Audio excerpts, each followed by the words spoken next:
It is about time.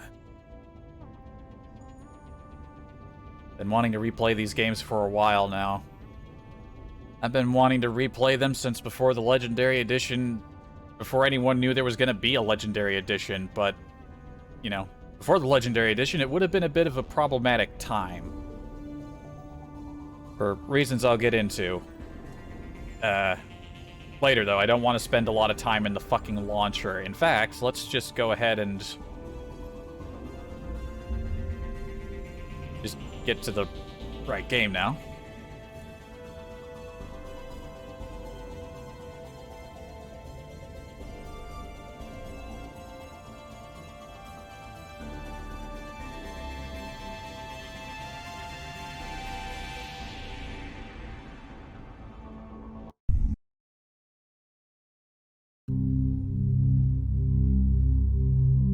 Oh, hi, Origin. Goodbye, Origin. Just a moment. Let's just... and task. There you go.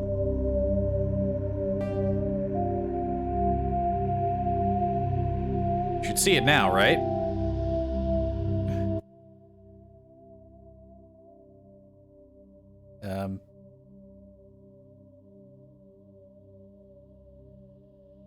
Why can't it not?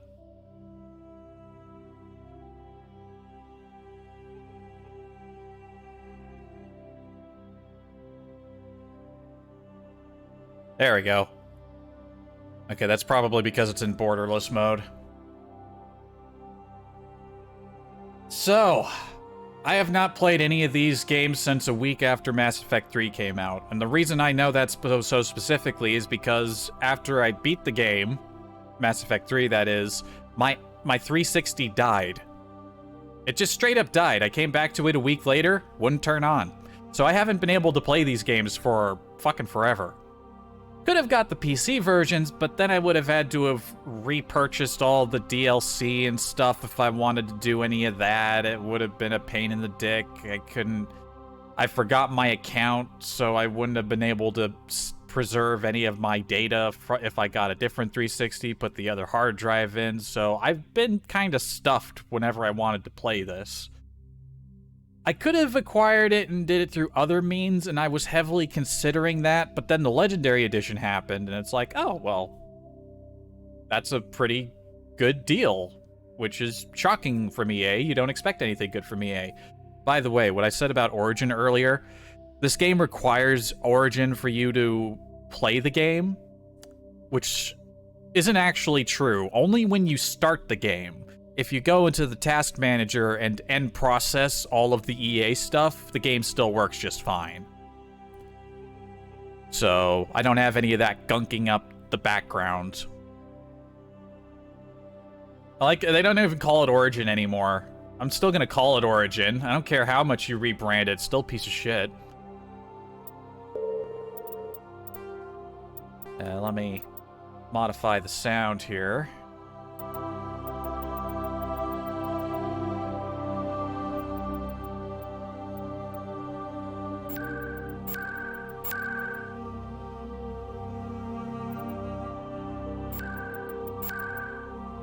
I turned things down because I spent a while in the character creation system. Because this game has always had a dogshit character creator, and it took me longer than I actually bothered to keep track to actually make a Shepard that I was okay with. Like, holy shit, it took me, like, a long, like, many hours spread across many days because I don't have the patience to operate character creators. We'll see how this goes, these settings. Calibration. Was this always called calibration in the menu? Is that something cheeky they slipped in because of Garrus? I don't know. Good. My frame rate for the monitor is 165, but that's not an option in here, so we may as well just drop it a little lower. No motion blur, fuck you. I don't think I ever noticed the film grain effect, but may as well turn that off. Anti-aliasing, sure. Ambient occlusion, sure. Motion blur is never on. Fuck motion blur. It's never good in anything that it's in.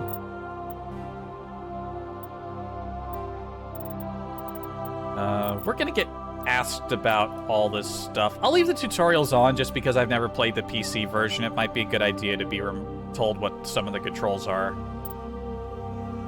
There's this thing, level scaling. I guess they added... In classic mode, it's the original 1 to 60 level range. 1 to 30, that's basically what they used in 2 and 3, right? I'm gonna leave it with classic.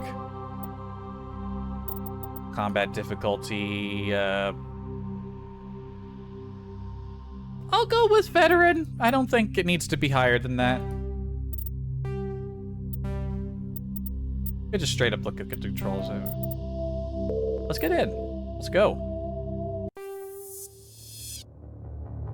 Welcome to Alliance Military Database. Classified information requested. Establishing secure connection. We are playing with some mods, Secure by the way. Connection confirmed. Yep, there's your defaults. New ID. Custom male action figure. Please log in to access your profile. I'm just gonna leave it as John. I can't be bothered to come up with a different name. John works for me. It's a good default name. I'll just work with it. Whatever. Warning, data corruption detected. This is what the human Please skeleton looks reconstruct like in the profile. future. Confirm pre-service history. I've already put a lot of thought into this, considering I've spent as much time as I have in Character Creator. We're gonna go with Spacer, because my memory's fuzzy on a couple of things, like how many different classes I've tried, but one thing I remember for certain is that I've never played Spacer. The first many times I played these games, I always went with Earthborn, because I'm from Earth. I want Shepard to be like me, so I'm gonna make him from Earth. So I always went with that. Then a couple of times later on, I did Colonist, I think. But I never did Spacer. Both your parents were in the Alliance military. Your childhood was spent on ships and stations as they transferred from posting to posting, never staying in one location for more than a few years. Following in your parents' footsteps, you enlisted at the age of 18. I'm gonna go over here and squeeze the mixer down a bit.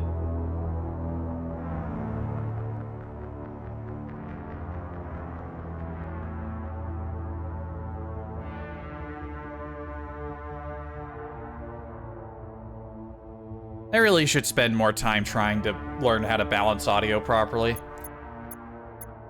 But yeah, colonists, like, neither the colonists or the Earthborn one are particularly flattering. The colonists, like, you lived in a colony for a while, but then slavers showed up and killed your family. And then on Earthborn, like, you didn't even know your family. You're just a street punk. Spacer, it's like your parents were cool. They're presumably both alive. I think your mother's an admiral. And you get to, like, send emails to her.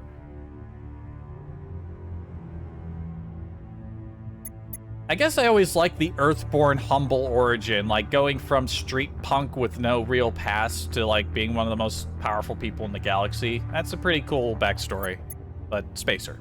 Confirm psychological profile. Hand in hand with Spacer, funnily enough, there's one of these that I've never chosen, and you may have guessed, it's Ruthless. Because I don't want to be known for that. But I have done War Hero and Survivor, so War Hero.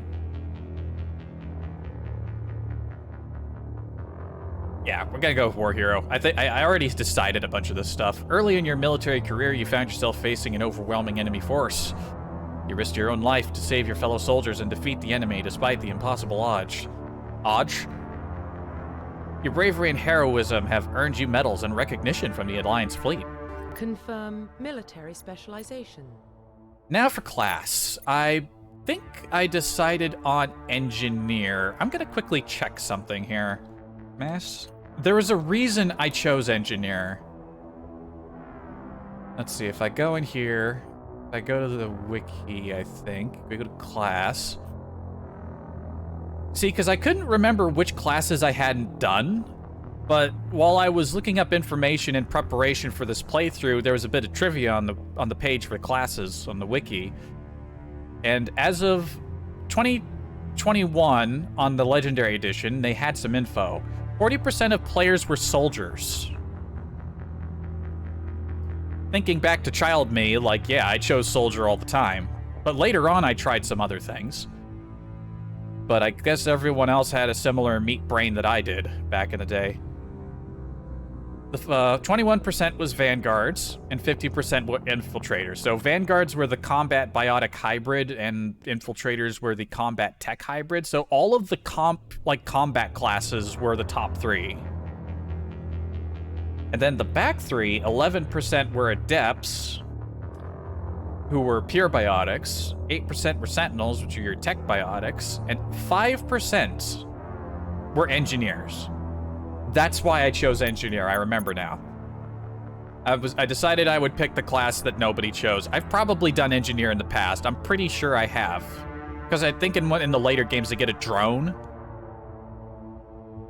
Yeah. Engineers are tech specialists using holographic Omni tool.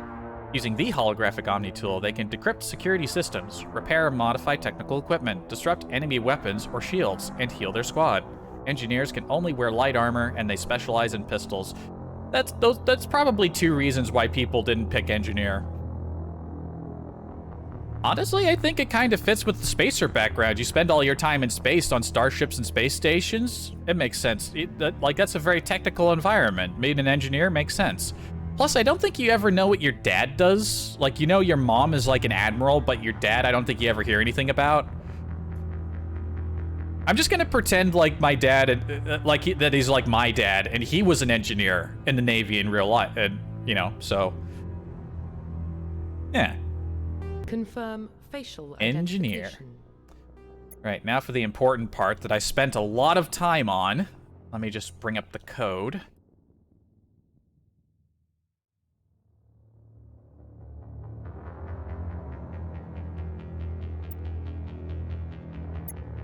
There we are.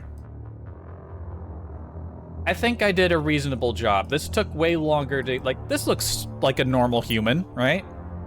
That's hard to do. This is, and come on, this is the worst character creator ever. Like, you can turn the head, but you can't, manually put it where you want. It, snaps to certain points. And look at that. The idle animation is shifting around too much, so you might get a good angle, and then he'll just shift right out of it. Not to mention this character creator is sexist. That's right, I said sexist, and against men, because only women are allowed to have hair. This is the most hair an unmodified man in this game is allowed to have. It looks like somebody just dropped a dish rag on his head. And this is the most beard I'm allowed to have? Joker has a better beard than that. I have a mod that makes the stubble look a little denser, but this is not what we're actually going with. I did get a couple hair mods. There's exactly one mod that adds beards, and there's one mod that has, a single long hairstyle option. But I can only apply those with a save editor, so we have to deal with this. Then once we're in, load up save editor, then I can, put on the finishing touches. Was there anything that... no, this should be right.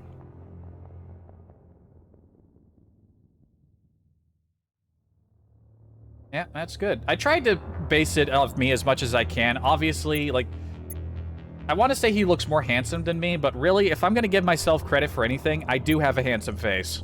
And this is, pretty close. This is as close as I could get.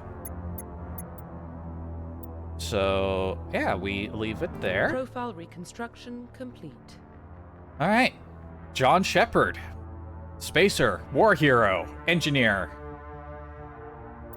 Bitchin'. Once you confirm your character is complete, you'll be unable to change any settings. Wanna fucking bet? Let me just double check.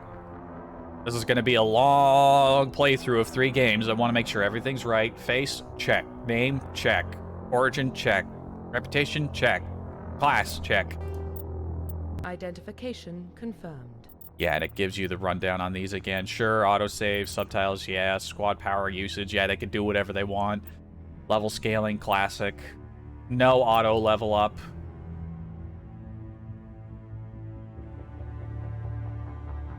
Maybe squad only. Let them do their thing. Nah, I'll handle it. Bump that over, just over normal. I'm sure we can change the difficulty later. I think we can change that whenever we want, yeah.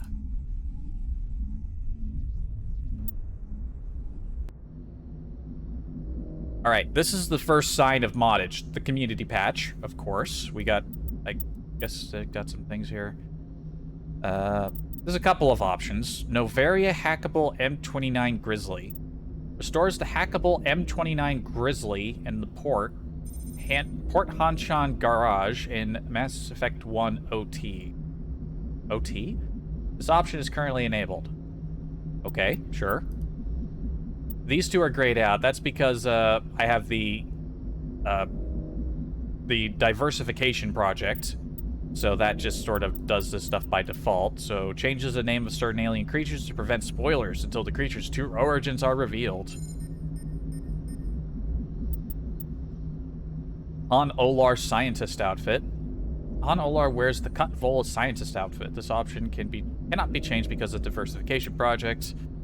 Data recovery backtracking allows you to backtrack through Pharaohs to complete the data recovery after completion of the main mission. I would assume if you're thorough, you wouldn't have to backtrack, so I'll just go ahead and leave it disabled. And the Solarian C-Sec outfit. The Solarian C-Sec officer in Citadel Control version of the escape cutscene wears C-Sec uniform. This option is currently enabled. Yeah, sure, go for it. Yeah, let me just go ahead and run you through the mods just in case anyone's curious. Anyone's curious later, anyway. Let me just bring up the mod manager. This is the quickest way to check. So, other than the community patch, we have the diversification project, which does a bunch of things. Apparently, it integrates female Turians into the game, which I think you only saw in Andromeda? I didn't play Andromeda. I don't actually know where those came from. Increasing asset diversity and uncutting the corners they took to save memory, such as only one outfit for humans, replacing hub populations to be more realistic and fair balancing of species and stuff. Basically, it makes places more... It adds some diversity to certain areas, adds more NPCs, puts more life into things. I had to download, like, a different hair pack to help out with that, so this is going to make some things look kind of nice. Speaking of which, the Halcyon hair pack, which is just hair from the Outer Worlds. Not using any of those personally. Galaxy map trackers, so we don't miss out on any side quests. Elements of comparative weaponry. Evaluates and displays more accurate, relevant infantry. This has something to do with a different weapon mod. The Black Market license. I never knew there were hidden manufacturers. But I wouldn't. I played on console. I guess this is only something you could do in the old PC version. But now it's in here by default, thanks to a mod. Alliance uniform consistency, that makes it so that the uniforms from 3 are the same through 2 and 1. There are armor mods that do a similar thing, but I didn't bother with those. I figured armor could change over time, that'd be fine. Advanced weapon models. Okay, yeah, models from the 2nd and 3rd game backported to here, so the weapons will, you know, have some consistency at least. A lot of videos, which is like 4K upscaling with AI machine learning stuff for the, for all the cutscenes. There's also a lot of textures, so all the textures should be beefed up. Mellow, which is a lighting overhaul. Apparently, dynamic lighting was taken out of the first game in the update. So it sounds like the Legendary Edition, I don't necessarily have a comprehensive list of all the things the Legendary Edition did, but when I came across this one, that sounded like a downgrade, so I just went ahead and put this in.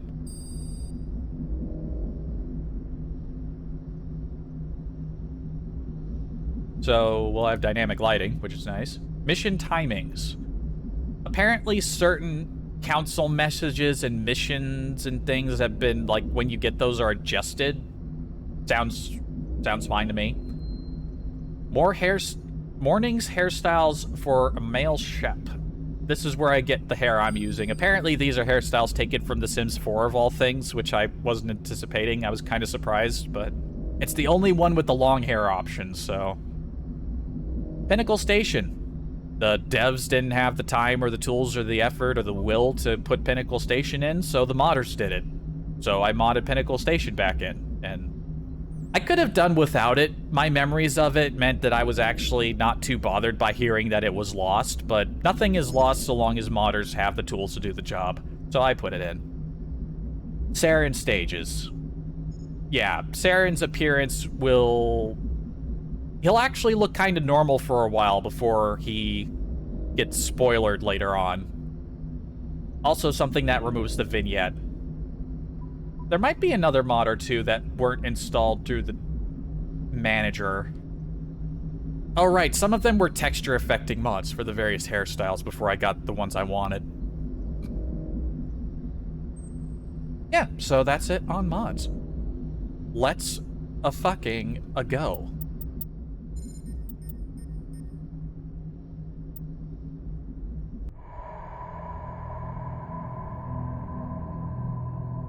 Well, what about Shepard?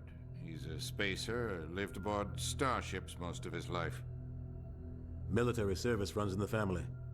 Both his parents were in the Navy. He proved himself during the Blitz.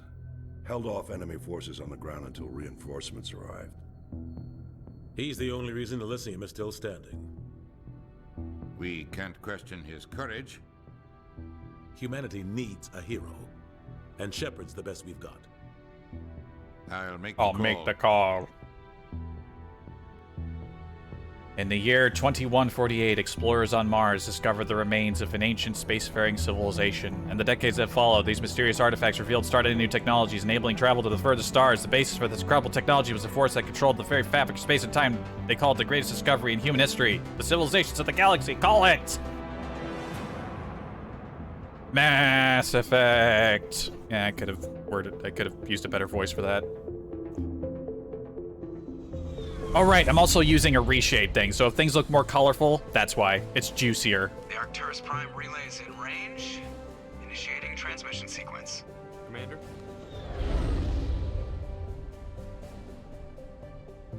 Space is looking a little flickery. I don't know if anyone else can see that. We are connected. Yo, what up, Transmass press? and destination.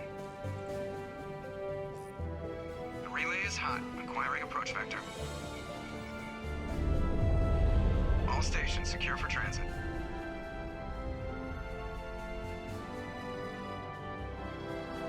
Pardon me?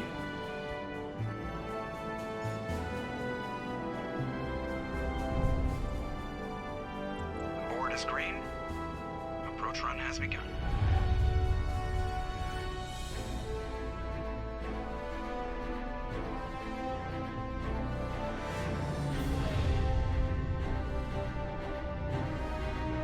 Hitting the relay in 3, 2, 1.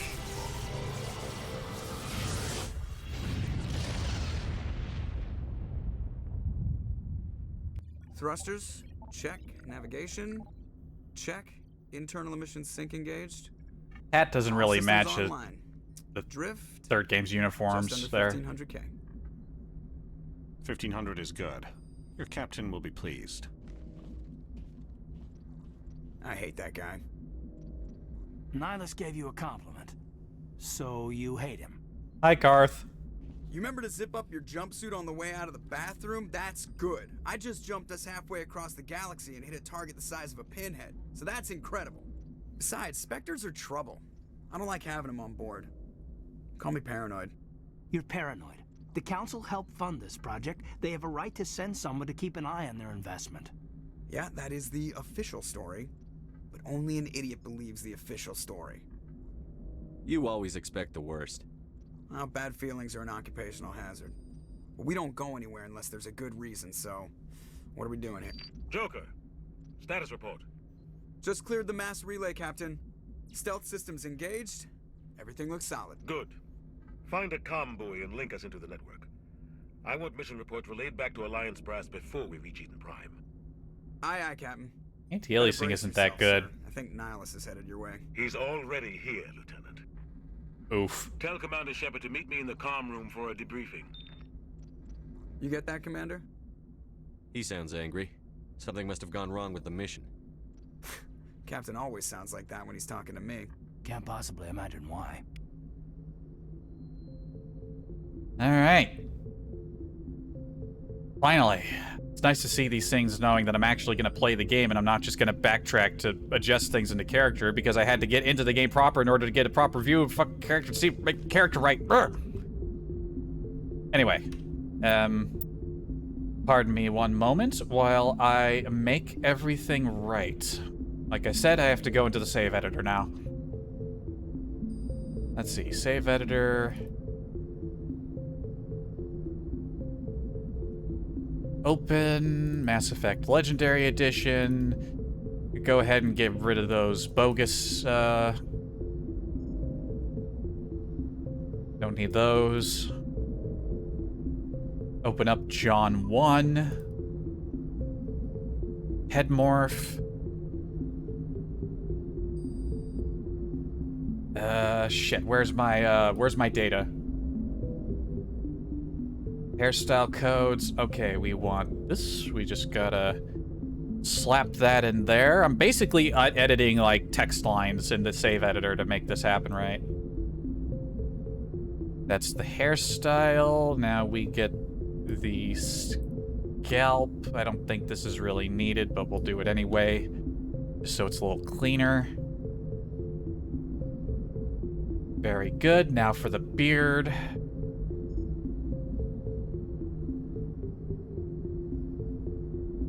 We want custom 2. Whoops.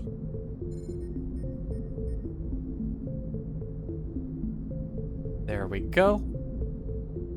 And also that thing. Hang on.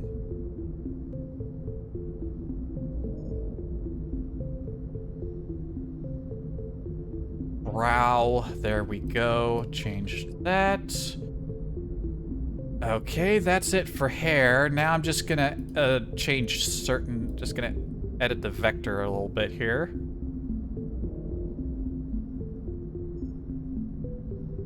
Just gonna dip that down. I'm gonna change the eye color, because it's weird to me. Like, I try to get a good look at my own eyes, and to me they look green, but most people tell me that my eyes look blue, which leads me to believe that they're like a sort of off in-between color, but that's not really an option in this game, because again, Mass Effect's character creator is dog shit, so I'm just gonna...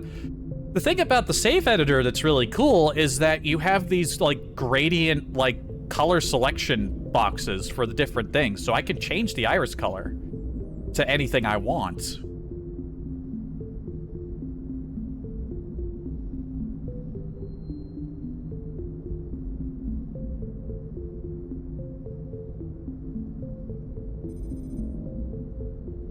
That should be good. Okay, now I just save that. Go over here, load that.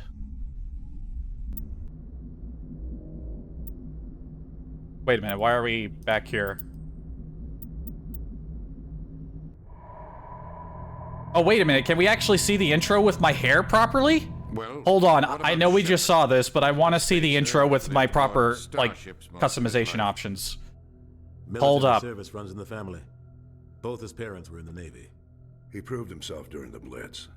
Held off enemy forces on the ground until Yes, reinforcements look at that. arrived. Majestic flowing locks. He's the only reason Elysium is still standing. We can't question his courage. Humanity needs a hero.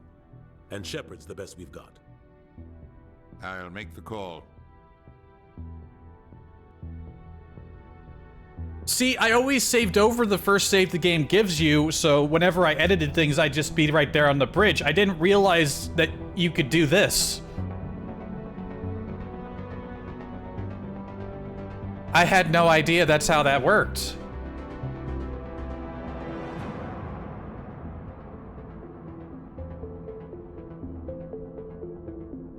Yeah, I'm Lieutenant Commander goddamn Shepard. I'm a fucking war hero. They're not gonna drum me out of the service because I refuse to cut my hair. The Arcturus Prime relay is in range. Initiating transmission sequence. Commander? See, if I wasn't going bald, I'd have hair like that. I used to have hair like that. That's the real that's the real power fantasy. Calculating transit mass and destination.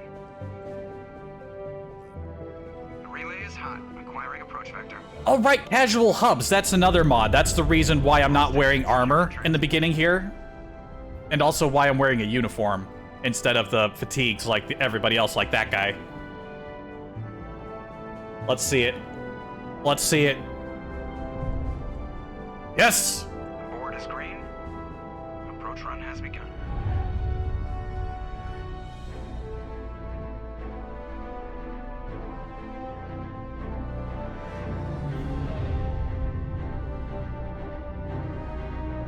Hitting the relay in 3, 2, 1.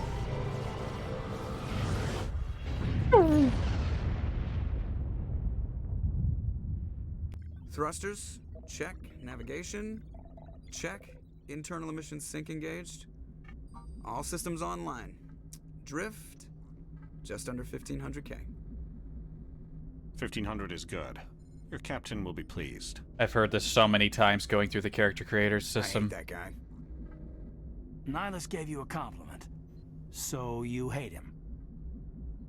You remember to zip up your jumpsuit on the way out of the bathroom? That's good. I just jumped us halfway across the galaxy and hit a target the size of a pinhead. So that's incredible. Joker's beard Besides, still looks Spectres better are than mine, trouble. but, I don't like you having know, them on I'll board. take what I can get. Call me paranoid.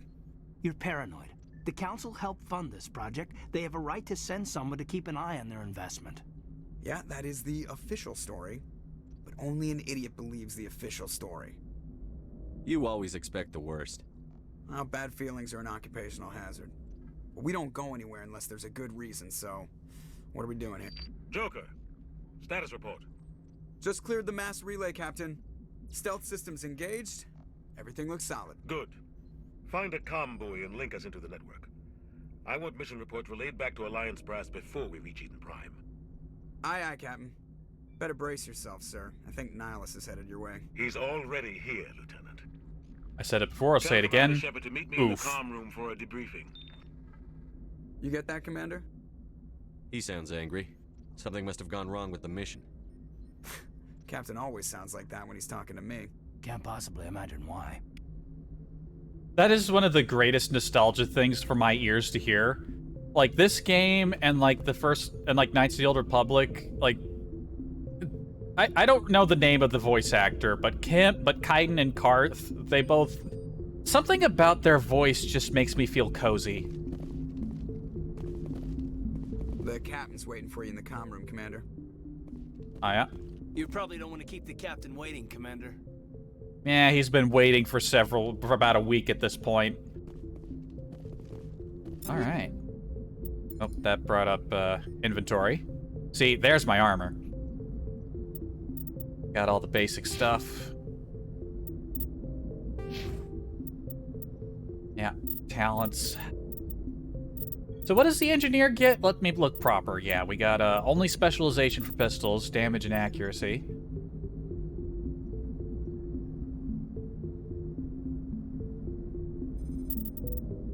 Basic armor. Decryption. Use decryption skill on objects. Okay. Yeah, like unlocking stuff? Yeah, so this is going to be an important skill to level up.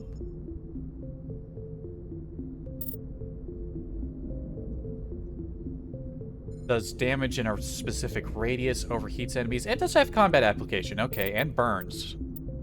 And burns them. Tech explosion damage. Hacking.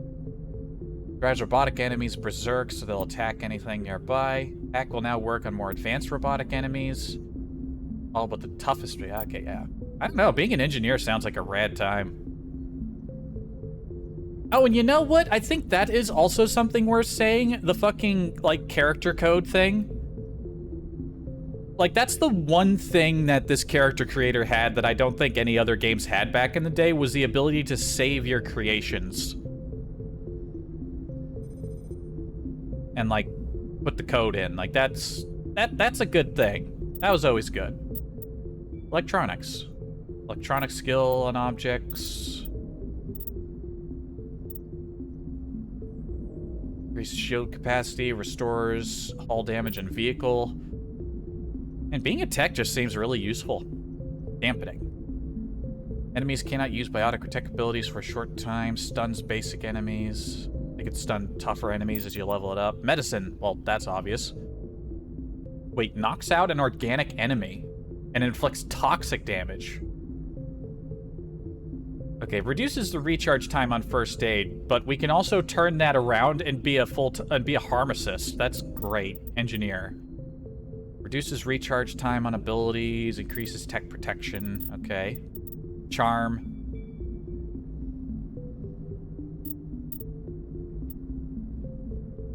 Right, these increase as you gain Paragon or Renegade points. By the way, if you're expecting me to go Renegade at all, no. Outside of certain Renegade interrupts, like, you know, some of the good ones, I'm not going to do a lot of Renegade stuff. I don't like being an asshole. You need to apply your assholery at the right times for maximum effect. I'm just going to up those points into Charm. I think we started with a point in Charm because of all of our Paragonness, and we get a store discount. Bitchin'. Also, we could toggle our helmet.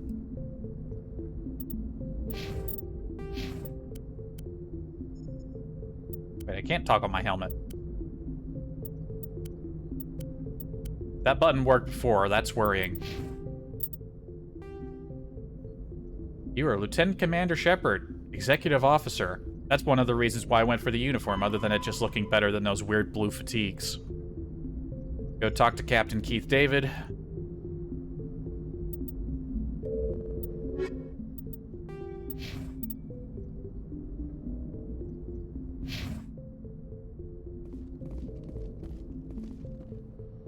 This was always a very unique looking ship, but if I remember right, this isn't a purely, yeah, this is based on Turian command architecture, so that's why it looks so different, but it's a pretty unique style. I'm telling you, I just saw him. He marched by like he was on a mission. He's a Spectre. They're always on a mission. And we're getting dragged, right along with him. Relax, Presley. You're gonna give yourself an ulcer. Congratulations, Commander. Looks like we had a smooth run. You heading down to see the captain? I'm on my way to give him a status update right now. With all due respect, sir, maybe he'll finally tell you what we're really doing out here. You think the Alliance brass is holding out on us? If all we're supposed to do is test out the stealth system, why is Captain Anderson in charge? And then there's Nihilus. Spectres are elite operatives, top covert agents. Why send a Spectre, a Turian Spectre, on a shakedown run? It doesn't add up. Gotta check something real quick. Okay, yeah, thing checked.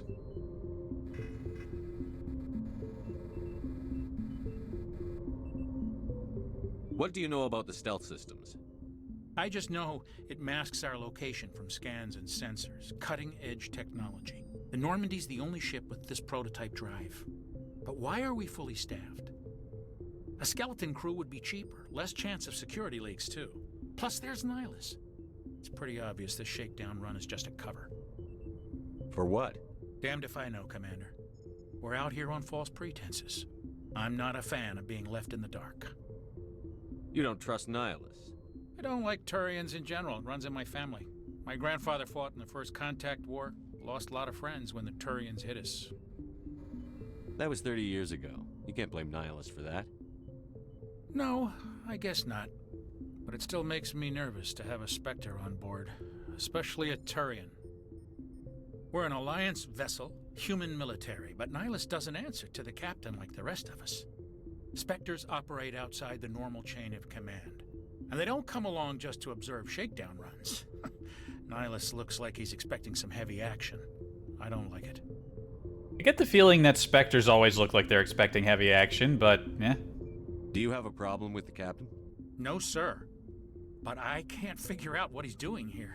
Captain Anderson is one of the most decorated Special Forces officers in the service. If he melted down all his medals, he could make a life-size statue of himself. You don't send a soldier like that on a do-nothing mission. He's treating this shakedown run too seriously. Something big is going on. I'll see if I can get some answers when I see him. Good luck, Commander. I think it's part of the hair framing my face, but it kind of does make the beard look a little lacking because it's just a flat texture. It's like super like dense stubble when it's that flat. But yeah, again, it's the best I got.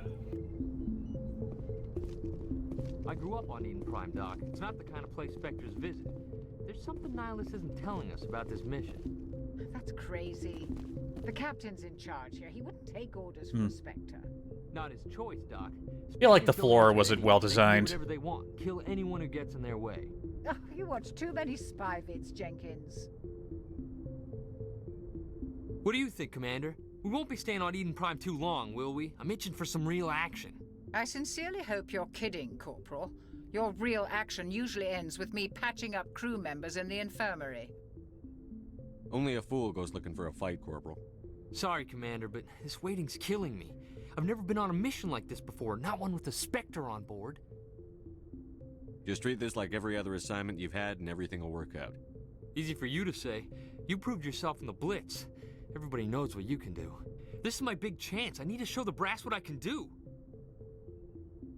You're young, Corporal. You have a long career ahead of you. Don't do something stupid to mess it up. Don't worry, sir. I'm not gonna screw this up. You're from Eden Prime, aren't you, Jenkins? What's it like? It's very peaceful, Commander. They've been real careful with development, so you don't have any city noise or pollution. My parents lived on the outskirts of the colony. At night, I used to climb this big hill and stare across the fields back at the lights from the main settlement. It was gorgeous. But when I got older, I realized it was a little too calm and quiet for me. That's why I joined the Alliance. Even Paradise gets boring after a while. Any idea why Eden Prime was chosen as our destination? Not really sure, Commander. Eden Prime's one of our most stable colonies. Good place to take the Normandy for a shakedown run, I guess. No real danger there. There's gotta be something else going on. We've got a Spectre on board. That's why I'm so wound up. I can't wait for the real mission to start. I don't know if it's just the lighting, but I feel like I'm unnaturally paler than everyone else on the ship. What do you know about the Spectres? Only what I've heard.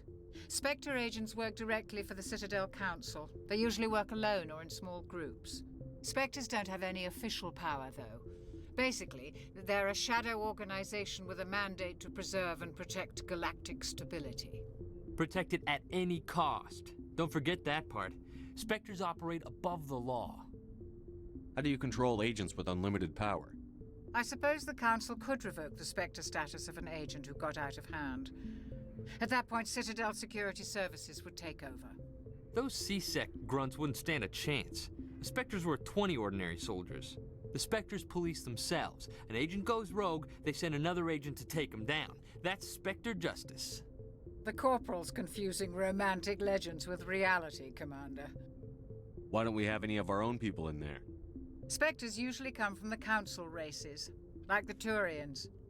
We've been trying to get a human accepted into their ranks for years now. So far, it hasn't happened.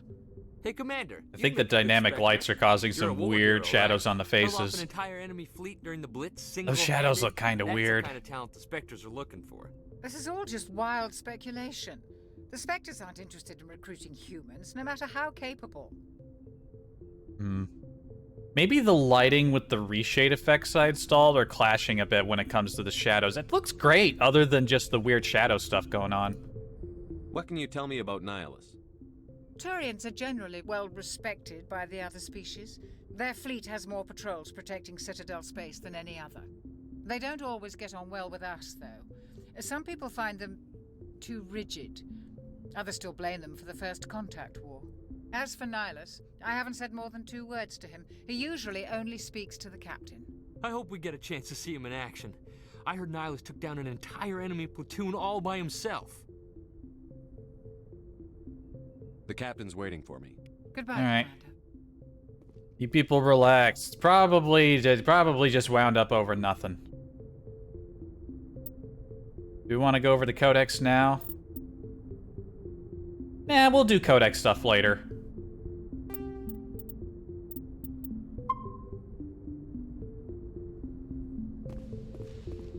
Alright, here we go.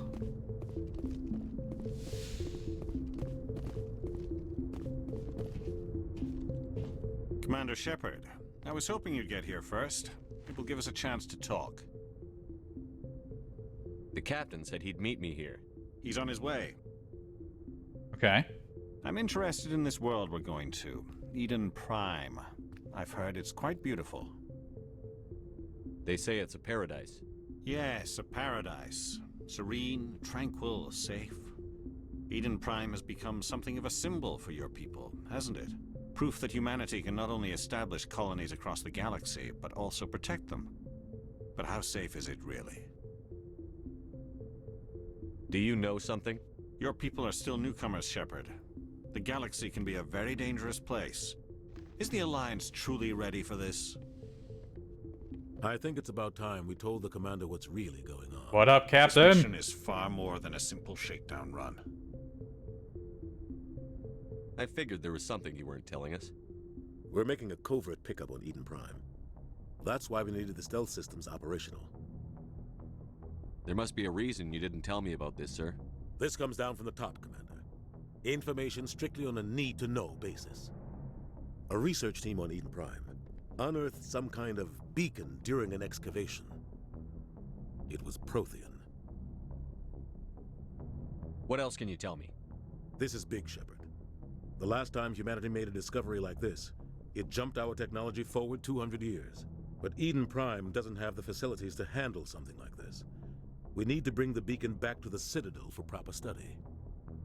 Obviously, this goes beyond mere human interests, Commander. This discovery could affect every species in Council space. Why didn't we keep the beacon for ourselves? You humans don't have the best reputation. Some species see you as selfish, too unpredictable, too independent, even dangerous. That's fair. Sharing that beacon will improve relations with the Council. Plus, we need their scientific expertise. They know more about the Protheans than we do. The beacon's not the only reason I'm here, Shepard. Nihilus wants to see you in action, Commander.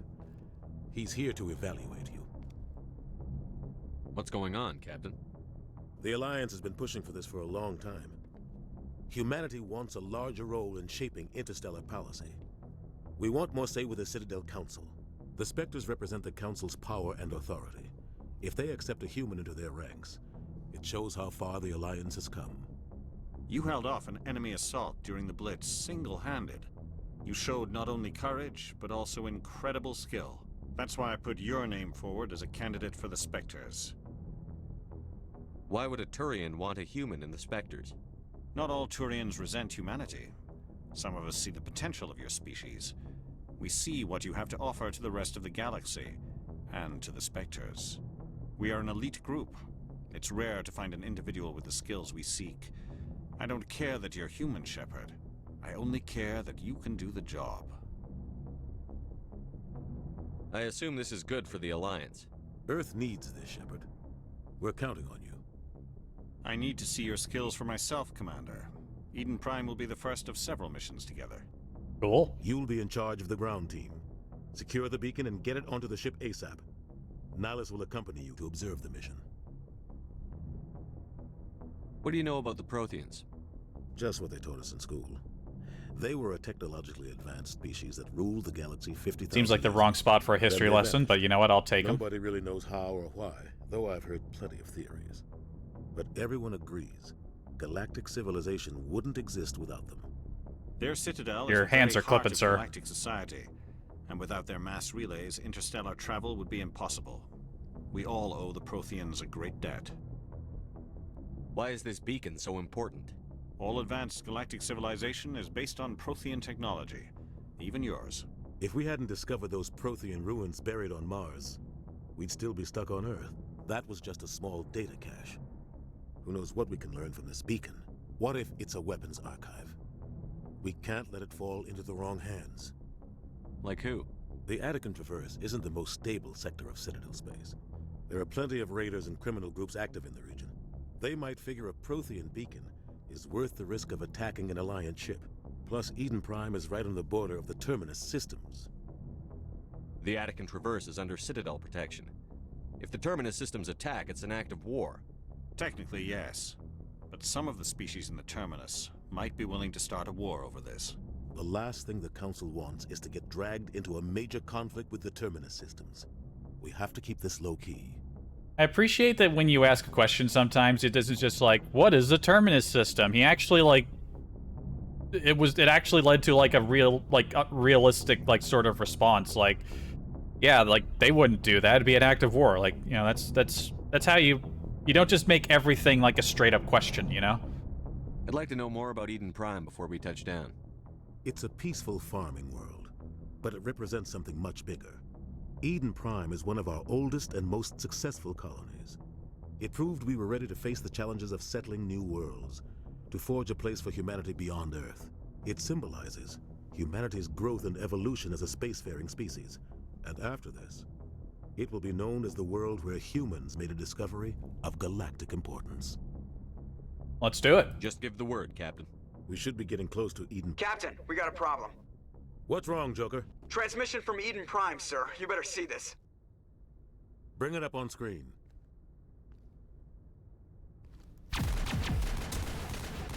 Oh, there's that war we were talking about.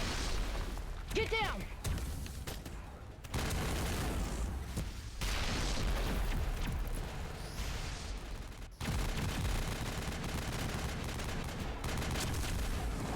We are under attack, taking heavy casualties. I repeat, heavy casualties.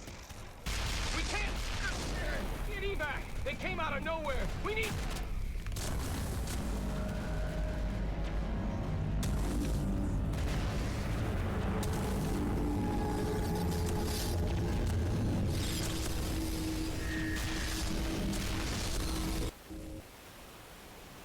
A big hand. Out after that, no comm traffic at all.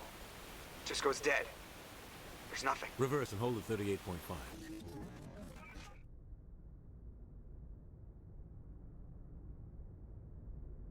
Status report. 17 minutes out, Captain. No other Alliance ships in the area. Take us in, Joker, fast and quiet. This mission just got a lot more complicated. A small strike team can move quickly, without drawing attention. It's our best chance to secure the beacon. Grab your gear and meet us in the cargo hold. Tell Alenko and Jenkins to suit up, Commander. You're going in.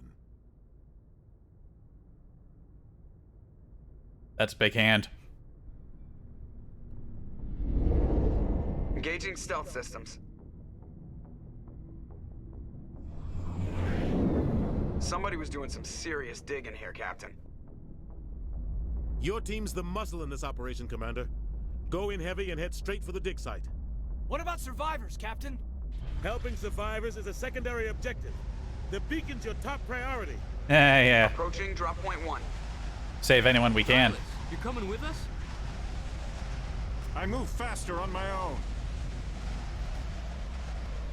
Nihilus will scout out ahead. He'll feed you status reports throughout the mission. Otherwise, I want radio silence. We've got his back, Captain. The mission's yours now, Shepard. Good luck. We are approaching drop point 2. This is one of the oldest colonies that humanity has. You'd think it'd have some small, light defenses. Ship perimeter secured, Commander. All right, everybody. This place got hit hard, Commander. Hostiles everywhere. Keep your guard up. Right mouse to draw your weapon, H to put it away.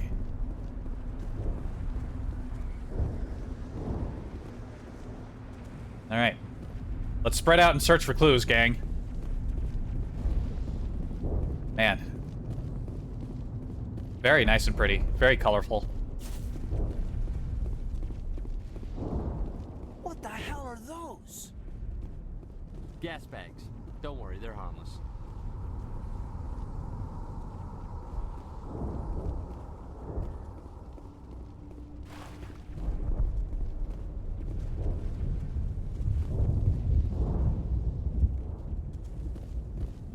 Do you get information on these unless if you don't kill them?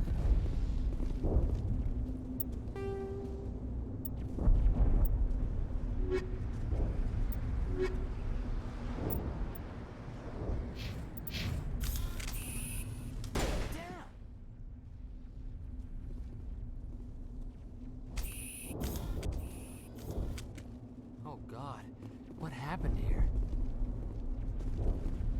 They're still roasting. Hold left shift to switch weapons for my squad. Yeah, okay. Well, Kaiden's a biotic, so he's all about pistols, right? Jenkins is a lancer? Oh, wait, no, that's the weapon name. Okay, so this is what all this looks like. Gotcha.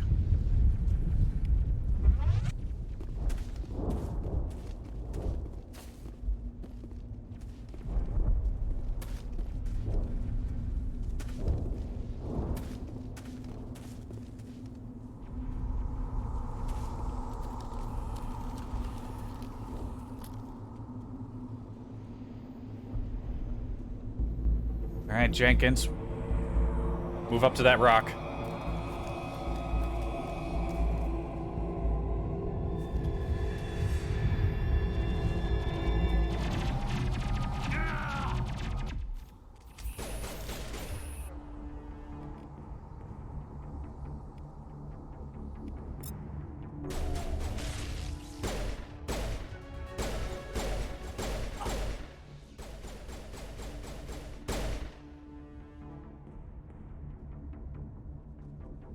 Perimeter secured. Jenkins! Ripped right through his shields. We're out of chance. We'll see that he receives a proper service once the mission is complete. But I need you to stay focused. Aye, aye, sir. He was so excited for his first mission. He was just a boy. Is that a bridge out there? Whoops. Already leveled up. Make sure our charm is always up.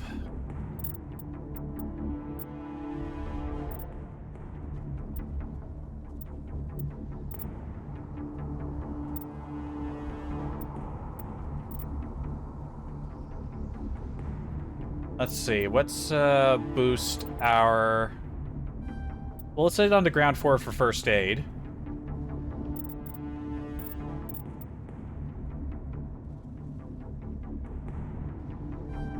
And put one in engineer. Aiden, you have a level? Yes, you do.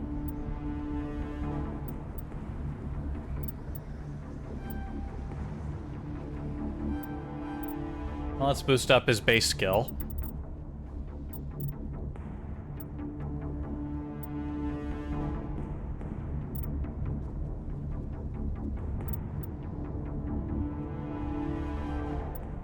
You also get first aid.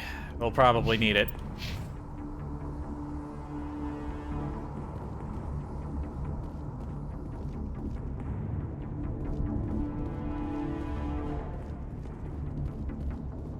Gel is used to heal. Omnijoken you use to bypass decryption electronic challenges. Both can be acquired by defeating enemies and opening containers.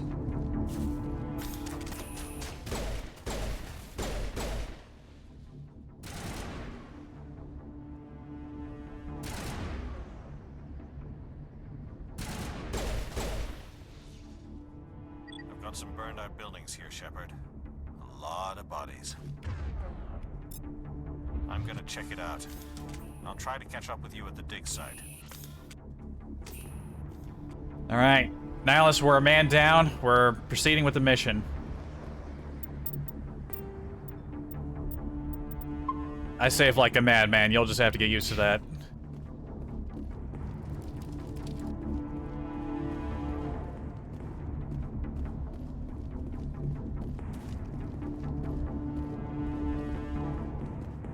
Z to attack, C to regroup.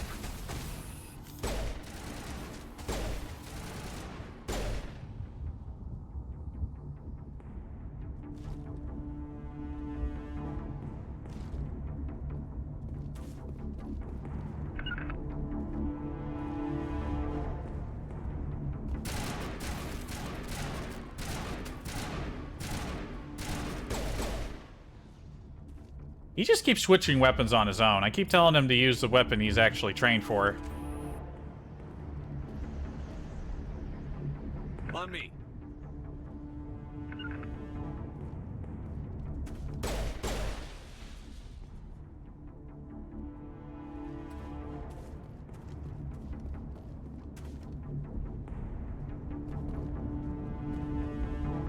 Or wait, was that just me who had specific weapons training? Oh, he doesn't have any. He can use whatever he wants then. Oh wait, no, he does get bonuses to pistol damage and accuracy, so he should use his pistol.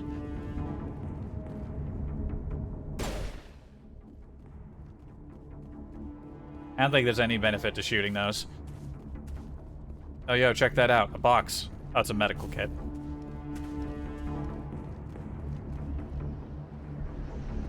Man, these people got super roasted.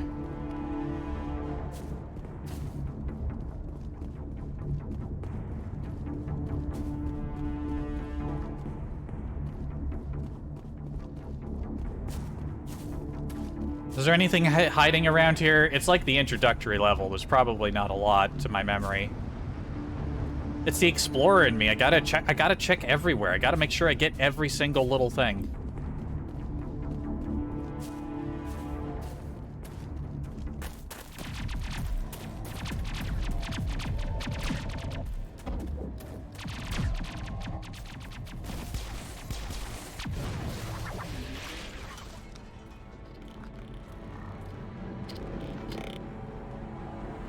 Sort of erotic roleplays going on over there. Okay, it's something a little bit too kinky. This is probably crimes?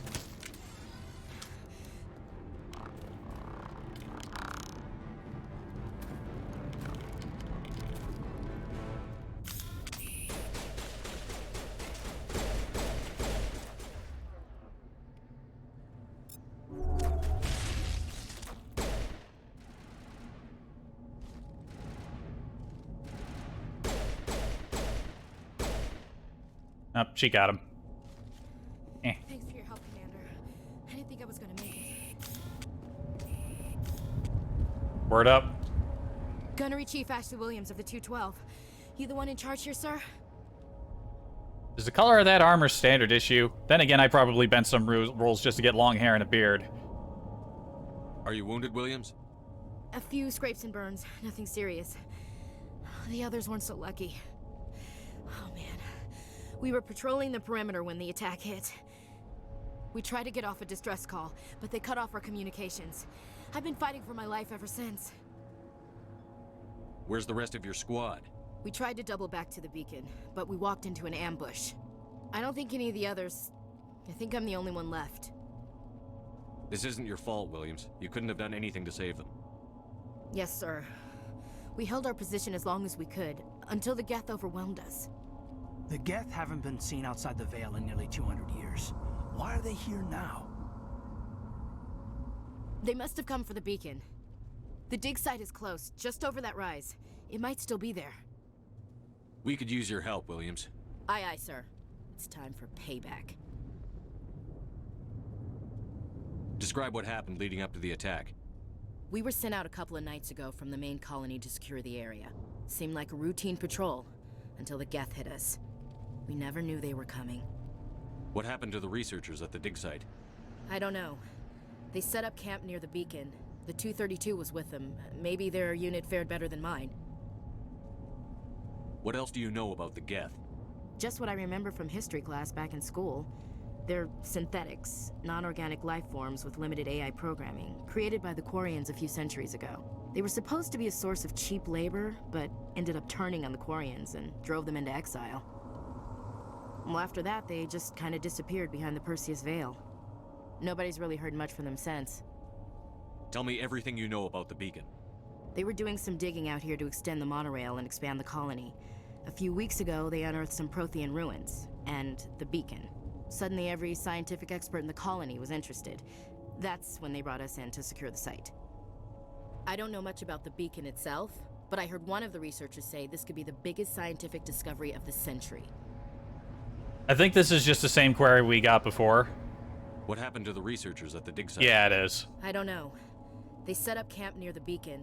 The 232 was with them. Maybe their unit fared better than mine. Have you seen a Turian Spectre around here? There aren't any Turians on Eden Prime. None that I've ever met.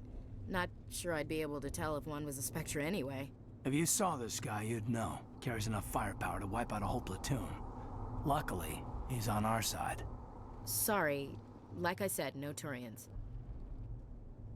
Move out. Alright, that's enough of a debriefing. Warm up. We'll go through all the codex stuff later when we have the opportunity. When we're not doing important shit.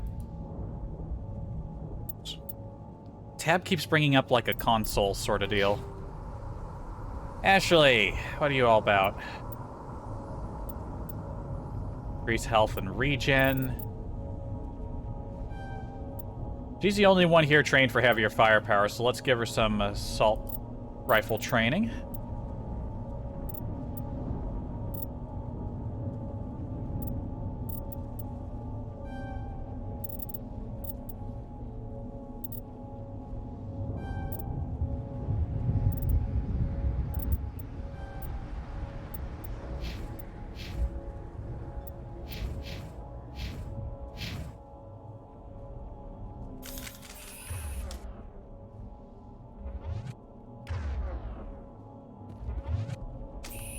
Alright, let's go. The beacon's at the far end of this trench. Light armor.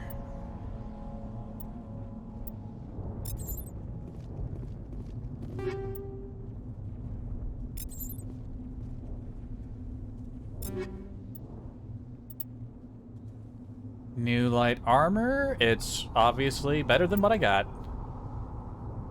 Nice. I already missed the N7 logo, but you know what, whatevs. I forgot this game had item modifications. Hammerhead. Also called squash projectiles, is designed to flatten on impact, increasing the amount of physical force transferred to the target. And damage against organics.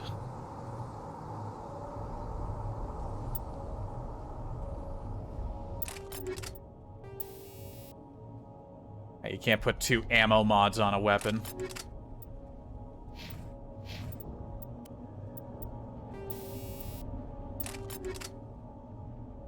Here, you're all soldiery. We'll give you the anti-personnel.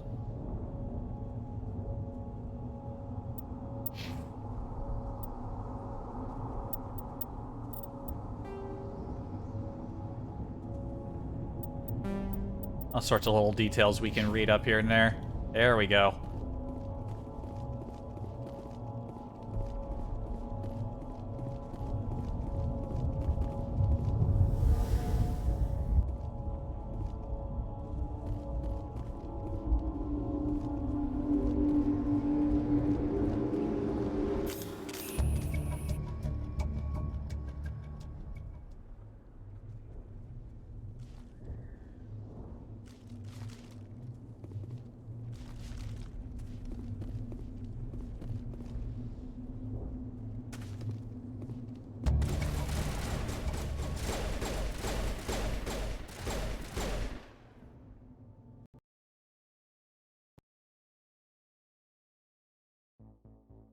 Oh no.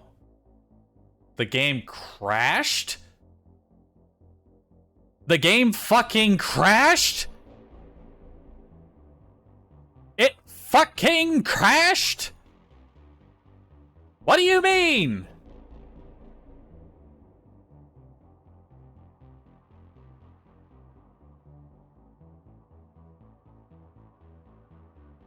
Mass Effect Legendary freezing crashing. Oh my god. Seriously? This is something I have to deal with? The fucking Legendary Edition's gonna crash on me? I didn't go overboard with the mods. Did it make something unstable? Like, what the shit, man? What the fuck? Oh great, I'm gonna have to fucking nuke. Nuke Origin again. Go away. No. No. Oh boy, crashing. Good, good, good. We're not even off Eden fucking Prime and we've had a crash. Good shit. We're all the way back here. Oh my fucking god. Are you actually fucking kidding me with this shit?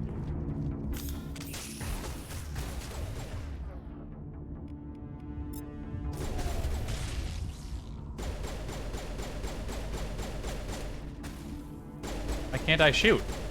Why can't I shoot? Is it because of these stupid fucking prompts preventing me from shooting? Okay, I can shoot now.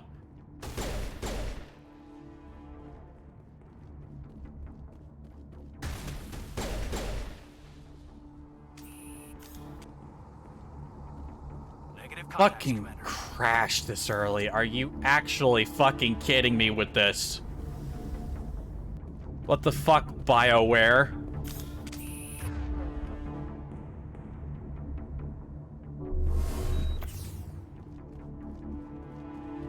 You fucking kidding me with this shit? BioWare?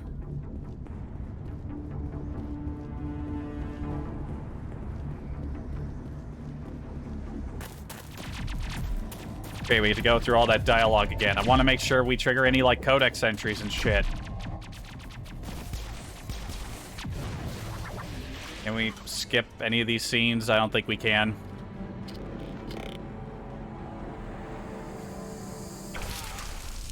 Is there a quick save button? I better check to see if there's a quick save button, because something tells me I'm gonna really need it.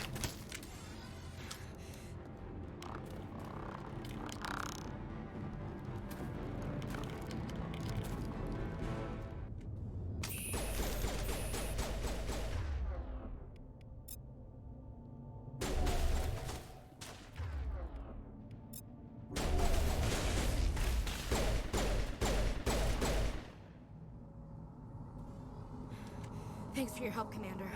I didn't think I was gonna make it. Yeah, I'm sure. Let me check for, no, key bindings. Why are controls and key bindings a separate thing? Quick save, F5, good, as it should be. Gunnery Chief Ashley Williams of the 212. Are you wounded? We tried to get off a distress call, but they cut— Where's the red? I don't think any of the others— The dig site is close, just over that run. Aye, aye, sir. It's time for payback. Well, after that, they just kind of disappeared. I don't know much about the beak. I don't know. They set up— Seemed like a routine patrol. I don't know. They set up— Sorry. Like I said, no— Move out. Well, at least we can skip through conversations quick and easy. Seriously, a fucking crash? Come on. Got to be fucking kidding me.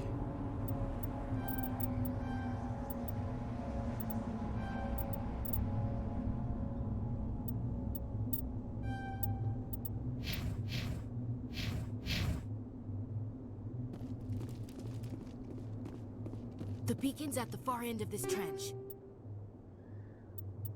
We got a different pickups this time.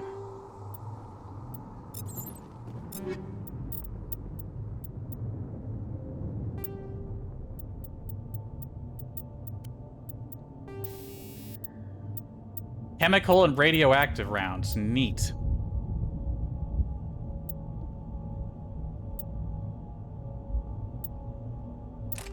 Hell yeah, give me that radiation.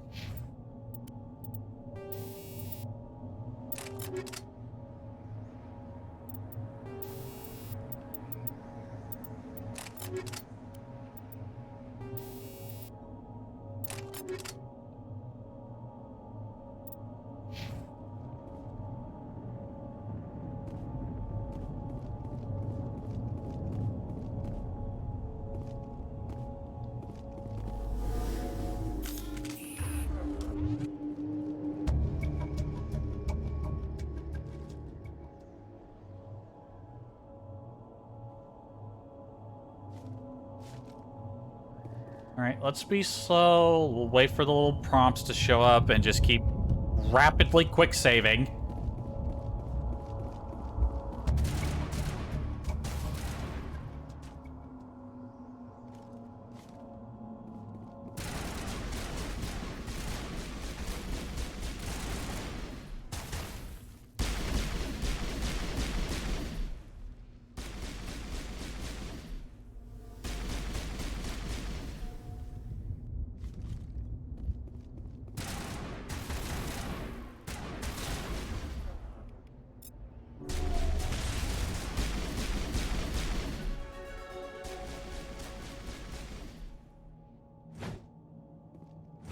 A fucking pistol whip.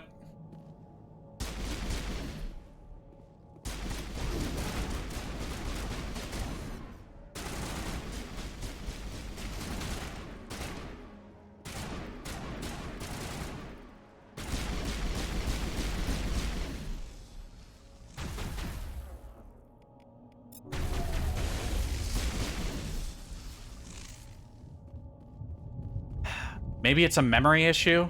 It didn't happen in the same spot, which is a good sign.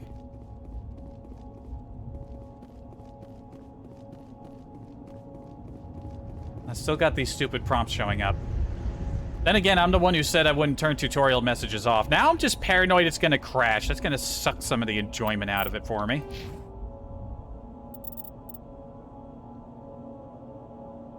Let's give ourselves a little pistol training.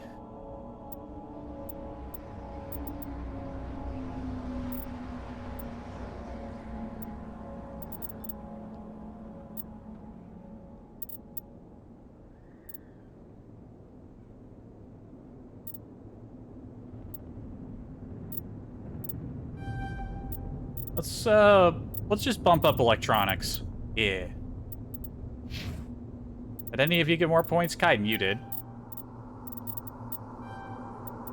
Give him barrier.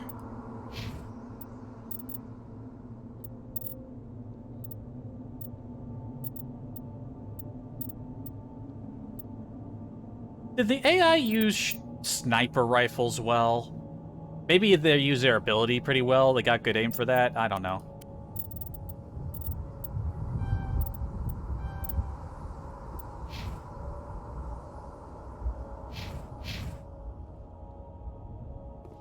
Okay.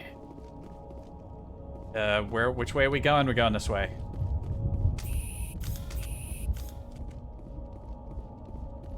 Huh.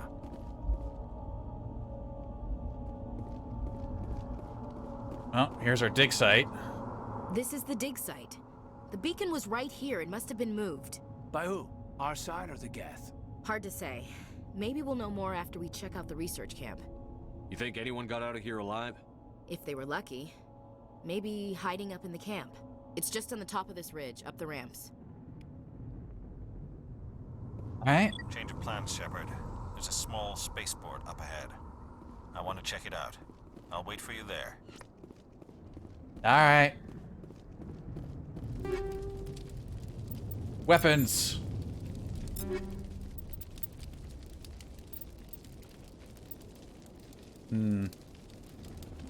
Edge 1 from Elkos Combine. It's got way more it's way more DPS.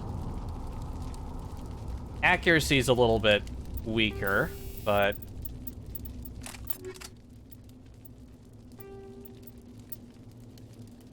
also we get a shotgun. She's not trained for shotguns yet, but she can get the training, so we'll give it to her.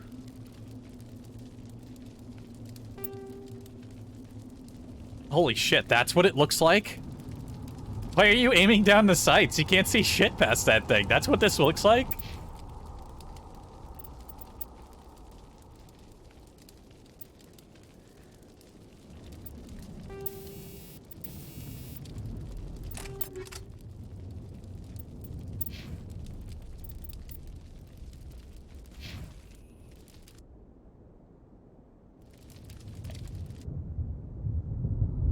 That's weird. If I look away from the fire, I can hear the fire.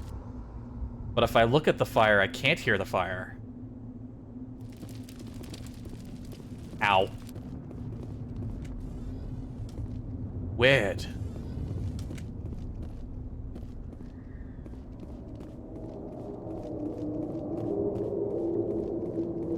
Looks like they hit the camp hard. It's a good place for an ambush. Keep your guard up. Very weird conversion process. Oh god, they're still alive. I don't know about that.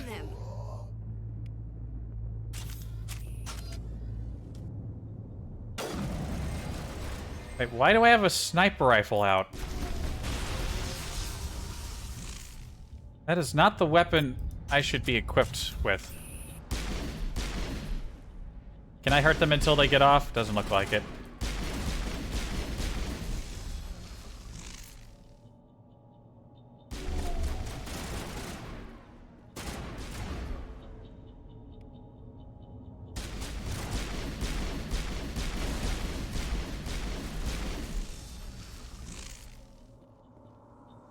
I forgot about the different ammunition types and all the effects when I die.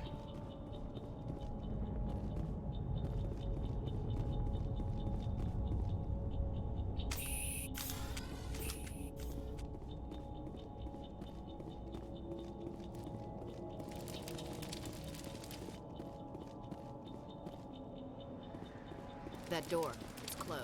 Security lock's engaged. I see some people inside. Unlocked office require decryption or electronics. If a squad member has the required talent, you'll be able to unlock the object using decryption or electronic interface by spending Omnigel. Advance to the central core. Move the mouse to move around the ring. Left click and right click. Move inward, outward.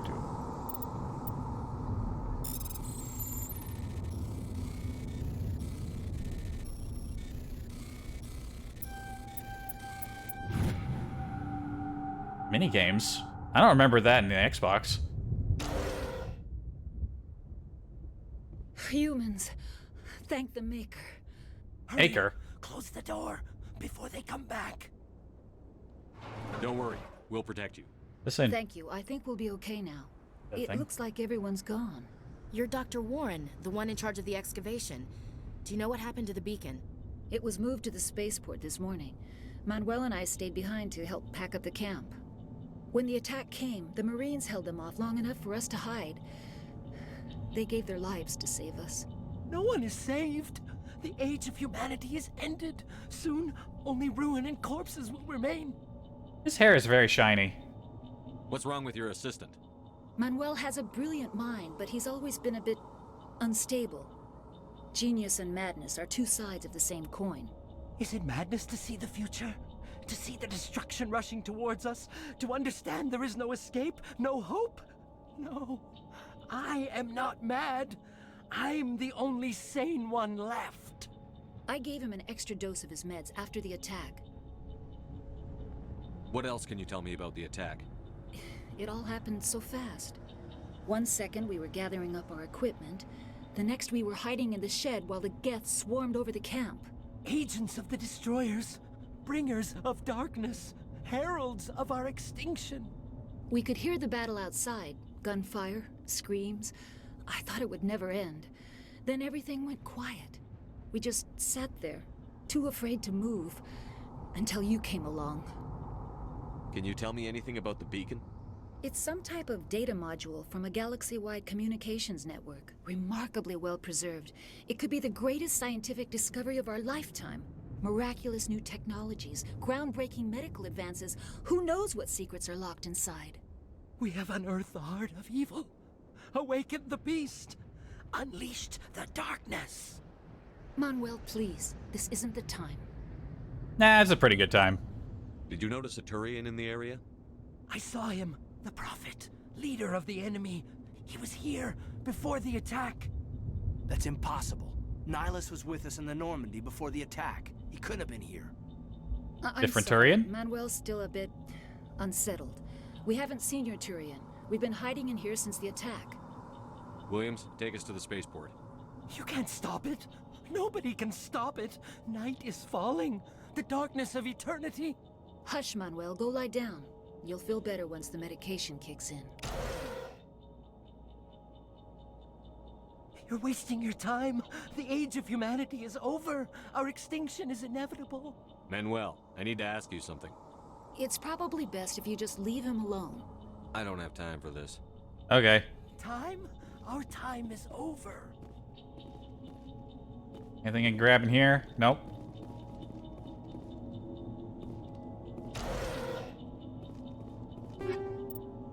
Okay, we got some more armor. We got armor for a Turian. We don't even have any Turians yet.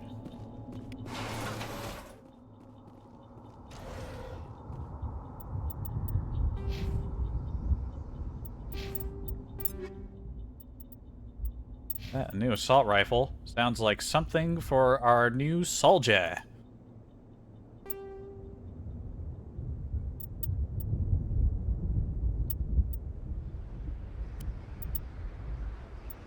And new armor. I think she's the only one who can wear medium armor. Definitely an upgrade.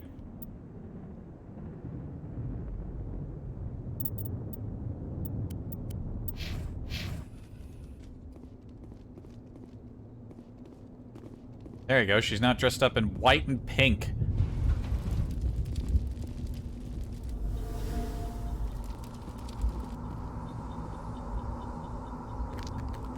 Oh boy, things are happening.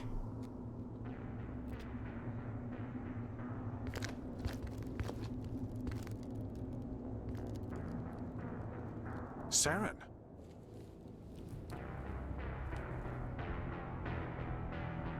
Nihilus. This isn't your mission, Saren. What are you doing here? The Council thought you could use some help on this one.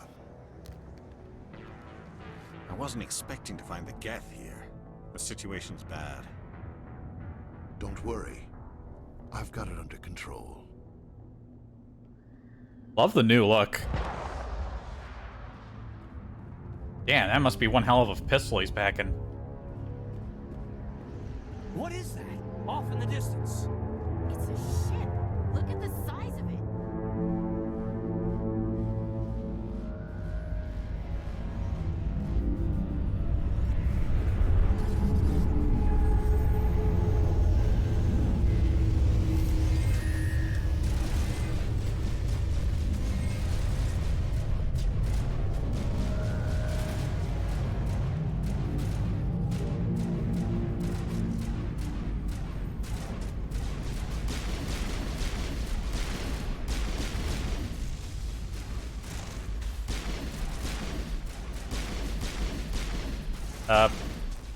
I think the husk is a little lost.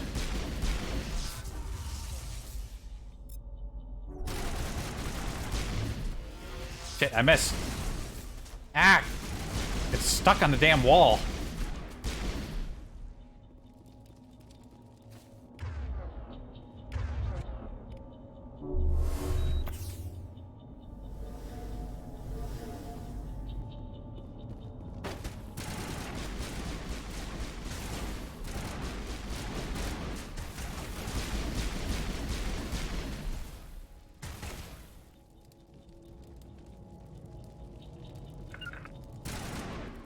Move up.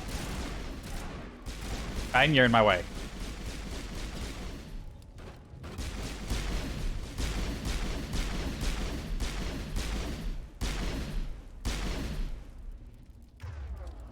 Alright, I think this calls for some precision. Oh wait, now they got him. Just because I only have training in one type of weapon doesn't mean I can't use the other weapons.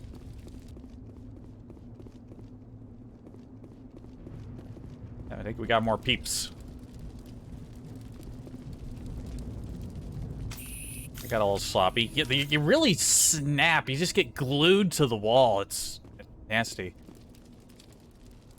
Right, but that's a cool look for Saren, I gotta say. It's based off of I guess the modders brought a piece of concept art to life with the robes. It looks really sick, gotta say.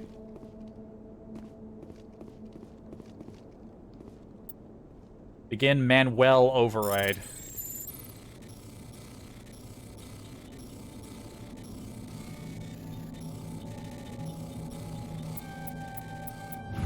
Everybody stay calm out there. We're coming out, we're not armed. Is it safe? Are they gone? You're okay now. Nobody's gonna hurt you.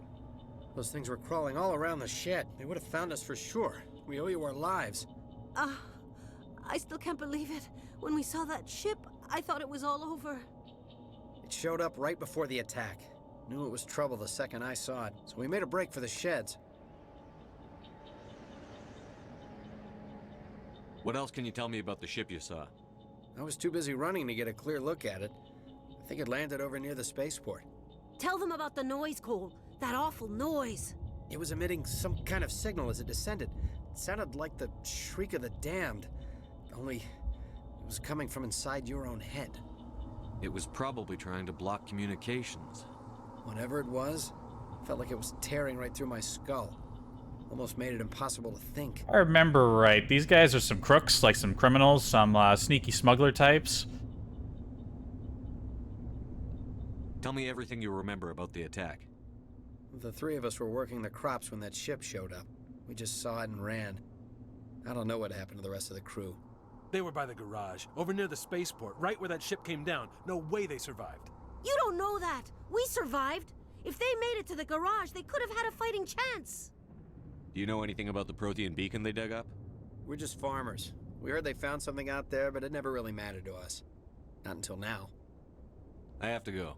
Hey, Cole, we're just a bunch of farmers. These guys are soldiers. Maybe we should give them the stuff. Jeez, Blake, you gotta learn when to shut up. You have something to tell me, Cole? Some guys at the spaceport were running a small smuggling ring, nothing major. In exchange for a cut of the profits, we let them store packages in our sheds. What kind of packages? I found a pistol. Figured it would come in handy if those things came back. But you'll probably get more use out of it than we will. We're risking our lives to save this colony. You sure there's nothing else in here that could help us out? Yeah, there's one more thing. I was gonna sell it after this was over, but you probably deserve it more than I do. Thank you for your honesty.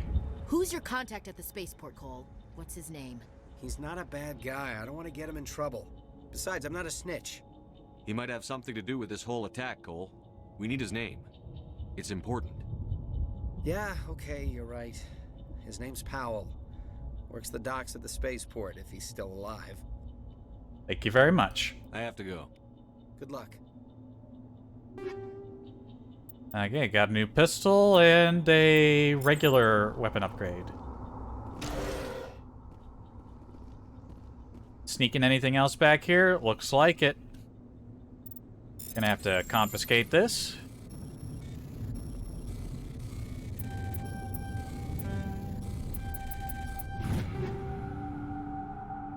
And more weapons. Thank you very much.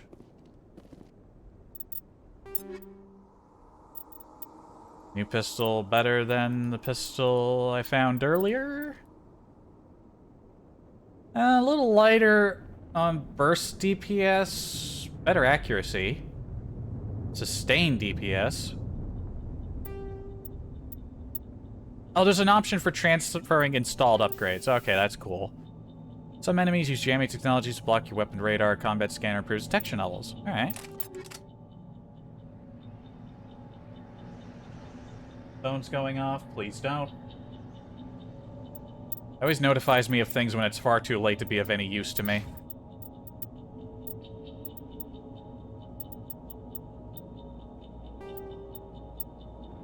Alright, new pistol for you, Kaiden. If we picked up anything else, it goes to Ashley.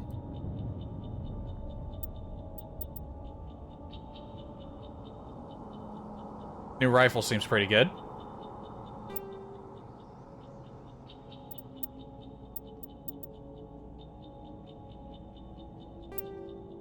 New shotguns have more kick to it. You can add that pistol. We haven't gotten any new sniper rifles yet. Did we get any armor? Nah, no new armor.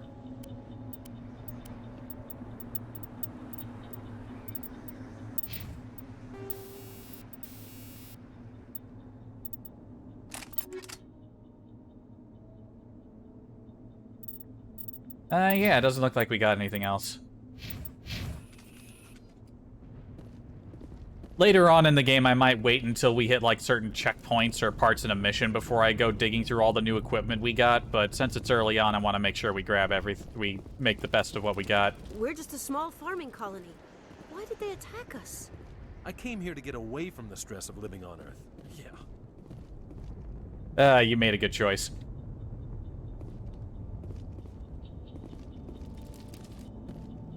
Well, the game hasn't crashed again yet.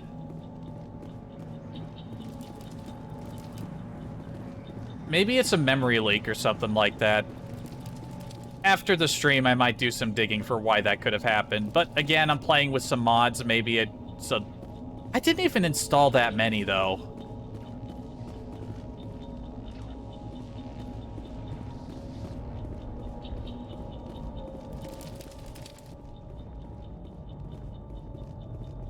Alright. Looks like our boy Nihilus is up ahead, and he's taking a nap. Commander, it's Nihilus. I can see that. Looking a little blue there, buddy. Something's moving over behind those crates. Wait! Don't shoot! I'm one of you! I'm human! Sneaking up on us like that nearly got you killed. I am sorry, I was hiding from those creatures. My name's Powell. I saw what happened to that Turian. The other one shot him. I need to know how Nihilus died. The other one got here first. He was waiting when your friend showed up. He called him Saren. I think they knew each other. Your friend seemed to relax. He let his guard down. And Saren killed him. Shot him right in the back. I'm just lucky he didn't see me behind the crates. Where'd Saren go after he killed Nihilus? He jumped on the cargo train and headed over to the other platform. Probably going after the beacon. I knew that beacon was trouble. Everything's gone to hell since we found it. First that damn mothership showed up, then the attack. They killed everyone. Everyone. If I hadn't been behind the crates, I'd be dead too. How come you're the only one who survived? Why didn't anyone else try to hide behind the crates? They never had a chance. I was already behind the crates when the attack started. Wait a minute. You were hiding behind the crates before the attack? Sometimes I need a nap to get through my shift. I sneak off behind the crates to grab 40 winks where the supervisor can't find me. You survived because you're lazy? If you hadn't snuck off for that nap, you'd probably be dead just like all the others. Yeah, I guess. I don't really want to think about it. Tell me about this mothership you saw. I've never seen anything like it before. It was huge. Naps are Landed over important. near that platform. The whole place got dark as it came down. And it was making this noise, this sound that bored right into your brain. That's what woke me up. The attack came a few minutes later. Tell me about the Geth attack. It was quick. 1 minute that ship was descending, the next, those Geth were swarming over the platform, thousands of them. They must have been inside that mothership. They shot anything that moved. It was a massacre. Is there anything else you can tell me about the beacon? They brought it here this morning. We loaded it up onto the train and shipped it to the other platform. Hard to believe that was only a few hours ago. Feels like a whole other life. You're Cole's contact here on the docks. For the smuggling ring. What? No! I mean, what does it matter now? So I'm a smuggler, who cares? My supervisor's dead, the entire crew's dead. Doesn't matter now, does it? Anything hidden nearby that we could use against the Geth? A shipment of grenades came through last week. Nobody notices if a few small pieces go missing from the military. Ooh, that's bad. You greedy son of a bitch. We're out here trying to protect your sorry ass, and all you can think about is how you can rip us off? I never thought you'd actually need those grenades. Who'd want to attack Eden Prime? We're just a bunch of farmers. How was I supposed to know?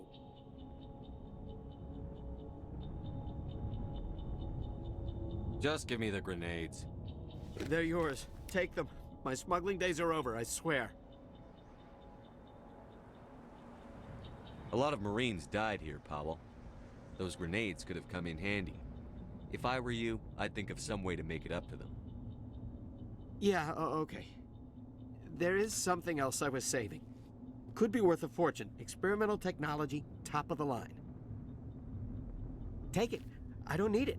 I didn't want anyone to get hurt. Really, I'm sorry. Yeah, he doesn't seem that bad. We need to find that beacon before it's too late. Take the cargo train. That's where the other Turian went. I can't stay here. I need to get away from all this. Might still be Geth out there. Watch out.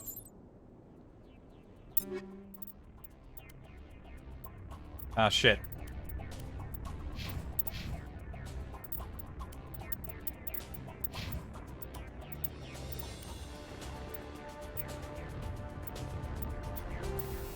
Alright, it's a mod for the grenade, that's right. Explosive grenades are modified to maximize blast radius, damage, radius, and weapon force. And nobody else uses grenades, I guess they couldn't work that into the AI. I think we got some Geth sneaking up on us. What the? Why am I breaking out the sniper rifle?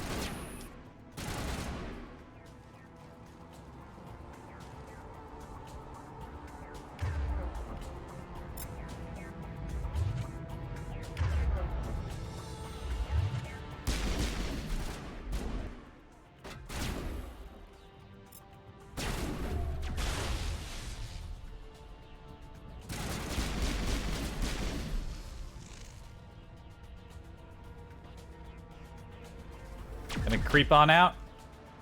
Just trying to get me through there.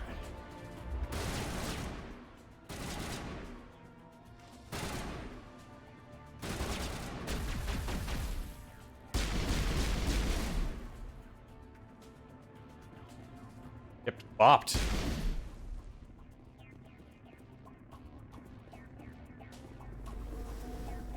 Alright, there was something back there in that fire, but I got distracted. Man, I'm not used to spacebar being the run button. Hammerhead and chemical rounds.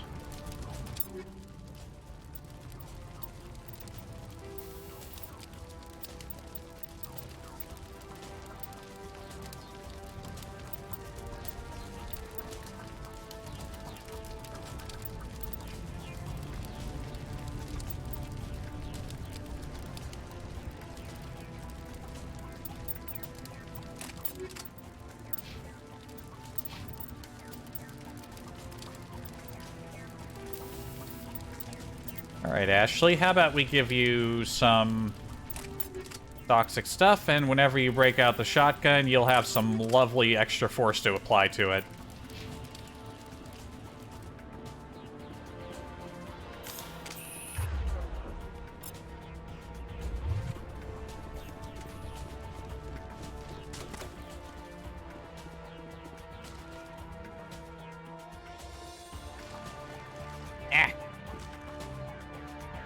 Forgot how sticky this cover system was.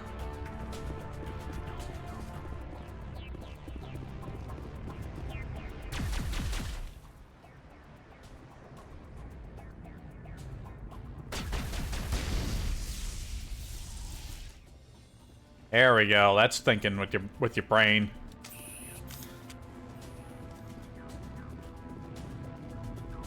And nothing back there.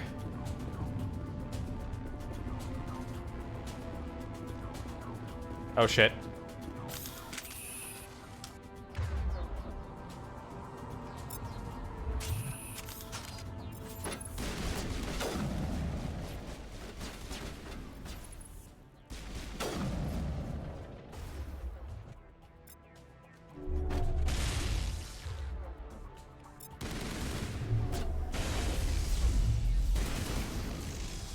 Nice.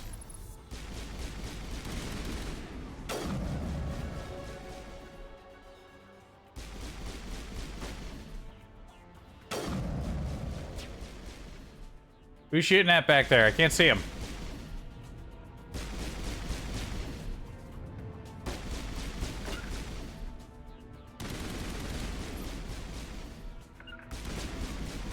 Shit, what were the move orders? Yeah, there's a bunch of different controls. I'm not sure. I gotta get used to them. Order squad weight, mon move, attack. Okay, it's Q and E for movement orders for different people. Or Z for just everybody, I guess.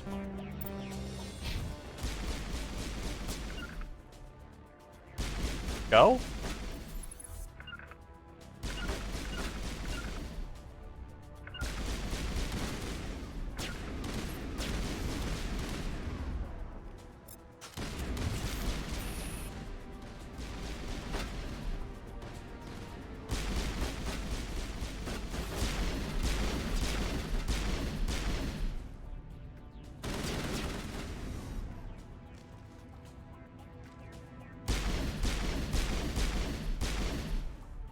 You get the top of his little head. There we go. Regroup. Wait, there's more.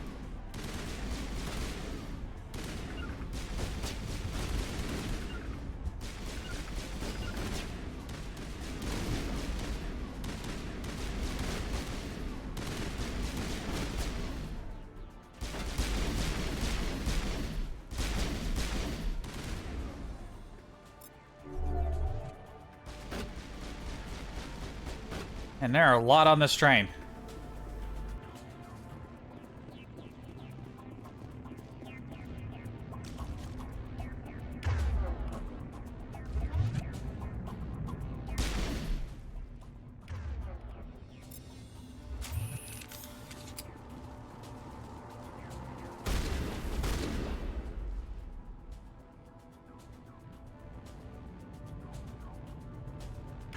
All right. Clear up, clear down. I think.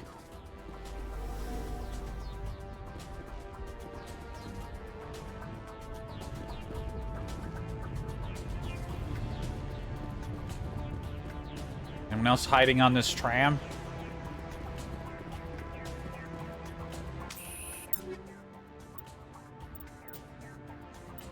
All right, we got level ups.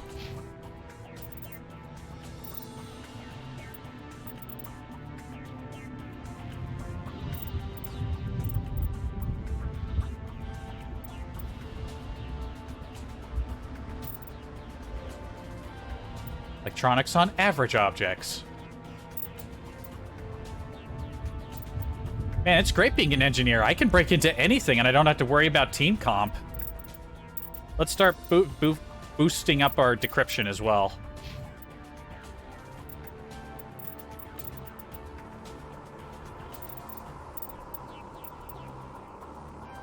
He's closer to unlocking something, so we'll boost his decryption as well, I suppose.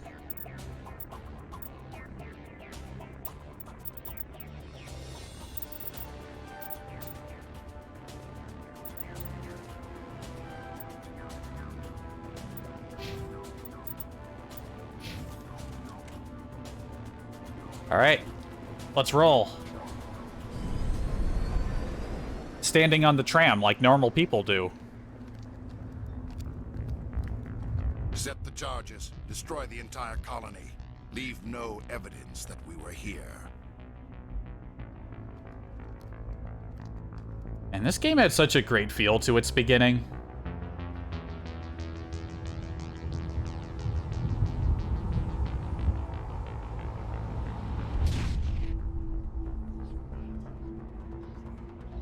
I miss old BioWare.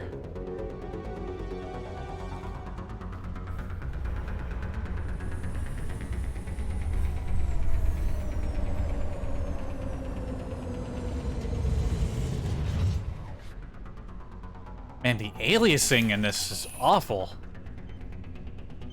Demolition charges. The Geth must have planted them. Hurry! We need to find them all and shut them down.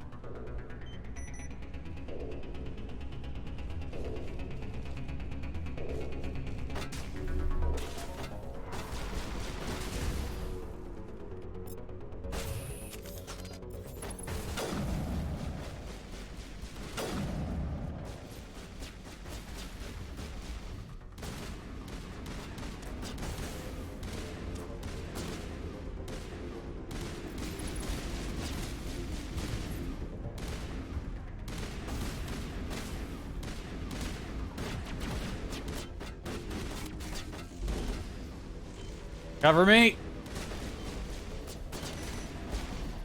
Was the grenade button just G? It was. Right, controllable detonation. Very nice.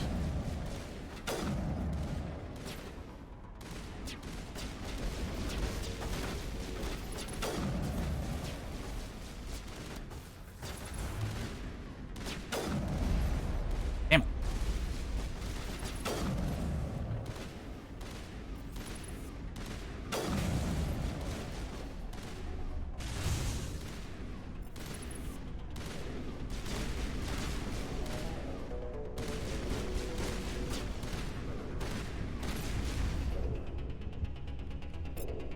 Alright.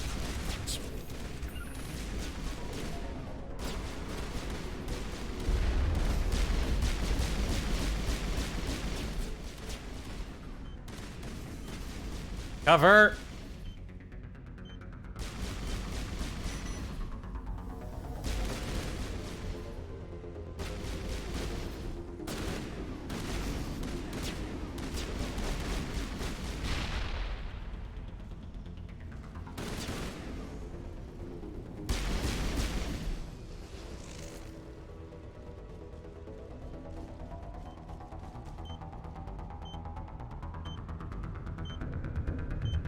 And time.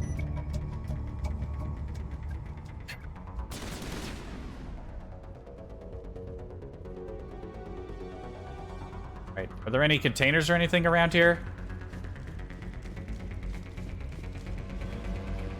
Running like a normal human.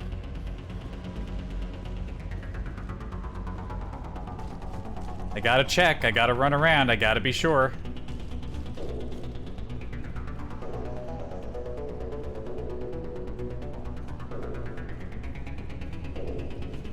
Yeah, it doesn't look like there's anything, but at least we don't have the timers, so we can afford a quick victory lap. Yeah, it doesn't look like there's anything around here to pick up. Let's go.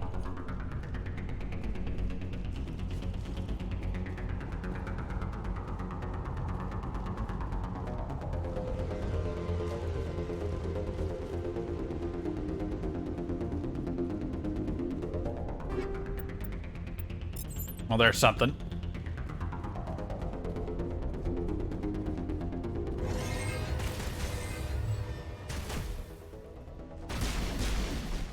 Up.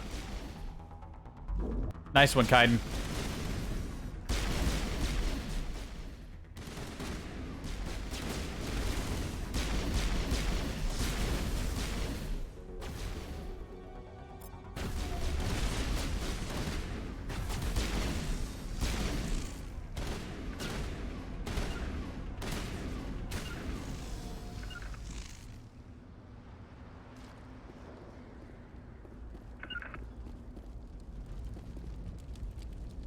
Okay.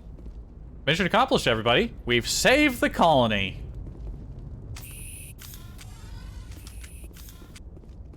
A lot of space a lot of ground to cover. Let's make sure we grab everything we can.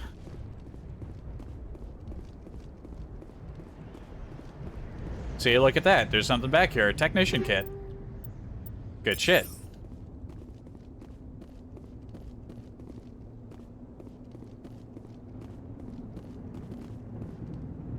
It looks molten over there. Like it's... like there's a layer of magma under the colony. Whoops. Didn't mean to do that. I've never played this game with a keyboard before, but I haven't played this game in forever, so it just takes some getting useful. It feels a bit clunky.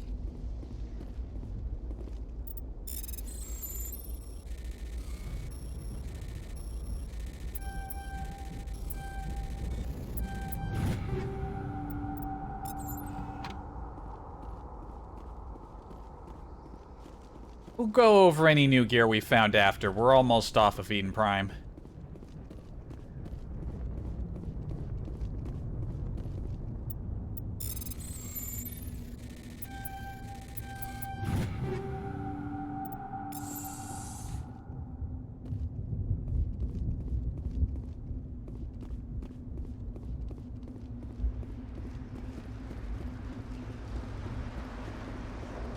This is how a normal human runs. Oh, there's another one. A lot of Turian armor on this human colony with no Turians. Well, technically there's one Turian on it right now, but he's dead. So I don't think he counts.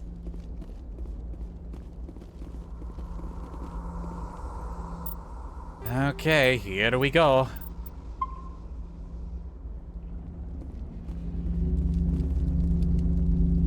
Get some Prothean bacon.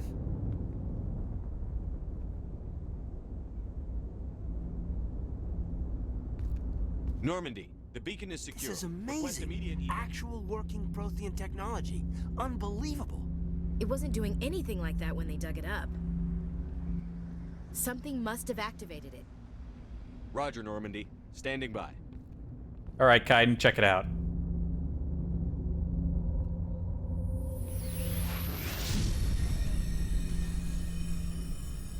Nope, nope, it's not a beacon, it's a tractor beam. Out of the way. All right, you get out. Action jump. Action throw. Haha. Oh, nope, now it's gonna go in for my brain. Whoop, here I go. Ah, no. No, it's infinite, unlimited steam being beamed directly into my brain. Fuck.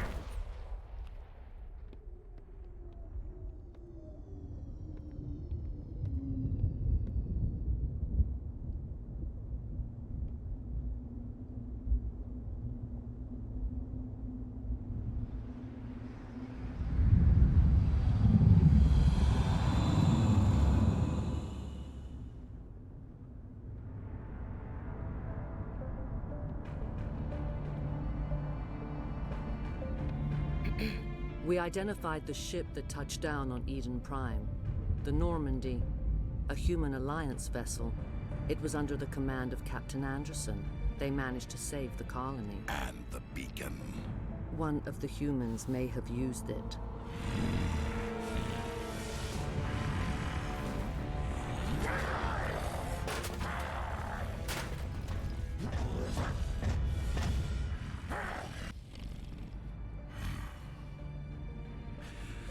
This human must be eliminated.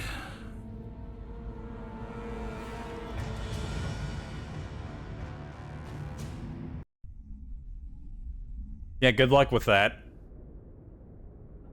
I'm behind this much hair. Dr. Chakwas, I think he's waking up. You think? Ah, my head.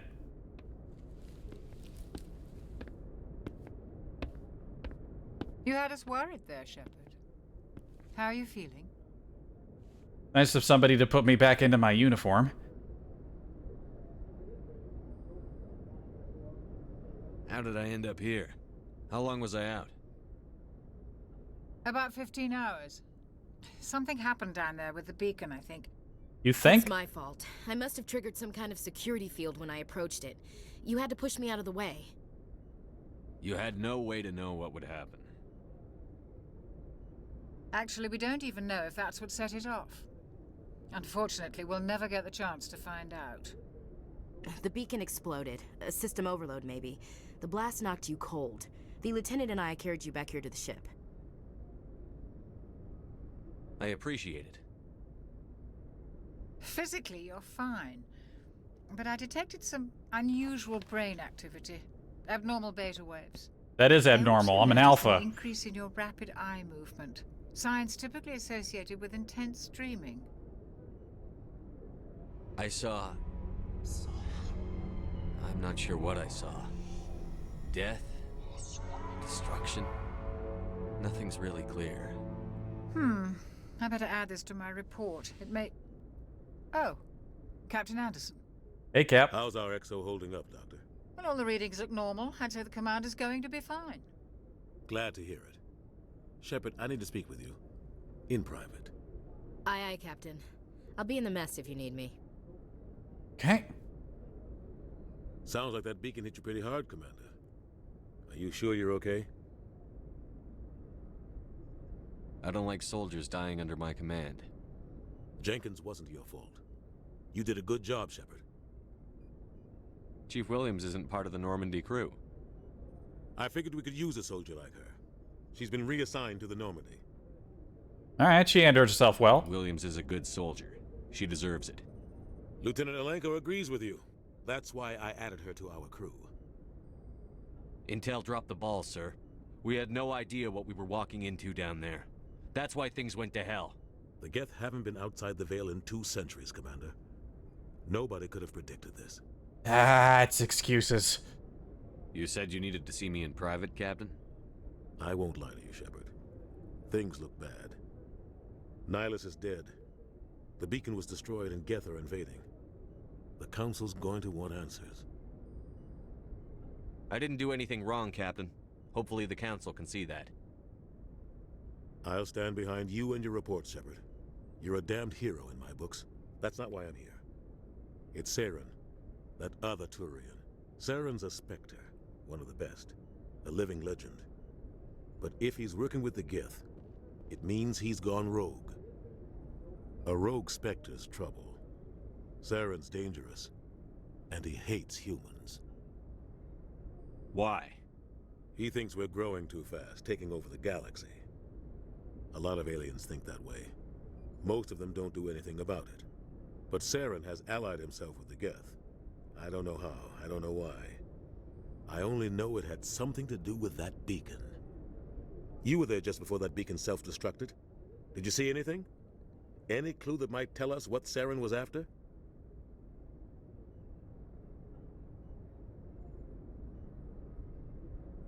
Just before I lost consciousness, I had some kind of vision. A vision? A vision of what? I saw synthetics. Geth, maybe. Slaughtering people. Butchering them. We need to report this to the Council, Shepard. What are we gonna tell them? I had a bad dream? We don't know what information was stored in that beacon. Lost Prothean technology? Blueprints for some ancient weapon of mass destruction? Whatever it was. Saren took it. But I know Saren. I know his reputation is politics. He believes humans are a blight on the galaxy. This attack was an act of war. He has the secrets from the beacon.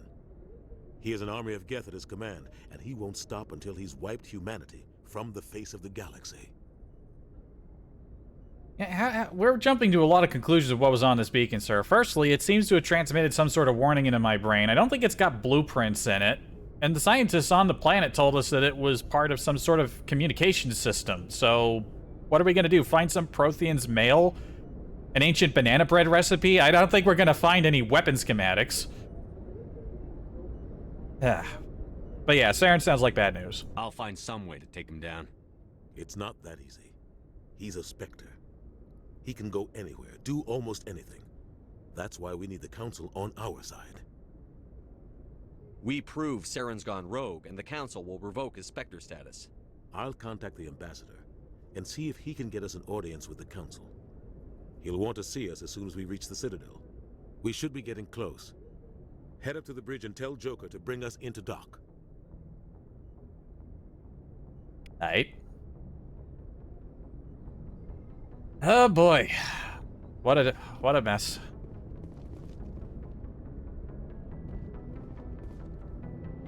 Anything interesting in here?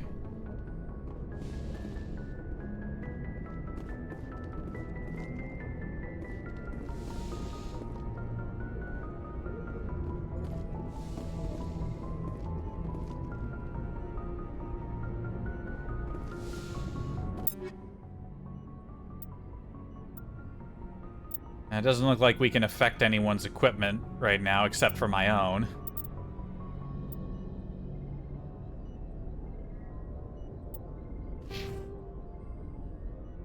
I'm very happy with how the Shepard came out. Again, I think it might just be the lighting and he looks a little pale, a little extra pale at times, but what can you do? Yeah, I think I got the eye color right. Yeah, I'm pretty happy with this. And the uniform, they're not...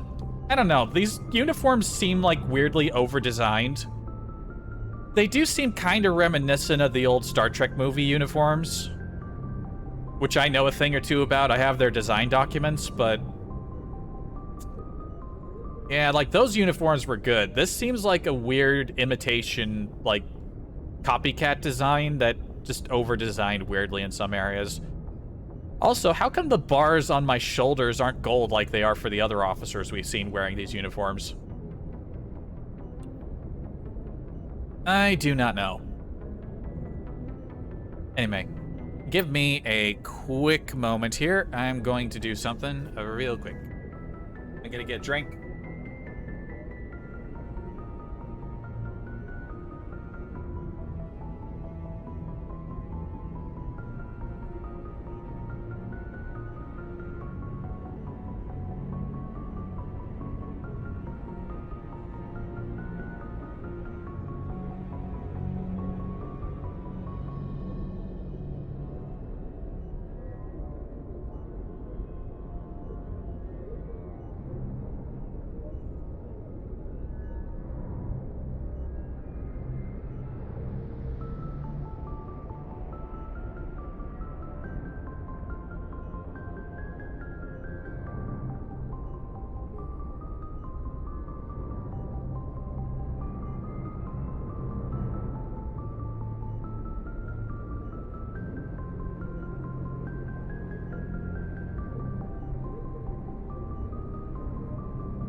Water acquired. My Pepsi is gone. I could get more Pepsi, but I'm trying not to drink too much soda every day.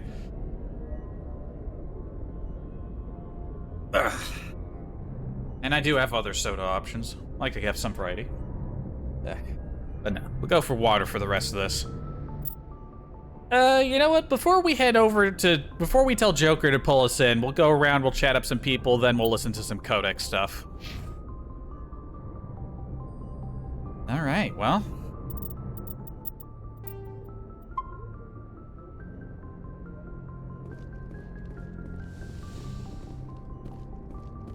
Hey, Commander. Hey. Aiden, yo, my man. I'm glad you're okay, Commander. The crew could use some good news after what happened to Jenkins. Jenkins was a valuable part of this crew. Part of me feels guilty over what happened. If Jenkins was still alive, I might not be here. That's some very silly thinking you've got here. You're a good soldier, Williams. You belong on the Normandy. Thanks, Commander. That means a lot from you. I've never met anyone who was awarded the Star of Terra. Things were pretty rough down there. Are you okay?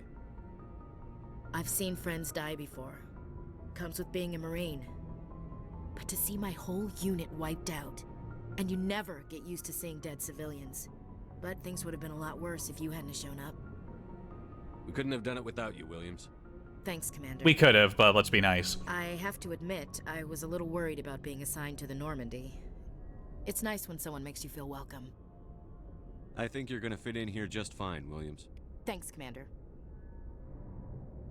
I should say right now that we're not hooking up with Ashley, and I'm going to be taking advantage of the save editor to make sure that that doesn't happen. She's alright, I never really cared that much for her.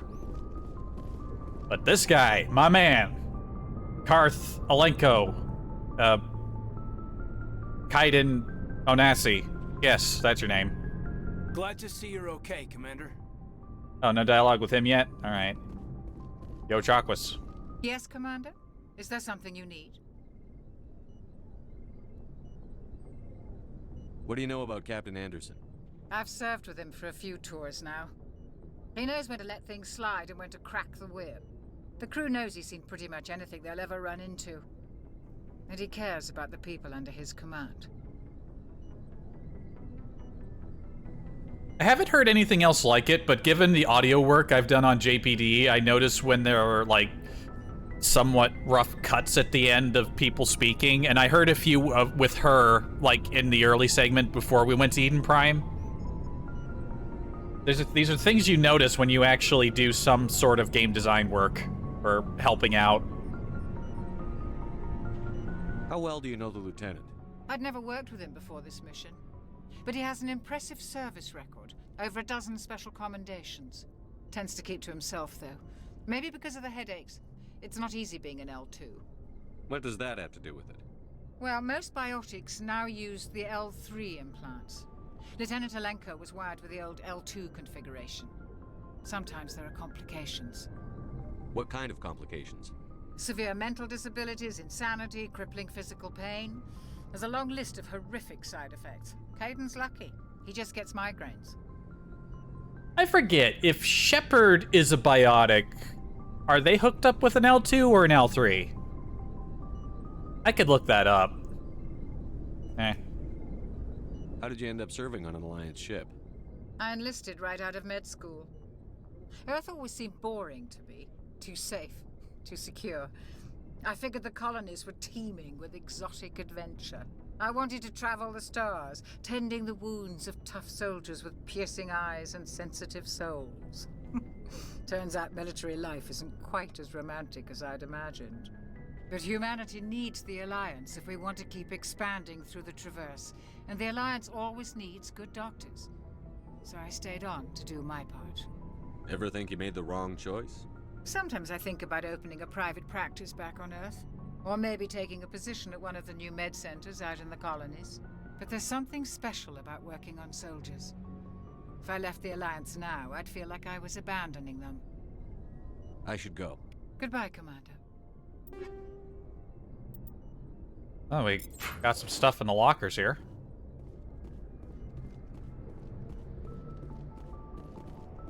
sleep pods, I guess.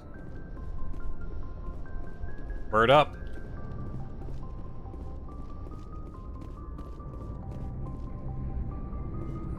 You know, the bridge design is pretty neat, but down here in the lower deck, it looks not as, like, I got all these panels squished off to the side.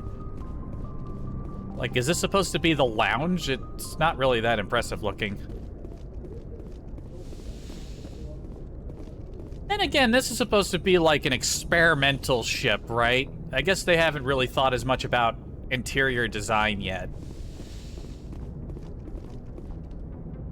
That's a fair way to think about it. Also, what kind of double bed is this? It's 2 regular beds just sat next to each other. Go speak to Joker when you're ready. Tell him to bring the Normandy into dock. Yes, sir.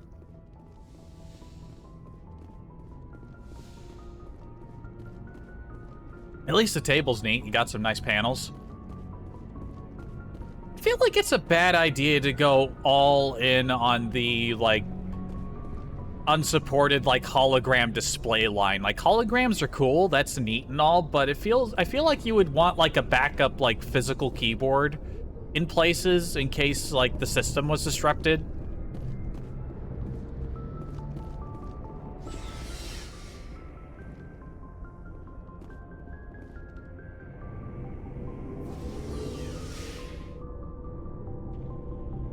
Almost sounds like a turbo lift, but looks nothing like one.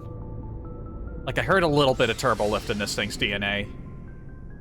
Normandy's vehicle bay, you can assign... Use squad members locker to assign them to... Okay.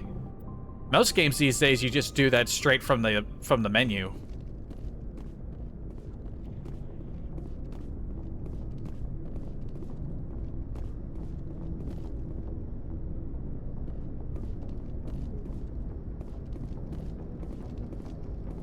Yeah, it's an odd design in places, but I still like it. And here it is. The legendary space car. Also a good design. I believe engineering's down this way.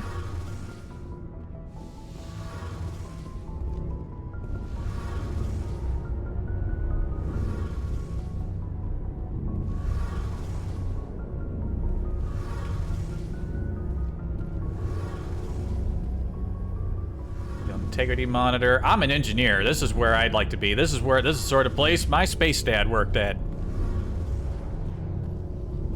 Yo, Adams, word up. Shame about Jenkins, Commander. Yeah. Alright, we can talk more to these people later. There's a green thing over here. What is... Oh, right. Requisitions. Hey, Commander. Looking for some extra supplies before you head out? What have you got? Whatever you want. Armor, weapons, mods. It's not standard Alliance issue, but that's not necessarily a bad thing. Well, as long as you don't mind paying for it. Why should I pay you for my weapons and armor? My stuff doesn't come from the Alliance. I have to purchase it myself, and it's not cheap. Hell, the licenses alone have set me back more than I'd like. But no licenses, no goods. Without the goods, I'm out of a job. It seems weird to have our quartermaster be like this, but okay. What are licenses? Why do you need them? Manufacturers sell licenses. Each license allows me to buy and sell a certain brand of products. I already have several basic ones, but you'll need to buy more if you want me to bring in different brands. Many of the best licenses are hard to get, but they're well worth the cost if you can find them. What do the different manufacturers offer? There are too many for me to keep track of, but each license will explain what it's good for. How often will you get new items? Well, that depends on how many licenses you've purchased, but I'll rotate items on a regular basis regardless. And anytime we land someplace with a big enough port, I'll buy, sell, and trade whatever I can. Check back often. I need to move items quickly, so only the most basic items will be stocked consistently. Let's see what you've got. You bet, Commander. Now, maybe we should look through all the stuff that we currently have before we got this stuff. This is... Yeah, we probably don't. Oh, we can get a black market license right here. Unofficial license, which grants galaxy-wide access for the purchase and salvage of weapons gear from Batarian State Arms, Cerberus Skunk Works, Hanketer Shadow Works, and Jormungand Technology. Right, those are the unlisted licensors. And again, these were apparently a thing in the original version of the game. You had a whole selection of weapons from 4 different manufacturers, and presumably armor as well, that wouldn't appear unless you cheated, which I assume you couldn't do on the consoles, and would only be possible for PC players. Why would you have that hidden away? And only a mod brings that out without cheats? It just seems... I have enough money to afford it, but I don't have a lot of money at the moment, so I'm gonna hold off on that. Let's go through the equipment we have, then I'll take a quick look at the rest of the store.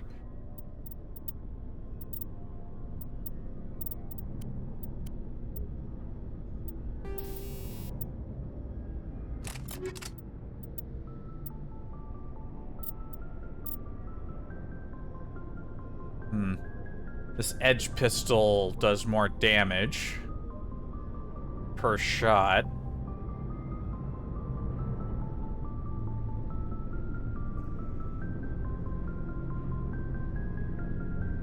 And if it's 1 versus 2 greens, I'll keep the one I currently got. I may as well give myself better versions of other weapons. Not like I can't use them. Elanus Risk Control. Let's read up on some manufacturers while we're here. Hanketer. Reliable and efficient, Earth-based Hanketer has become a major supplier to the Systems Alliance military. Their weapons are considered stock quality at best, though their armor lines are generally recognized as above average. Oh, does each weapon have its own blurb as well? That's nice. I like this kind of flavor text. Welcome to the lore section of this video. Or recording, stream, whatever. The Avenger is a common sniper rifle made by Hanketer, primarily used by police and planetary militia groups. A versatile and reliable weapon, it has average accuracy compared to other sniper rifles in its class.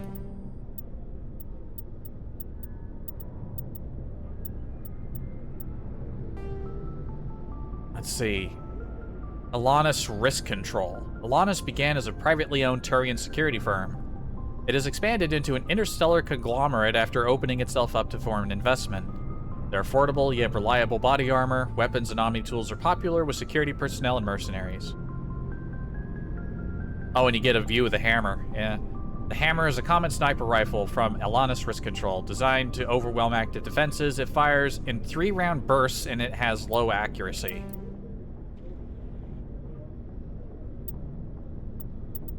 Damn, so low on the so it's only slightly better in damage and DPS, but it's a burst sniper.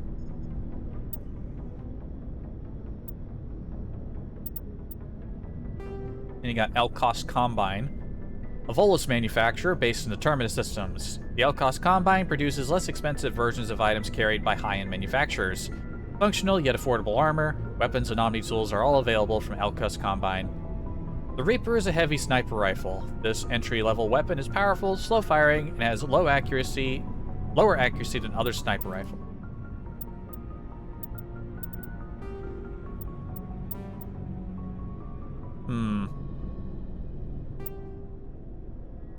I'll take it. I can see myself switching to a sniper every once in a while. I can't imagine the AI is going to be good at using them.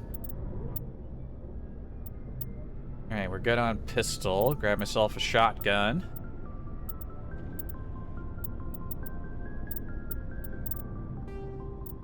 Storm, standard issue shotgun. Systems Alliance Navy is reliable and accurate when compared to other shotguns. Hurricane.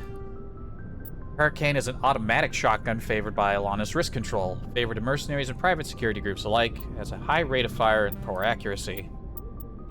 And looks like I'm getting myself a scimitar. Scimitar is a heavy shotgun. It fires larger than normal rounds and sacrifices accuracy for increased power. I'll take it, thank you. And a rifle.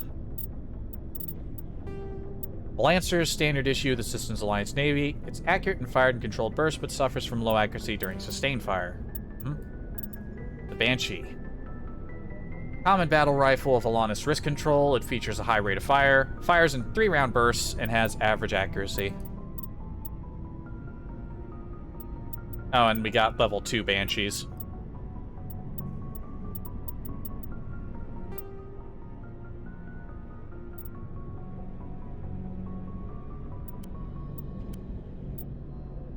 No new Omni tools. Aldrin Labs.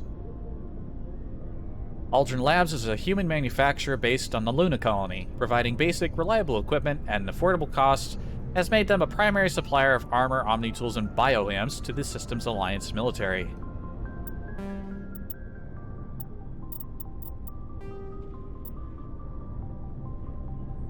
Devlin Industries. We got more manufacturers. Devlin Industries is best known for producing basic armor modules that can withstand a variety of environmental extremes such as cold, heat, and toxic exposure. They also market a complete line of military-grade weapons. It doesn't look like the armor gets like a sales blurb, just medium armor.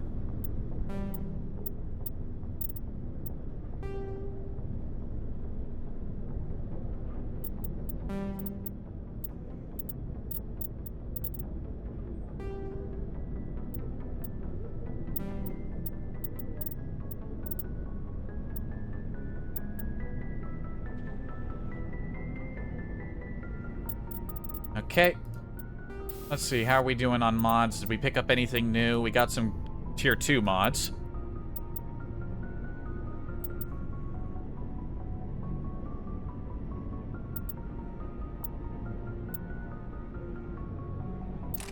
And get myself the armor piercing.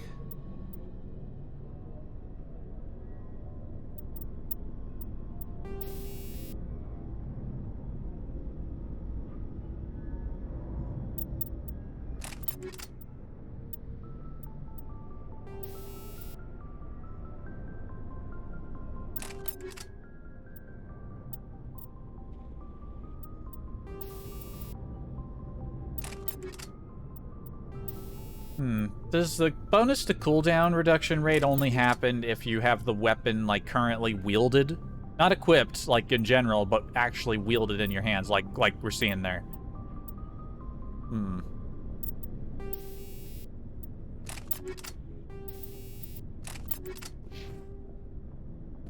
Alright. Kaiden, what do we got for you, buddy?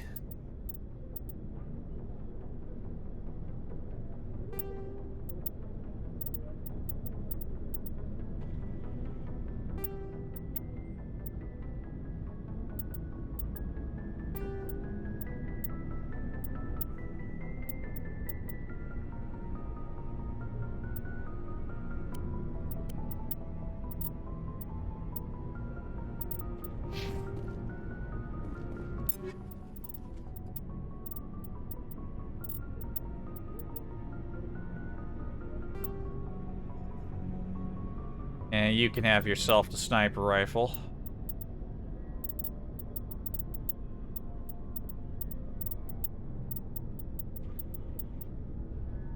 I forget, do we have a carrying capacity limit? I don't see anything that says so. But it would be nice to be sure. Alright, that's all of our available gear currently. Let's go talk to our requisitions officer again. Looking for supplies? Let's see what you've got. You bet, Commander.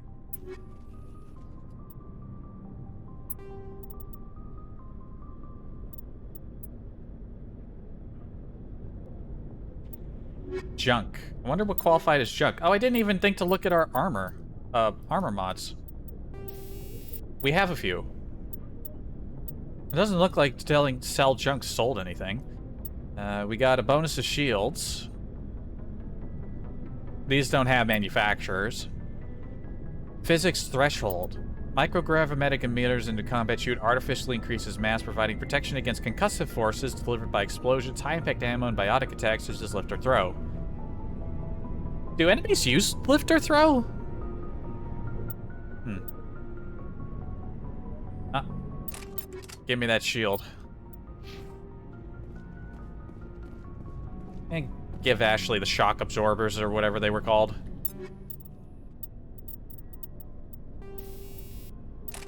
Yeah, shock absorbers. Okay, there we go. Now we can go through and sell all the rest of our junk. Looking for supplies? Let's see.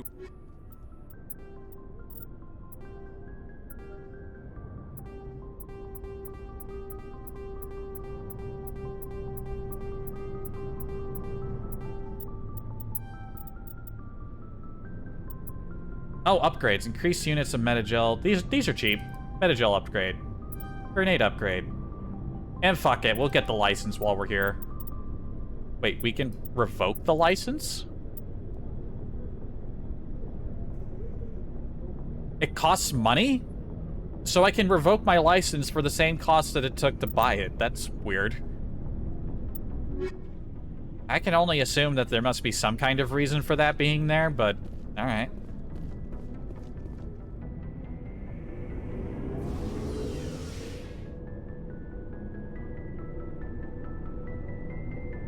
Can't say I quite get it, but okay.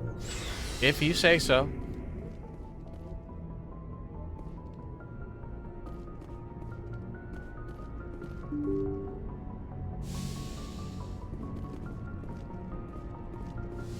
I'm glad you're okay, Commander. Losing Jenkins was hard enough on the crew. Yeah, not a good time.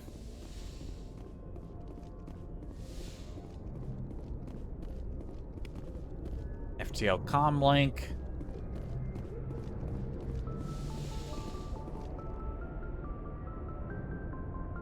Yes.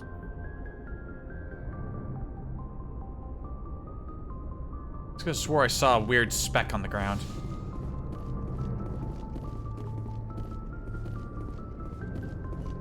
Nav manual 141.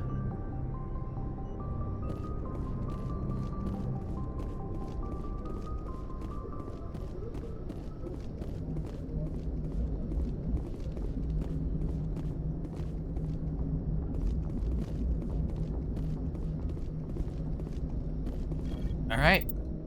Before we chat up Joker, let's find a quiet place to look through the codex. It seems like environment sounds bleed into the menu. Yeah, I forgot that the codex had voice sections in it. It's not all voice, so I'll get to read some of them. The Bikini Prime was destroyed before it self-destructed, burned horrified images of death and galactic destruction in your mind. Sounds like a bad time.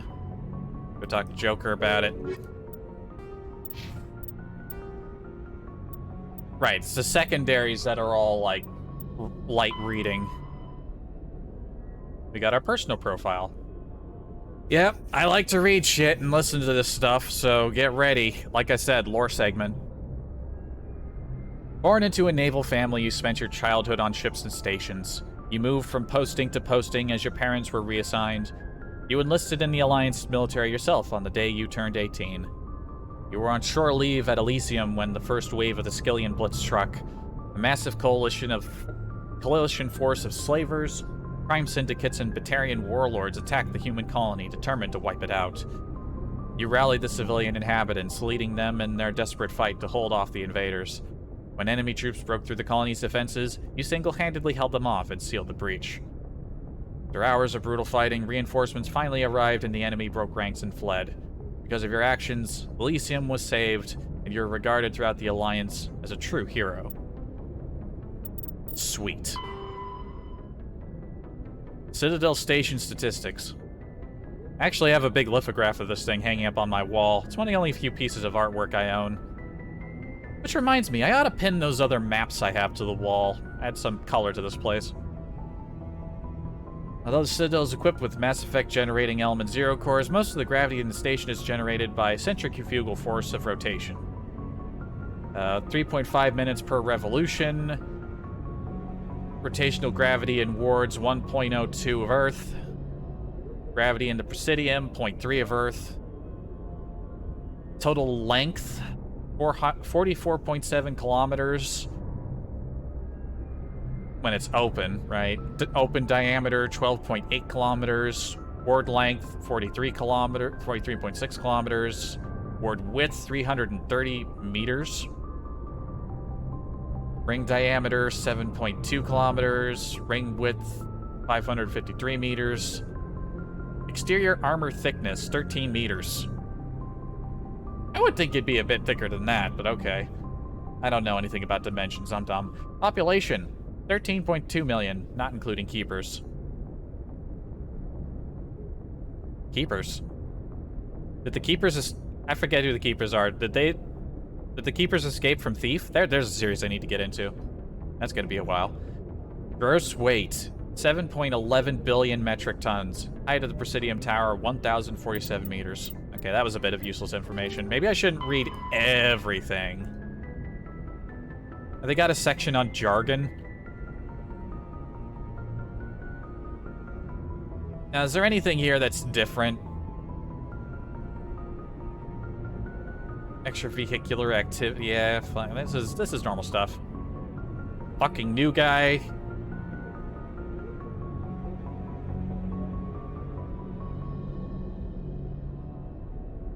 LiDAR, light amplified detection and ranging, an active sensor that bounces lasers on objects and determines its bearing and distance. LiDAR has sufficient resolution that the data can be reconstructed into an image. Neat.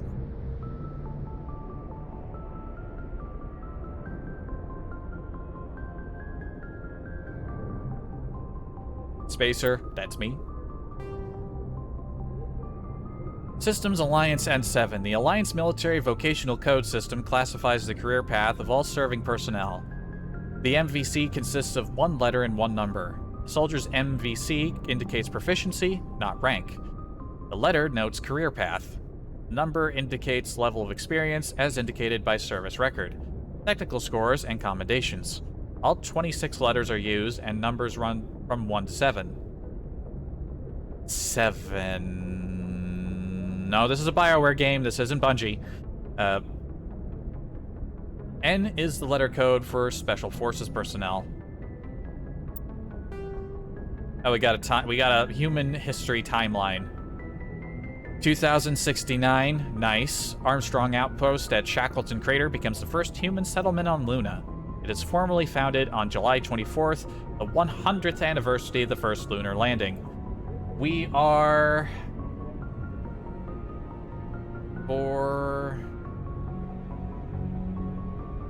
We are 46 years off from our first lunar colony, everybody. I might live that long. Lao City in Eos Chasma becomes the first human settlement on Mars. In 2103, 2137... Wasn't 2137 the name for a strategy game?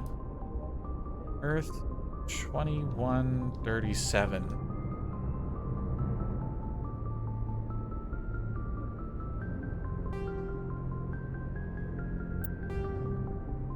Or was it 2147?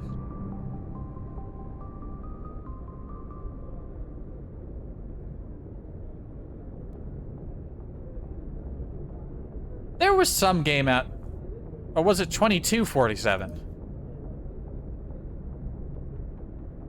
There was some series of, like, sort of space-themed, like, ground, like, RTS. It was, like, Earth, and it was a date. I remember it had a really rad trailer that I loved. You can find it on YouTube. I think there's only one upload of it. It's really crusty, and it's got, like, a GameSpot watermark plastered in the corner.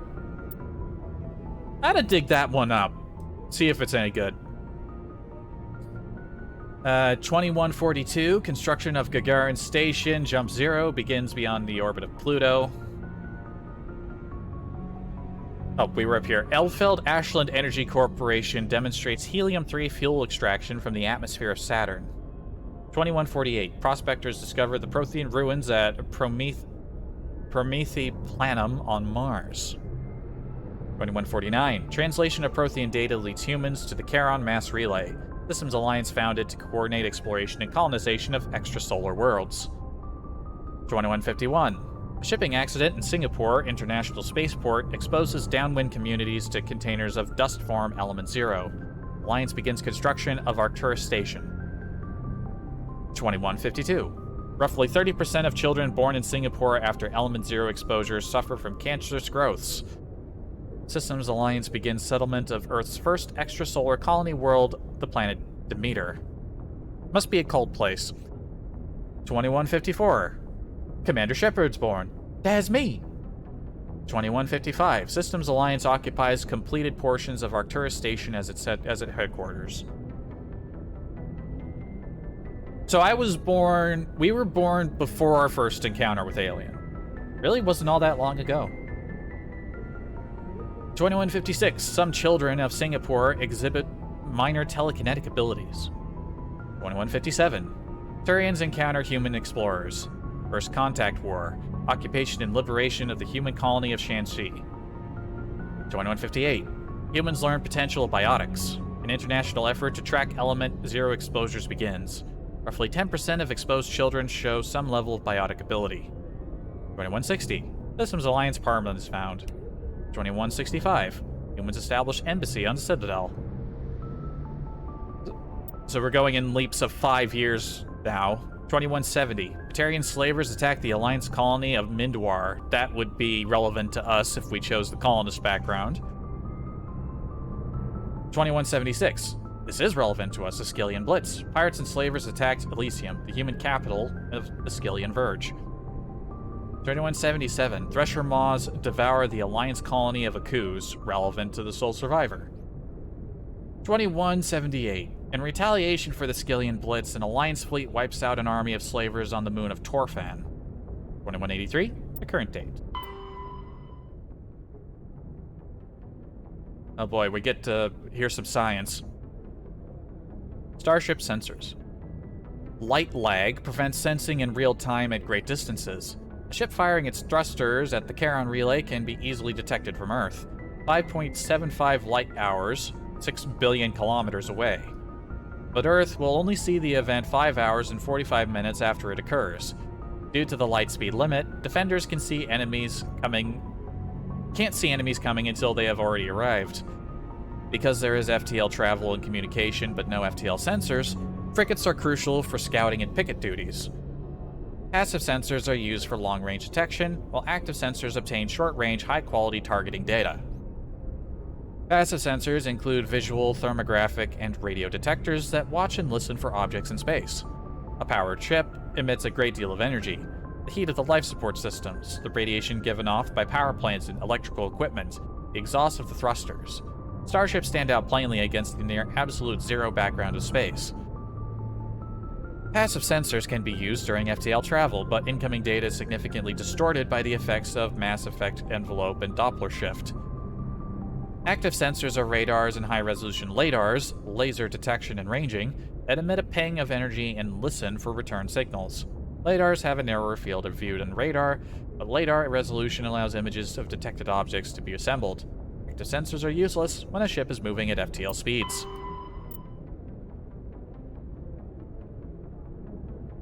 Biotic amps. Of course, they're talking a lot and I feel this gunk build in my throat. Ah! Biotic amps. Biotics manipulate Mass Effect fields using dozens of Element 0 nodules within their nervous systems that react to electric stimuli from the brain.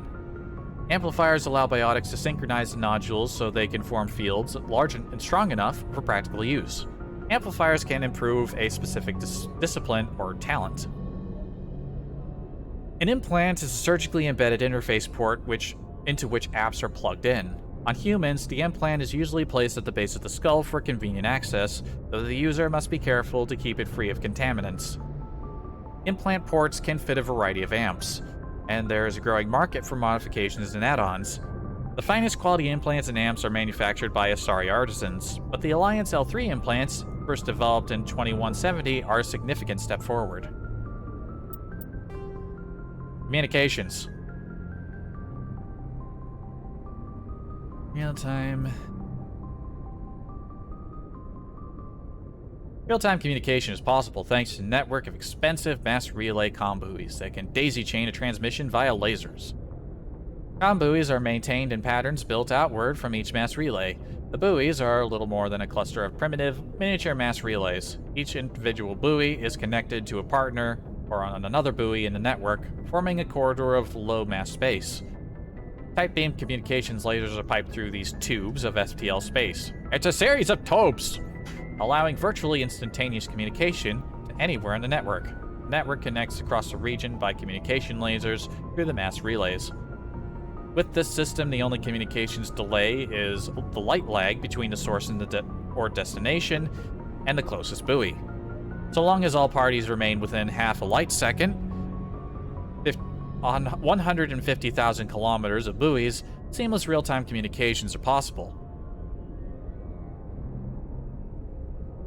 Since buoys are maintained in all traveled areas, most enjoy unlimited instant communication. Ships only suffer communications lag when operating in off-established deep space routes, around uninhabited outer systems, gas giants, and other unsettled areas. During wartime, comm-buoy networks are the first targets of attack. Once the network is severed, it could take anywhere from weeks to years to get a message out of a contested system. In systems where a buoy network has not yet been built or has been destroyed, rapid communication means ferrying information through high-speed courier ships and unmanned data drones. Upgrades. You know, some of these aren't really that much worth reading. I'm going to be a bit more selective when it comes to secondaries. But these are all red. Roughly 1,200 years ago, the Turians were invited to join the Citadel Council. I can sit back for these the ones. Role of galactic peacekeepers. The Turians have the largest fleet in Citadel space, and they make up the single largest portion of the Council's military forces. As their territory and influence has spread, the Turians have come to rely on the Solarians for military intelligence and the Asari for diplomacy. Despite a somewhat colonial attitude towards the rest of the galaxy, the ruling hierarchy understands they would lose more than they would gain if the other two races were ever removed. Turians come from an autocratic society that values discipline and possesses a strong sense of personal and collective honor. There is lingering animosity between Turians and humans over the First Contact War of 2157, which is known as the Relay 314 incident to the Turians. Officially, however, the two species are allies, and they enjoy civil, if cool, diplomatic relations. Skip over to non-council races. The Geth are a humanoid race of networked AIs. They were created by the Quarians 300 years ago as tools of labor and war. When the Geth showed signs of self-evolution, the Quarians attempted to exterminate them. The Geth won the resulting war. This example has led to legal, systematic repression of artificial intelligences in galactic society. The Geth possess a unique distributed intelligence. An individual has rudimentary animal instincts, but as their numbers and proximity increase, the apparent intelligence of each individual improves. In groups, they can reason, analyze situations, and use tactics, as well as any organic race. Geth space is located at the trailing end of the Perseus Arm, beyond the lawless Terminus systems. The Perseus Veil, an obscuring dark nebula of opaque gas and dust, lies between their space and the Terminus systems. Don't mind me, I'm just gonna have a cookie. 50,000 years ago, the Protheans were the only spacefaring species in the galaxy. They vanished in a swift galactic extinction. Only the legacy of their empire remains. They are believed to have built the mass relays and the Citadel, which have allowed numerous species to explore and expand throughout the galaxy.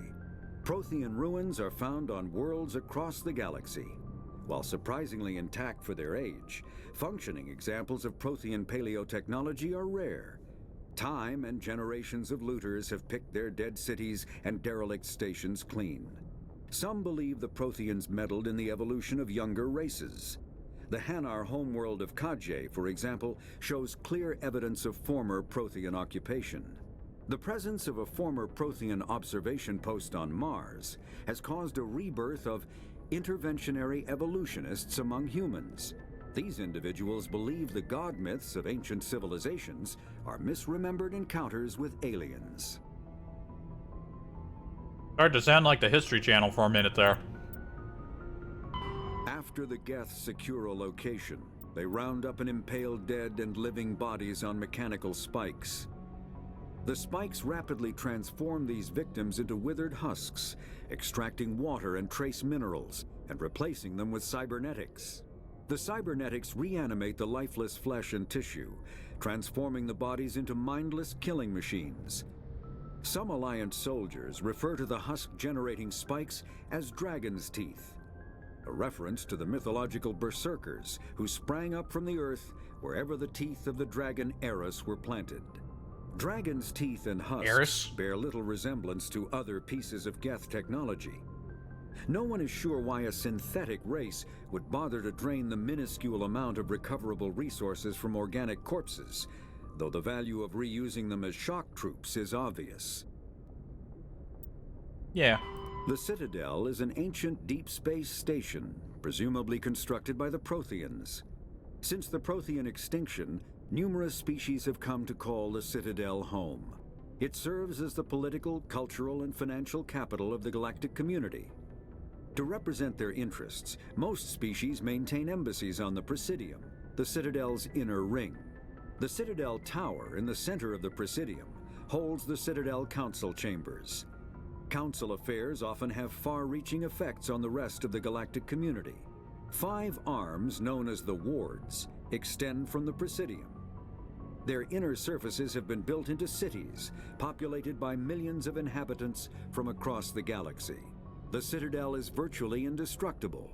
If attacked, the station can close its arms to form a solid, impregnable shell. For as long as the station has existed, an enigmatic race called the Keepers has maintained it. Spectres are agents from the Office of Special Tactics and Reconnaissance, and answer only to the Citadel Council. They are elite military operatives, granted the authority to deal with threats to peace and stability in whatever way they deem necessary. They operate independently or in groups of 2 or 3. Some are empathetic peacekeepers, resolving disputes through diplomacy. Others are cold-blooded assassins, ruthlessly dispatching problem individuals. All get the job done one way or another, often operating outside the bounds of galactic law. The Spectres were founded after the Solarians joined the Council.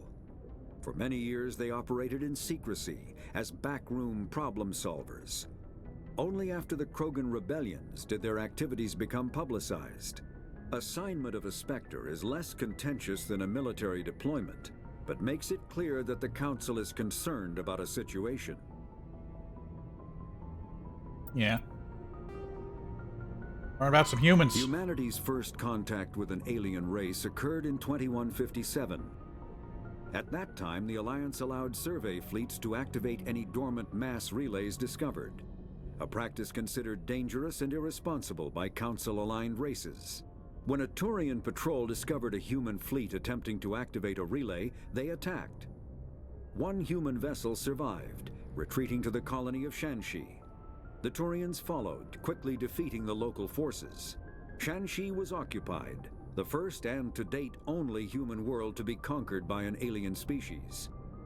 The Turians believed the handful of ships they defeated represented the bulk of human defenses, so they were unprepared when the Second Fleet, under Admiral Castany Drescher, launched a strong counteroffensive, evicting them from Shanxi. The Turians mobilized for full-scale war, drawing the attention of the rest of the galaxy. The Council quickly intervened, forcing a truce. Fortunately for humanity, the First Contact War was ended with a diplomatic solution. Fortunately. The Systems Alliance is an independent supranational government representing the interests of humanity as a whole. The Alliance is responsible for the governance and defense of all extrasolar colonies and stations. The Alliance grew out of the various national space programs as a matter of practicality. Sol's planets had been explored and exploited through piecemeal national efforts. The expense of colonizing entire new solar systems could not be met by any one country. With humans knowing that alien contact was inevitable, there was enough political will to jointly fund an international effort. Still, the alliance was often disregarded by those on Earth until the First Contact War.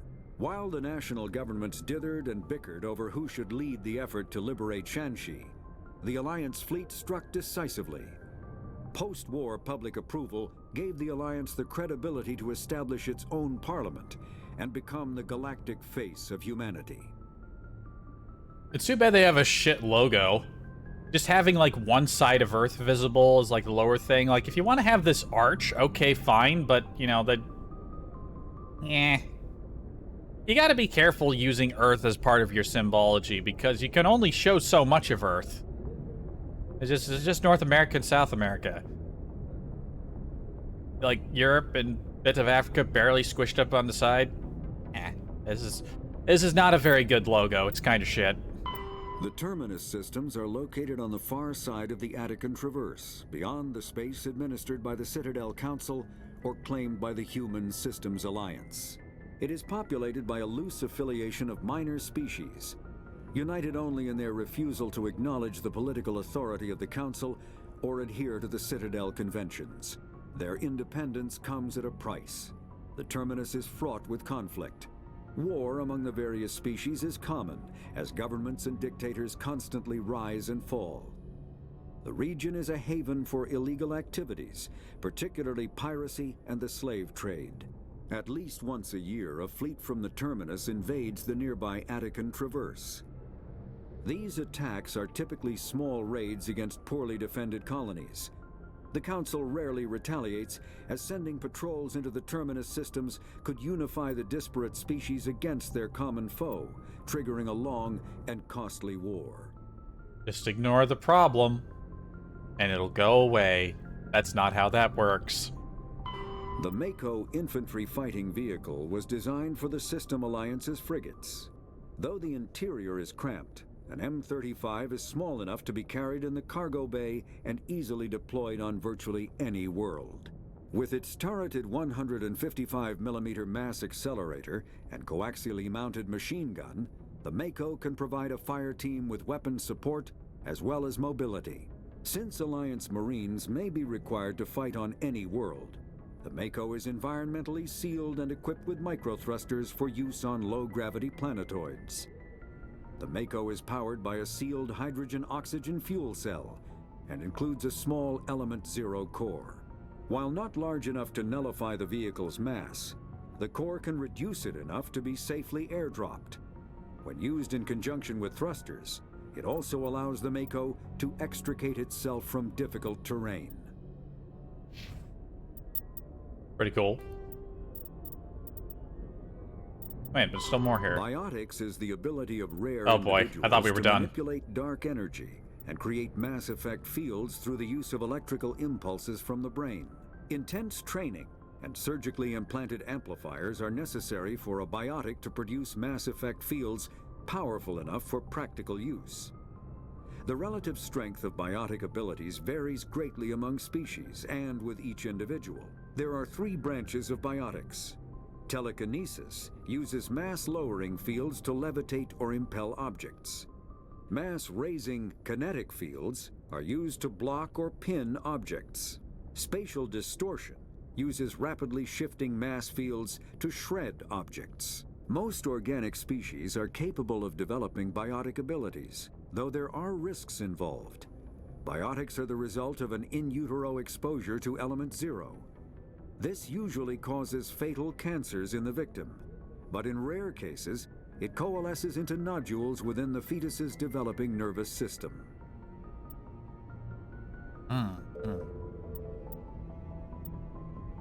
Biotics is when subjected to an electrical current, the rare material dubbed Element Zero, or EZO, emits a dark energy field that raises or lowers the mass of all objects within it. This mass effect is used in countless ways, from generating artificial gravity to manufacturing high-strength construction materials. It is most prominently used to enable faster-than-light space travel. EZO is generated when solid matter, such as a planet, is affected by the energy of a star going supernova. The material is common in the asteroid debris that orbits neutron stars and pulsars. These are dangerous places to mine, requiring extensive use of robotics, telepresence, and shielding to survive the incredible radiation from the dead star. Only a few major corporations can afford the setup costs required to work these primary sources. Humanity discovered refined Element Zero at the Prothean Research Station on Mars, allowing them to create Mass Effect fields and develop FTL travel. Neat. I suppose it depends on how unstable a neutron star is, like with a neutron star, the radiation is coming out of the poles, right? And it's just shooting off. Like, unless it's, like, rapidly spinning around or something like they do in Star Sector. You know, it doesn't sound that difficult. Though I suppose ambient radiation generation, like, it's not all going out the poles, right? It's just super strong out the poles. Element Zero can increase or decrease the mass of a volume of space-time when subjected to an electrical current. With a positive current, mass is increased. With a negative current, mass is decreased. The stronger the current, the greater the magnitude of the dark energy mass effect. In space, low-mass fields allow FTL travel and inexpensive surface-to-orbit transit. High-mass fields create artificial gravity and push space debris away from vessels. In manufacturing, low-mass fields permit the creation of evenly blended alloys, while high-mass compaction creates dense, sturdy construction materials. So versatile. The military makes extensive use of mobility-enhancing technologies. With Mass Effect utilizing fighting vehicles standard frontline issue in most military forces. Mass Effect fields are also essential in the creation of kinetic barriers or shields to protect against enemy fire. Omni-tools are handheld devices that combine a computer microframe, sensor analysis pack, and manufacturing fabricator. Versatile and reliable, an Omni-tool can be used to analyze and adjust the functionality of most standard equipment, including weapons and armor, from a distance. The fabrication module can rapidly assemble small three-dimensional objects from common reusable industrial plastics, ceramics, and light alloys. This allows for field repairs and modifications to most standard items, as well as the reuse of salvaged equipment. Omni-tools are standard issue for soldiers and first-in colonists. Cool. Combat hard suits use a dual-layer system to protect the wearer. The inner layer consists of fabric armor with kinetic padding. Areas that don't need to be flexible, such as the chest or shins, are reinforced with sheets of lightweight, ablative ceramic. The outer layer consists of automatically generated kinetic barriers.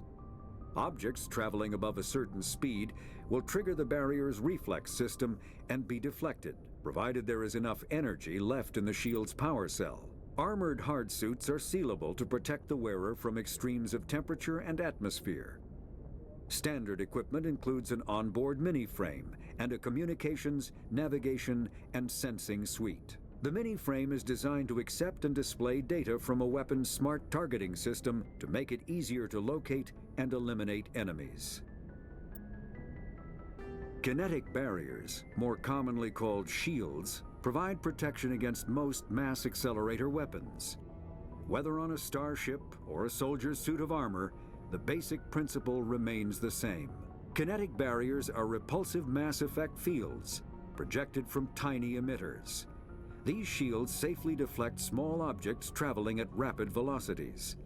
This affords protection from bullets and other dangerous projectiles, but still allows the user to sit down without knocking away their chair. The shielding afforded by kinetic barriers does not protect against extremes of temperature, toxins, or radiation. Lame. Okay, I think that's all for the lore dump. For now.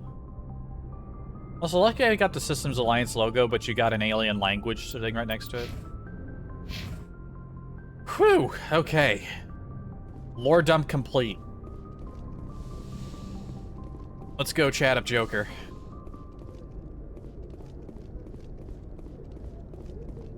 Part of me wants to, after the stream is over, go back from the beginning and try some other dialogue choices, you know, early on where there's not a whole lot of ground to cover. I don't know why I want to do that, but there it is. So if anything appears weird in the next episode, then you know why. I did something weird. Hey, Joker. Looking cool, Joker. I can't stop thinking about Persona 5 now, how times have moved on.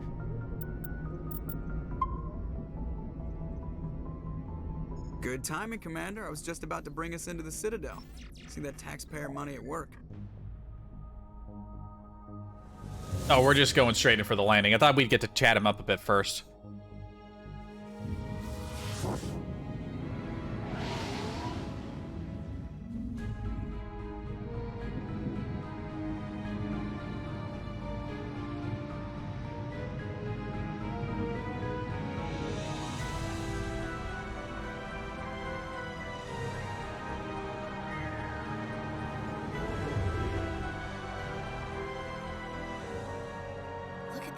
Of that ship.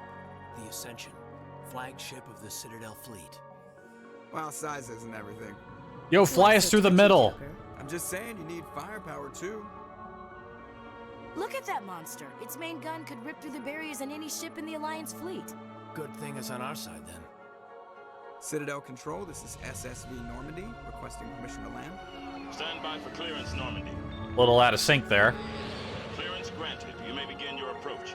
Transferring you to an Alliance operator. Roger, Alliance Tower. Normandy out. Little out of sync there. Please proceed to dock 422. It's not that bad, but I'm noticing it, and I don't like that I'm noticing it. Well, there's a reason to go back from the beginning. If I find a fix for that, I want to make sure that it works.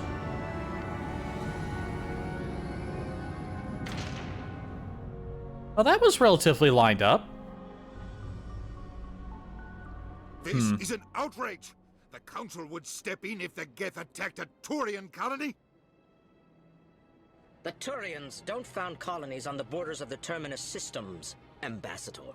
Humanity was well aware of the risks when you went into the Traverse. What about Saren? You can't just ignore a rogue Spectre. I demand action! This con. Make demands of the Council, Ambassador. Citadel Security is investigating your charges against Saren. We will discuss the CSEC findings at the hearing, not before. Captain Anderson, I see you brought half your crew with you. Just the ground team from Eden Prime, in case you had any questions. I have the mission reports. I assume they're accurate? They are. Sounds like you convinced the Council to give us an audience. They were not happy about it. Saren's their top agent. They don't like him being accused of treason. Saren's a threat to every human colony out there. If they don't stop him, I will. Settle down, Commander. You've already done more than enough to jeopardize your candidacy for the Spectres. The mission on Eden Prime was a chance to prove you could get the job done. Instead, Nihilus ended up dead and the beacon was destroyed. That's Saren's fault, not his. Then we better hope the CSEC investigation turns up evidence to support our accusations. Otherwise, the Council might use this as an excuse to keep you out of the Spectres. Come with me, Captain. I want to go over a few things before the hearing. Shepard, you and the others can meet us at the Citadel Tower, top level. I'll make sure you have clearance to get in. And that's why I hate politicians. You're not special. Everyone hates politicians.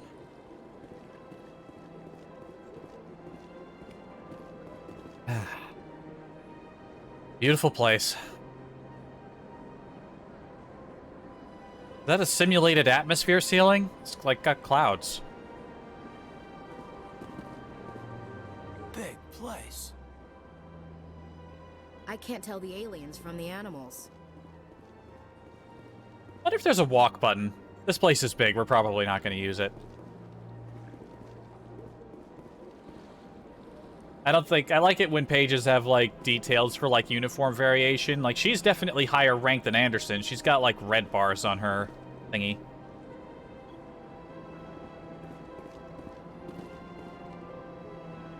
Pardon me, madam. I'm just going to hack into your computer.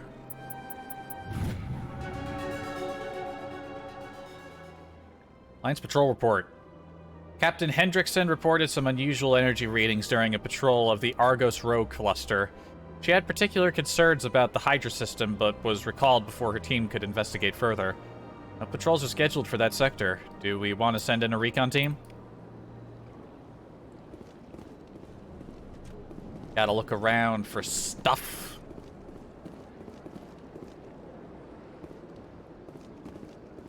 Oh my god, what is... I think her eyes were rolled up in her head. Oh my god.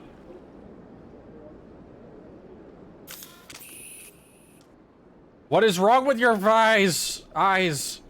Okay, she's hiding them now. Man, a lot of high rankers here. Also, why were they having this council call meeting in what looks like a fucking lounge?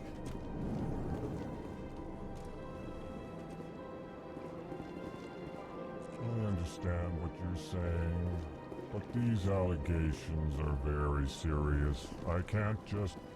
This is serious. My reputation is at stake.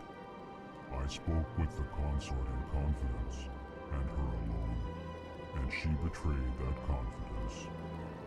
All right. I will look into it for you. In the meantime, do not do anything rash. I forgot about these guys, which is understandable. You barely ever see them. Like, they're not even used as, like, enemies in some cases. Look, Elcor, I remember the name, Elcor, right?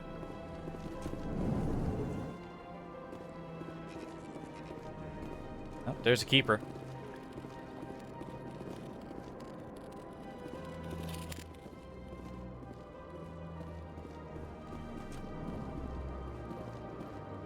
Hello there, human.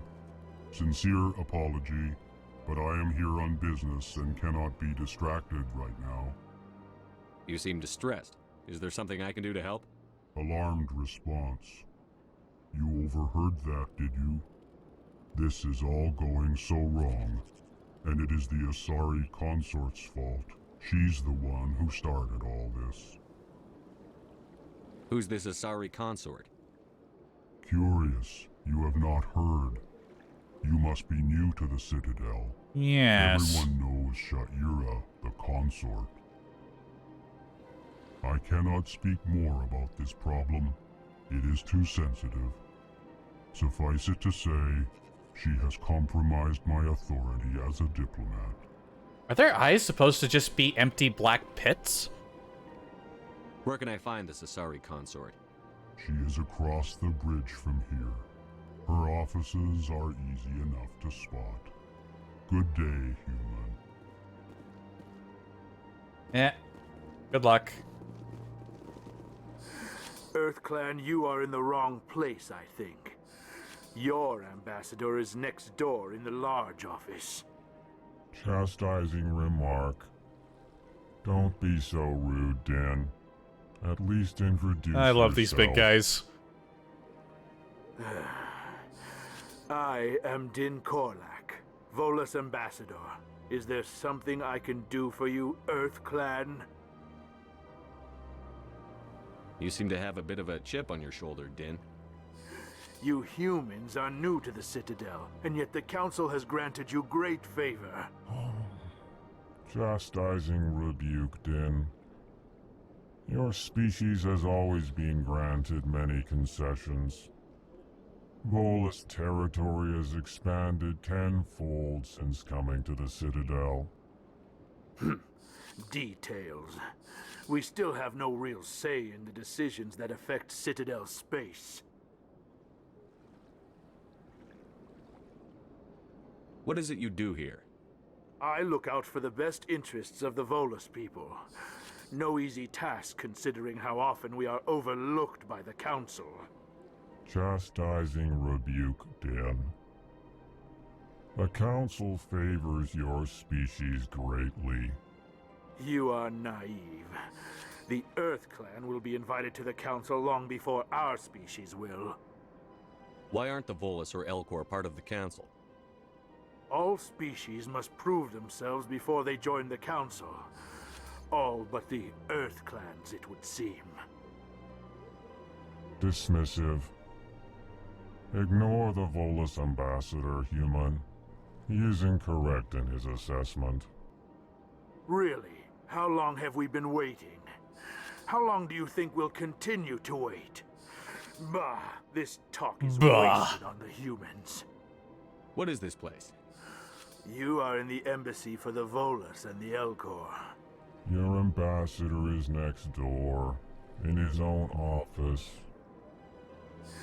In this shared space, I aid my fellow Volus when I'm not being interrupted. Kind of lame that they have to share an office. And it's a fairly smart one, too.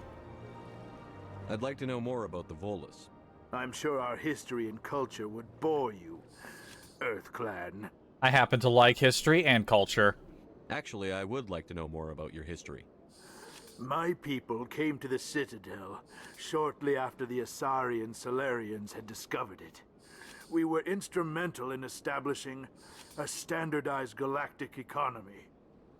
However, despite our long association with the Citadel and our many contributions to galactic society, we still do not hold a seat on the Council.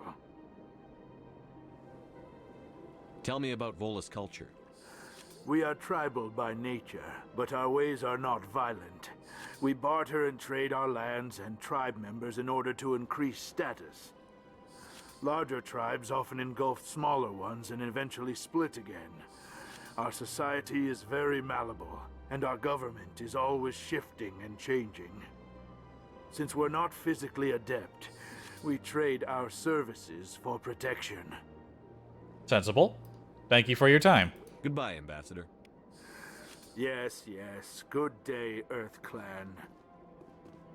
EarthClan has a nice ring to it. Let's get our Elcor talking. Whoops, not like that. Pleased greeting. Human, it is always good to see your kind. I am Ambassador Kalen. Genuine query. Is there something I can do for you this day? What do you do here? Modestly. I work to bring the problems and the requests of the Elcor groups to the attention of the Council. Ha! They only give us these positions to keep us quiet. The Council doesn't care about our races. Chastising rebuke. Your tone is inappropriate, Din. This human is not to blame for your malcontent or your misconceived suspicions. Did those things on their backs always glow? They have like a sort of gradient glow that's going up and down the back of them. Why do you explain what you're about to say? Our people communicate less through words and more through scent and slight movements. Plainly, we discovered our vocal expression was not enough to convey the feelings of our conversations to other species. Why do you bother, Kalen? These EarthClan don't really care about our ways. So grumpy. Remorseful response, Din. You don't truly believe that, and if you do, I am very sorry for you.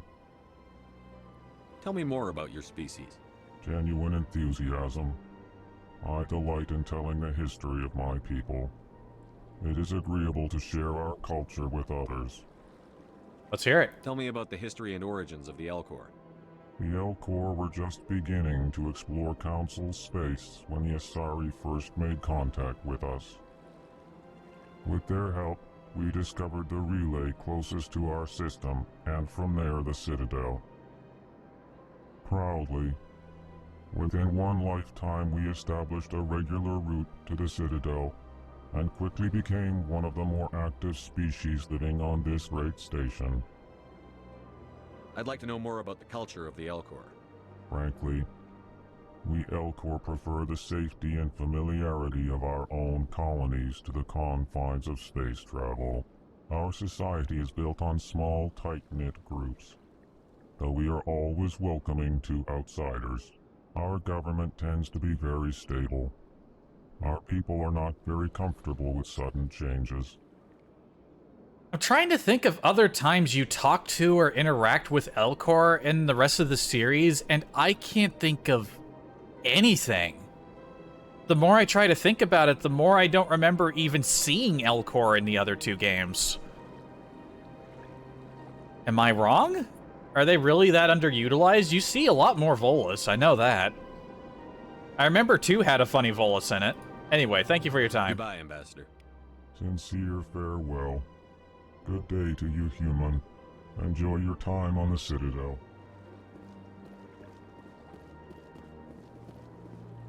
Yeah, very crowded little office they got here. Looks more like, again, it looks more like a lounge. So this is the human embassy, right? Or is it down here?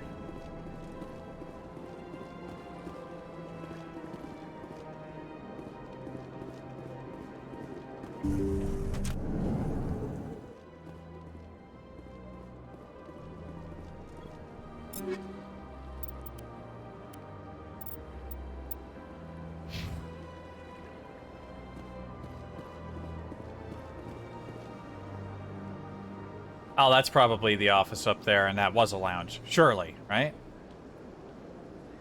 Oh, this must be one of those... Presidium. Allow me to be your guide. Is this a female Turian? Again, I don't... These weren't in any of the 3 main games, were they? They were introduced in Andromeda, right?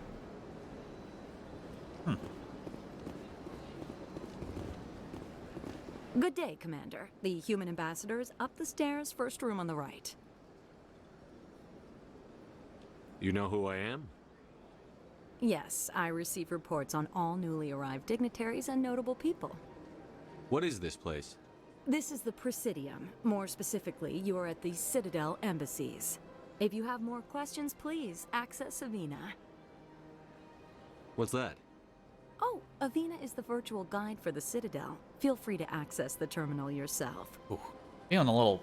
Stomach's feeling a little off. Oof, I might need to either take a break in a minute, or I might need to close off early if this builds up any further. This feels weird. Ooh. Am I getting sick?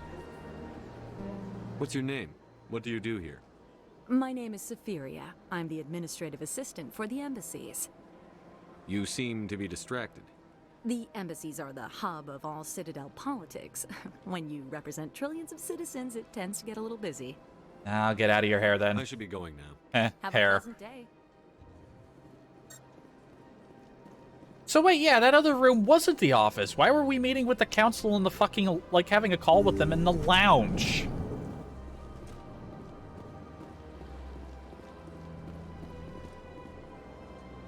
Man, it is really diverse now.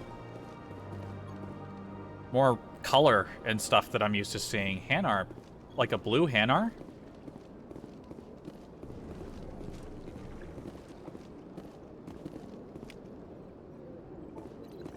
Got a little archive there.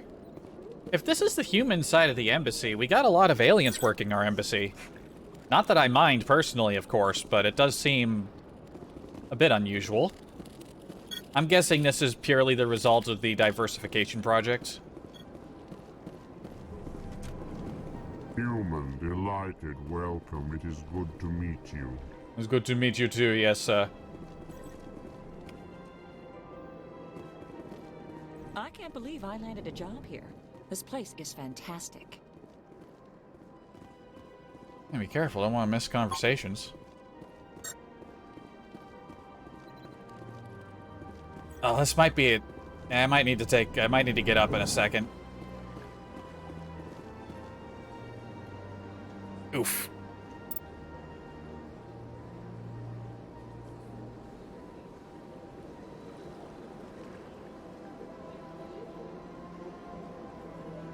Oh, yeah.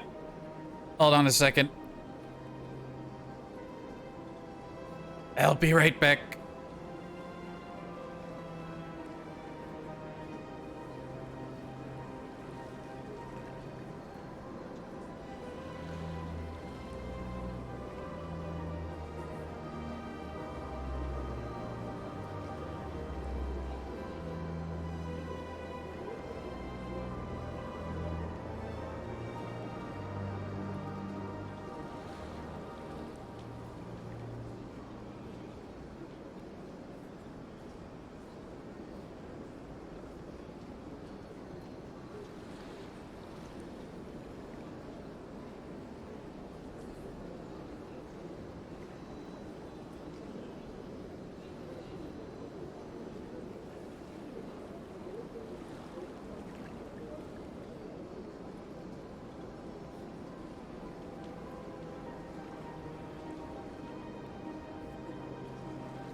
Oh, man. Apologies, I might need to... I was gonna keep going for a bit, but I was willing to go for another couple of hours, but suddenly my guts just were like, hey, you know what? We hate you and we want you to feel uncomfortable. It's... I'm not feeling... Oof, this is really... this does not feel good. I think Man, I was prepared for a slightly longer stream than normal, but I don't think this is going away. I might need to call it quits for now.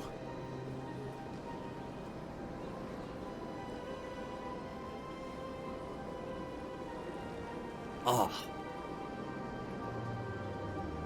Yeah. Yeah, this is not feeling good. I don't like how this feels.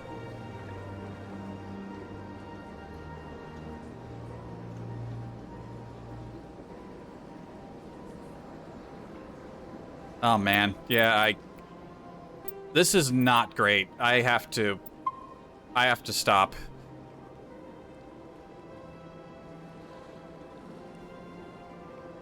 This is, I can feel it. This is gonna keep going for a little bit.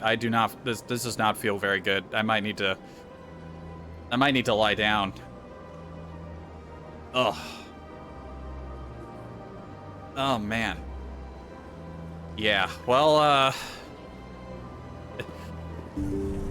I guess we'll, pick up where we left off and, you know, right at this corner. Like, hopefully we'll have a little bit of a longer stream next time. You know what? I might do another stream tomorrow. I'm really happy to be playing this again, and I'm kind of bummed out that I suddenly feel like I need to stop because of a sudden onset of a stomachache. Ugh. It couldn't have just been the cookie that did this. Was this the cookie's fault? Ah.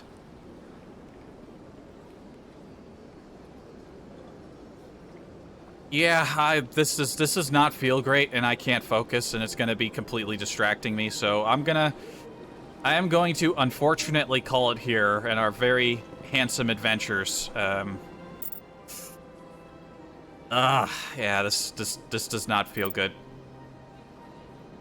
Although I feel like it might I might be getting better.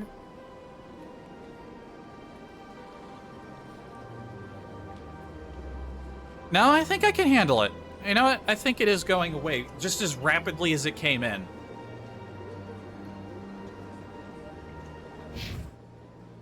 Yeah, you know what? I'm fine. I just needed to stop for a moment. We're all good. We're all good. My stomach isn't going to explode. Yep. Turian Embassy. By the looks of things. Commander Shepard, I didn't expect to see you here. Did Ambassador Udina send you? Have we met before? No, but I know you well enough. I'm Executor Palin, head of CSEC. Oh, CSEC. It's my job to know when someone like you arrives on the Citadel. Was there something you needed, Commander? Tell me about your investigation into Saren. Sorry, Commander. I don't make a habit of giving out details about ongoing investigations. That's fair. It was worth a shot. Tell me about CSEC. CSEC provides necessary police and security services throughout the Citadel.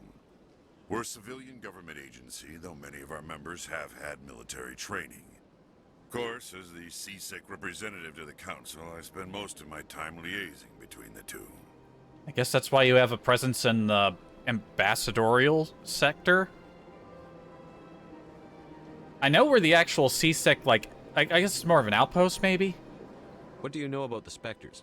They're the right hand of the Council, or so they like to be called. More like the underhanded side of the Council. What do you have against the Spectres? I can't abide any organization that considers itself above the law. Especially when it's left up to each individual Spectre to decide when and how to bend the rules. Sometimes you have to bend the law to keep people safe. I've been with CSEC for 30 years. I've never had to break the law to do my job, not once. Yeah, right. You expect us to believe none of your officers are corrupt? There are over 200,000 CSEC agents. Some of them are going to be bad.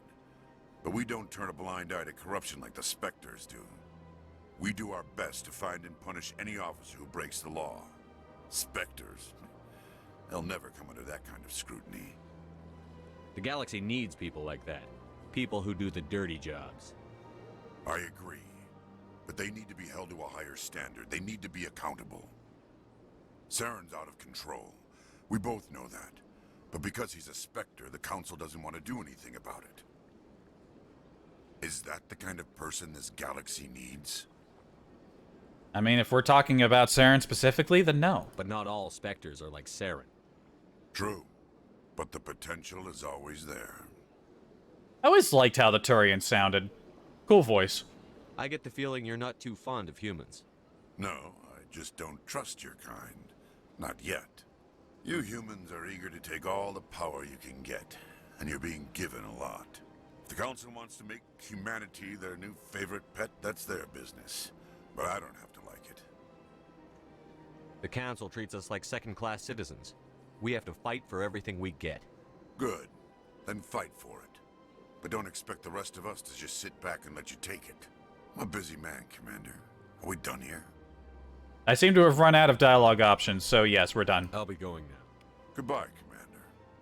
Okay, I'm feeling much better now. That just... ugh. That stomach thing just came and went fast.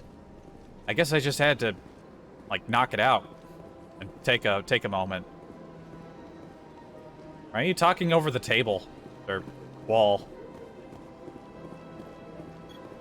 Yeah, you don't mind if I hack this, do you? Yeah, cool.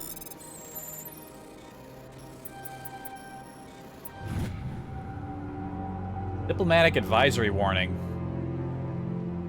The following message was transmitted from an untraceable account. Pardon me, the music got really loud. Transmitted from an untraceable account to multiple recipients across the extranet. Further monitoring of the situation is warranted. My fellow biotic, you have been selected to receive this transmission because of our shared plight. You understand us. You tolerate us. We must stand together. We must build our own new world. Come, join us in the Hawking Eta cluster. Only as one body can we right the wrongs done to our kind. Yeah, that sounds like trouble. Sounds like a cult invitation. Yeah, I'm feeling much better now. Oh boy.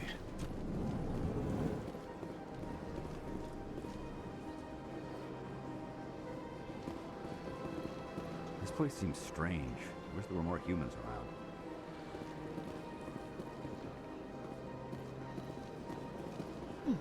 Well, they've built themselves quite the lake. Wonder if anyone ever drowned in it.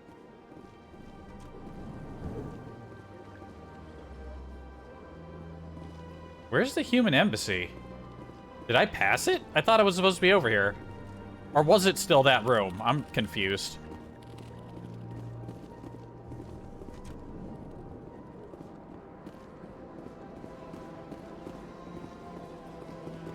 Hello, Commander. Can I get you something? What have you got? Information, mostly. Would you like to know about some points of interest nearby? You're a bartender. You don't have anything for me to drink? What's going on around here? Well, you found the embassies. Not much going on here. Across the bridge, you'll find the bank, the Emporium, and Shaira's. If you haven't heard of her, you soon will.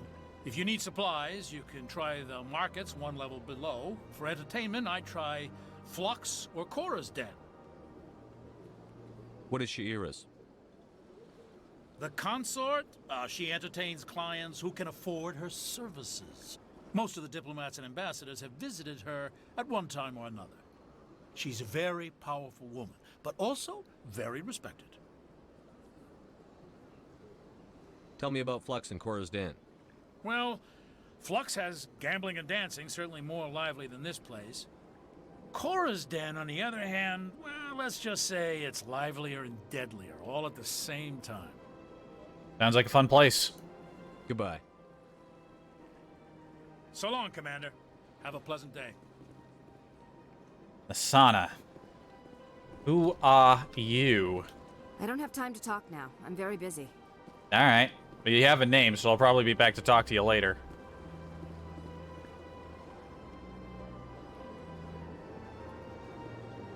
I have a big Krogan statue over there. Don't believe the rumors. The consort would never reveal her secrets.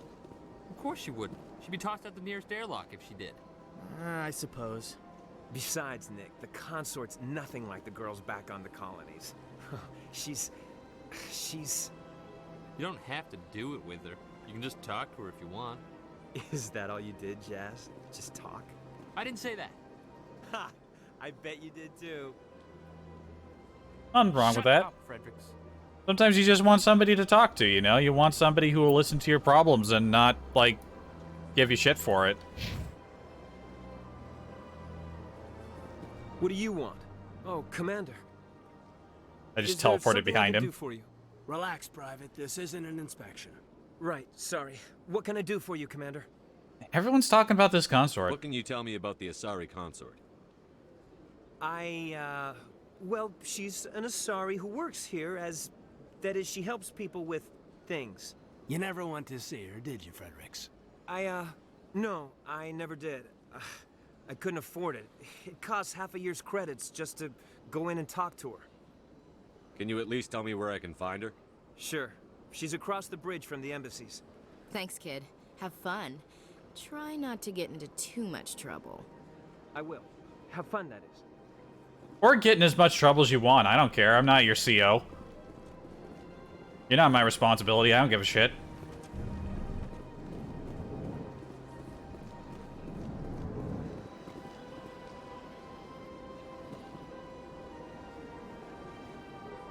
Okay, yeah, that is Udina's office.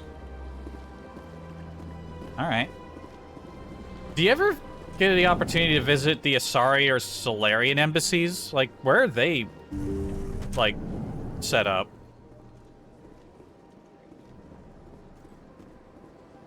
Welcome to the Presidium. Allow me to be your guide. Alright, she's just a hand-holding program, but we'll chat her up. Greetings and welcome to the Presidium. My name is Avina, and I am pleased to be your virtual guide throughout this level of the Citadel space station. What does that mean? I am a fully interactive virtual intelligence, programmed to provide spontaneous guidance at predetermined locations of interest throughout this level of the Citadel. I may also be contacted through any of the Presidium VI terminals, should you require assistance. Give me the tour. You are standing at Presidium Tourism Terminal 1. On either side of this lobby are the embassies of the various Citadel races, along with CSEC headquarters. On the far end of this level, you can see the Citadel Tower, where the Council meets regularly to discuss matters of interstellar importance. Tell me about the embassies. Each species in Citadel space important enough to be consulted on matters of galactic politics maintains an embassy on the Presidium. The Volus were the first non-council species to be granted an embassy, roughly 2,384 galactic standard years ago. As Citadel space has expanded, more embassies have been added. The most recently added embassy belongs to your own species, humanity. It was added 19 galactic standard years ago, despite some rather vocal opposition. How come the Volus were the first species given an embassy? In the early years following the formation of the Council, the Volus were, apart from the Asari and Solarians, the most populous and widespread species in Citadel space. They established many new colonies and trading outposts, and they petitioned the Council for a greater role in determining interstellar policy. In recognition of their work to expand interstellar trade and establish a standardized galactic economy, the Volus were granted an embassy here on the Citadel. Man, the more I look at the backgrounds, the more the aliasing starts to bother me. I wonder if there's any way I can patch that up. Why weren't they made a council race? The Council races have extensive responsibilities. They must provide personnel and ships for the Citadel fleets. They often provide economic aid in times of disaster. It would be unfair to demand such an enormous burden of a species unable to meet these obligations. The embassies allow lesser species to have a voice on the Citadel. That's pretty damn arrogant. I apologize if my personality has offended you. Please submit all formal complaints in writing to the Citadel Tourist and Visitor Board. Why were people trying to keep my species out? Some species felt humanity was given preferential treatment.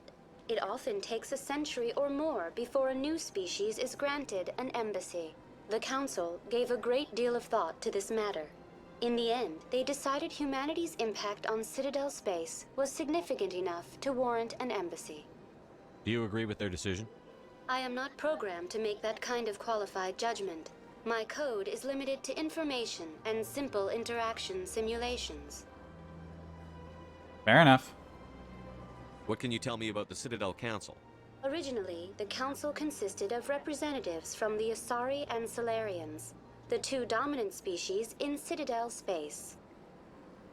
Roughly 1,304 galactic standard years ago, Turians were invited to join the Council in recognition of the role they played during the Krogan Rebellion. Since then, the three Council races have worked together to ensure the peaceful coexistence of the galactic community, while preserving individual autonomy for each species. It can't be as simple as that. There must be problems somewhere in the system. I am not programmed to make that kind of qualified judgment.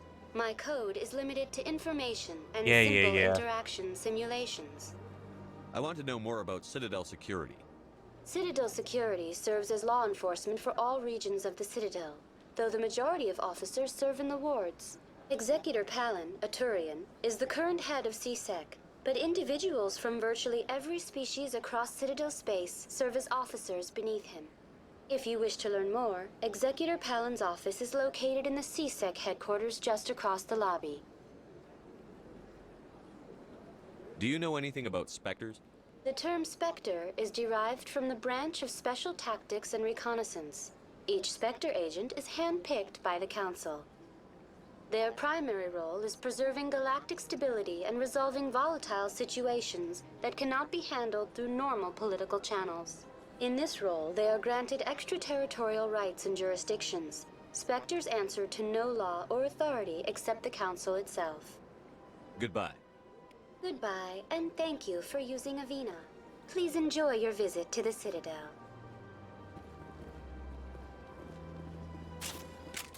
Whoops.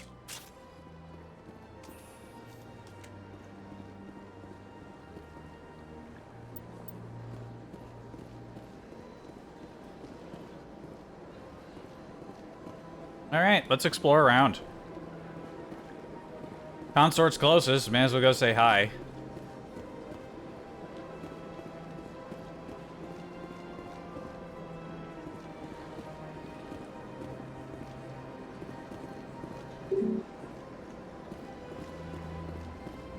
Right, we gotta talk to the Council, but we could talk around here first.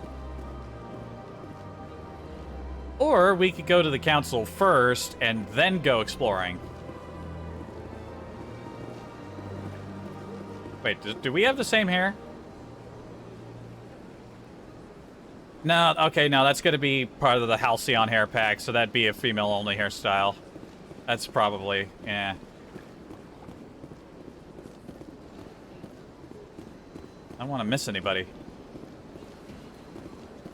Nice space car.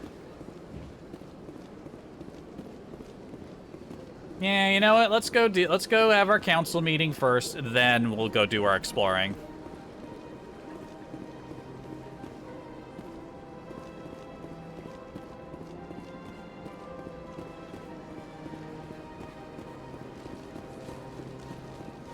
This is how a human runs.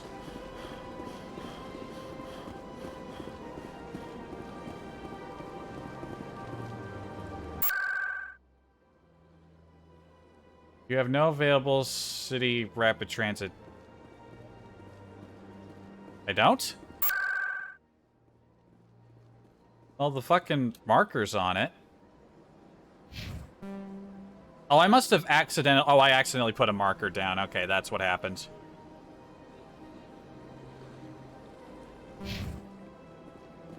Right, I remember the way. It's this way. Also, the sign points that way.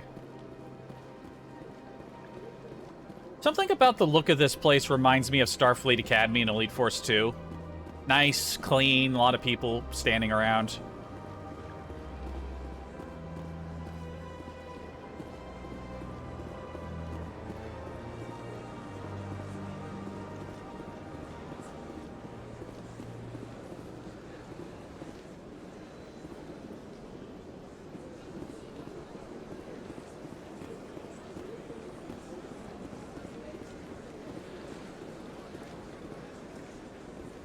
sounds busy, too. Diversification Project is a good mod. Just adds more life and color to the place. Well, the color's mostly the juicy reshade.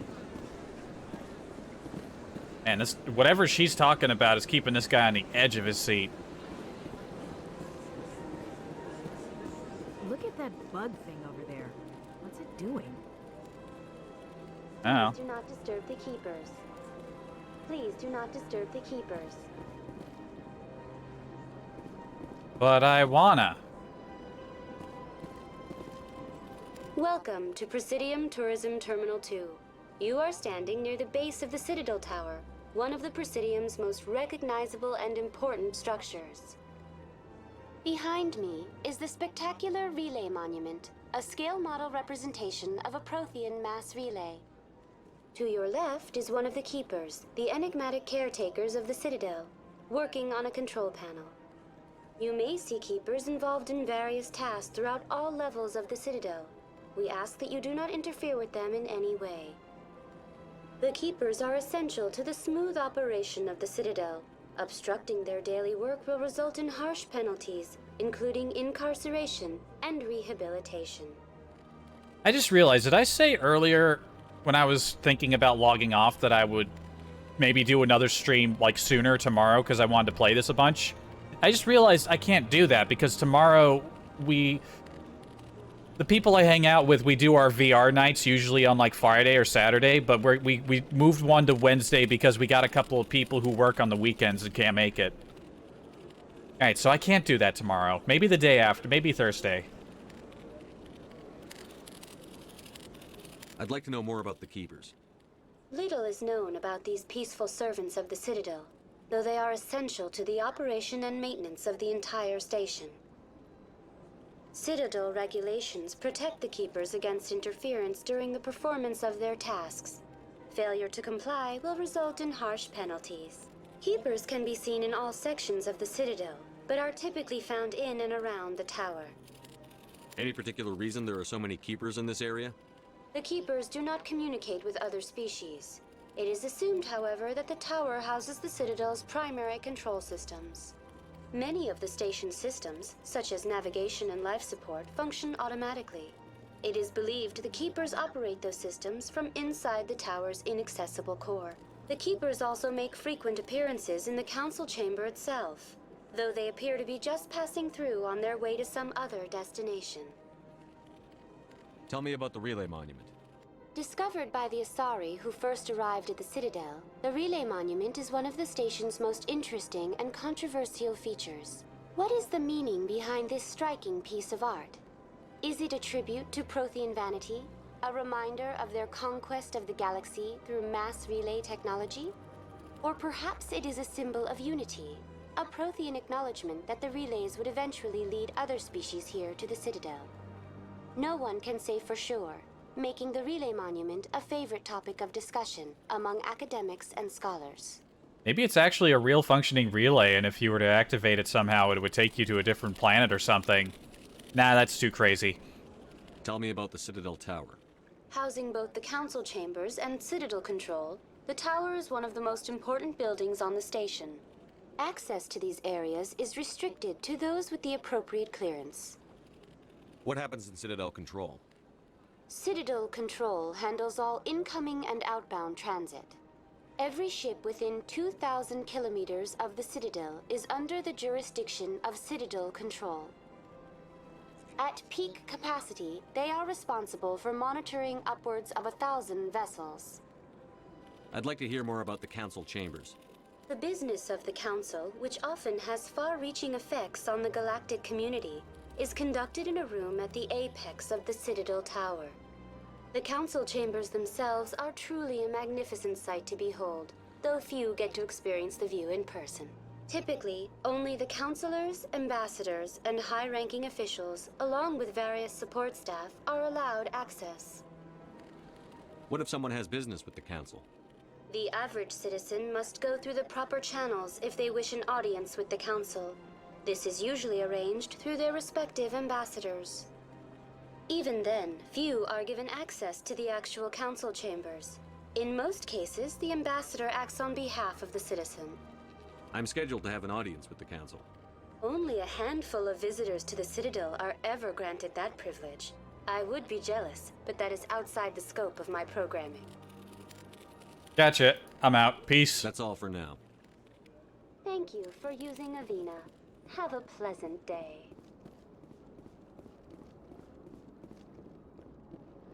Wonder if there's a mod that draws the camera back, like, just a little bit. I don't want to add any more mods, though. I get very nervous the more mods I add to a game. I don't think I can quick save any elevators. The council isn't going to ask me any questions, are they? I doubt it. We've made our reports. Now we just have to trust Ambassador Udina. No, we don't, sir. Yeah, let's not go suggesting things that we don't actually want to do.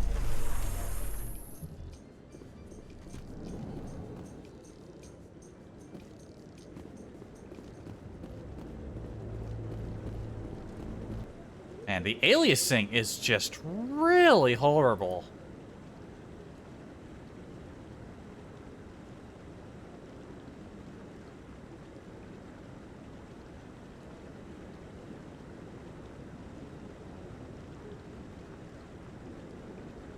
I see multiple articles asking how to improve it on 2 and 3.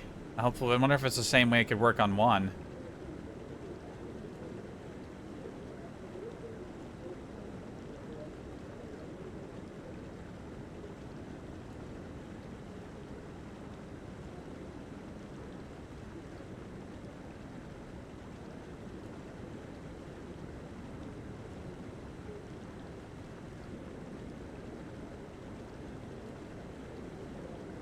I just felt like doing a quick search right now.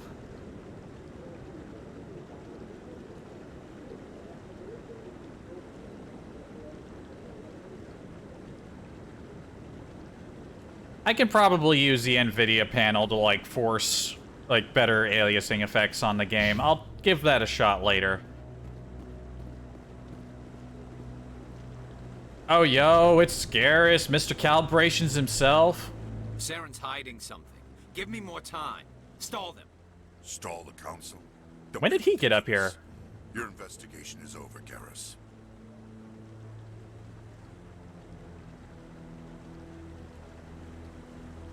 Commander Shepard, Garrus Vicarian. I was the officer in charge of the CSEC investigation into Saren. Come across anything I should know about? Saren's a Spectre. Most of his activities are classified. I couldn't find anything solid. But I know he's up to something. Like you humans say, I feel it in my gut. I think the council's ready for us, Commander. Good luck, Shepard. Maybe they'll listen to you. That's a good joke. You don't want to keep the council waiting. The council never wants to listen to... will never want to listen to me, ever. My memory's good enough to remember that. The council don't give a fuck.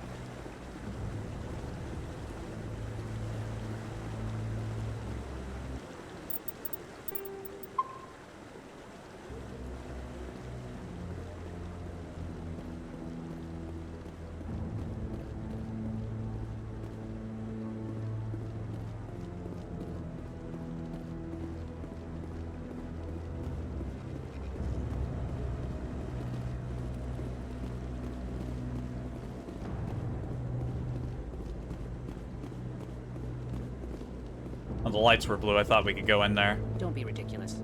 The Volus won't be joining the council for years. I'm not so sure. The humans are making a strong push, and you can bet the Volus will be right on their coattails if they succeed. Allowing the humans to join us is a sound strategic move. But the Volus? No. The Hanna are likely to be next, then the Elcor. You may be right, though the Hanar need to lighten up a bit first. You just don't like them because you have trouble understanding them. Aren't they already pretty light? I mean, they float.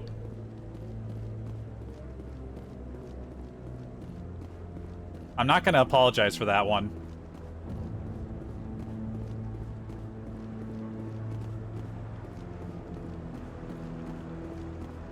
These seats don't look that comfortable. I thought he moved when I ran into him. I thought I pushed him.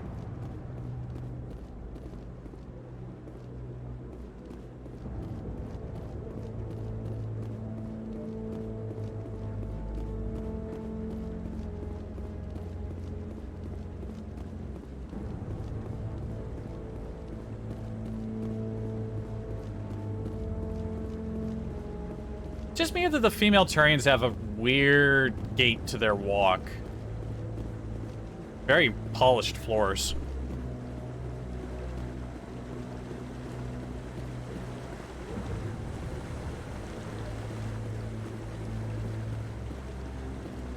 Rear Admiral Kahoku. No, I'm waiting to speak with one of the Councilor's assistants. Very muffled.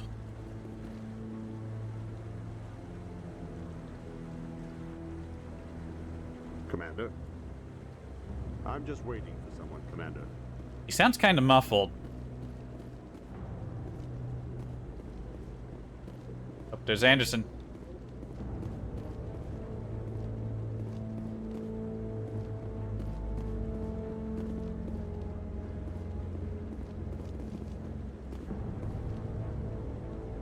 The hearing's already started. Come on.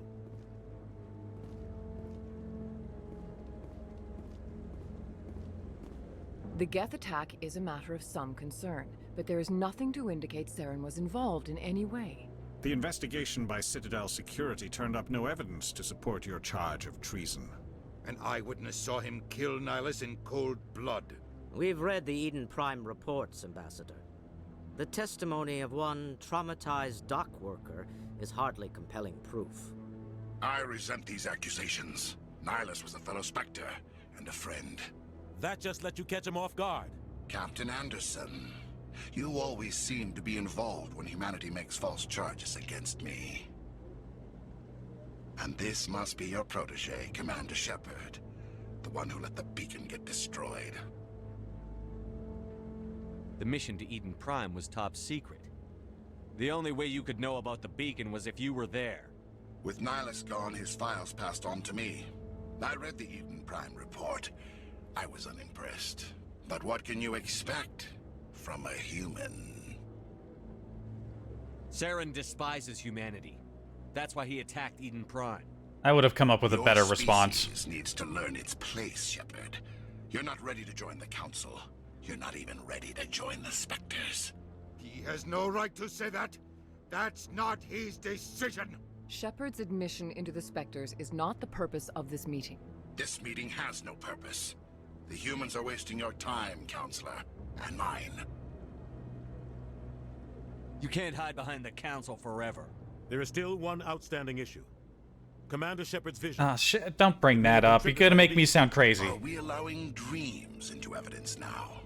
How can I defend my innocence against this kind of testimony? I agree. Our judgment must be based on facts and evidence, not wild imaginings and reckless speculation. Do you have anything else to add, Commander Shepard?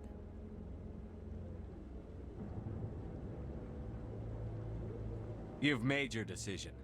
I won't waste my breath.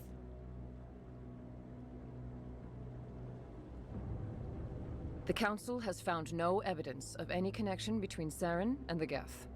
Ambassador, your petition to have him disbarred from the Spectres is denied. I'm glad to see justice was served. This meeting is adjourned. Ah. They really should put a handrail there. I mean, there's rail on the side, but they should have one in the front. It was a mistake bringing you into that hearing, Captain. You and Saren have too much history. It made the Council question our motives. I know Saren. He's working with the Geth for one reason. To exterminate the entire human race. Every colony we have is at risk. Every world we control is in danger. Even Earth isn't safe. Tell me about this history between you and Saren. I worked with him on a mission a long time ago. Things went bad. Real bad. We shouldn't talk about this here. But I know what he's like. And he has to be stopped. What's our next step? As a Spectre, he's virtually untouchable. We need to find some way to expose him. What about Garrus, that CSEC investigator? We saw him arguing with the Executor. That's right. He was asking for more time to finish his report. Seems like he was close to finding something on Saren. Any idea where we could find him? I have a contact in CSEC who can help us track Garrus down. His name is Harkin. Forget it. They suspended Harkin last month, drinking on the job. I won't waste my time with that loser. You won't have to. I don't want the Council using your past history with Saren as an excuse to ignore anything we turn up. Shepard will handle this. You can't just cut Captain Anderson out of this investigation. The ambassador's right. I need to step aside. I need to take care of some business. Captain, meet me in my office later. Harkin's probably getting drunk at Cora's Den. It's a dingy little club in the lower section of the wards. Maybe there's another way to find evidence against Saren. You should talk to Barla Vaughn over in the financial district. Rumor has it he's an agent for the Shadow Broker. The Shadow Broker? An information dealer. Buys and sells secrets to the highest bidder. I've heard Barla Vaughn's one of the top representatives. He might know something about Saren, but his information won't come cheap. You and Saren have a history. What happened? About 20 years ago, I was part of a mission in the Skillian Verge. I was working with Saren to find and remove a known terrorist. Sometimes their eyelets go through each other, and it really bothers me. But a lot of people died along the way. Innocent people. And the official records just covered it all up. But I saw how he operates. No conscience. No hesitation. He'd kill 1,000 innocent civilians to end a war without a second thought. Killing innocents doesn't end wars, it causes them. I know how the world works, Commander. Sometimes you're forced to make unpleasant decisions. But only if there's no other way. Saren doesn't even look for another option. He's twisted, broken. He likes the violence, the killing. And he knows how to cover his tracks.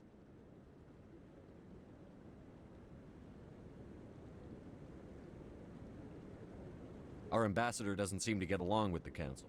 He's just frustrated. The Council's always preaching that we need to be part of the galactic community. But for them, it's a one-way street. They want us to expand and settle unstable regions like the Skillian Verge and the Attican Traverse.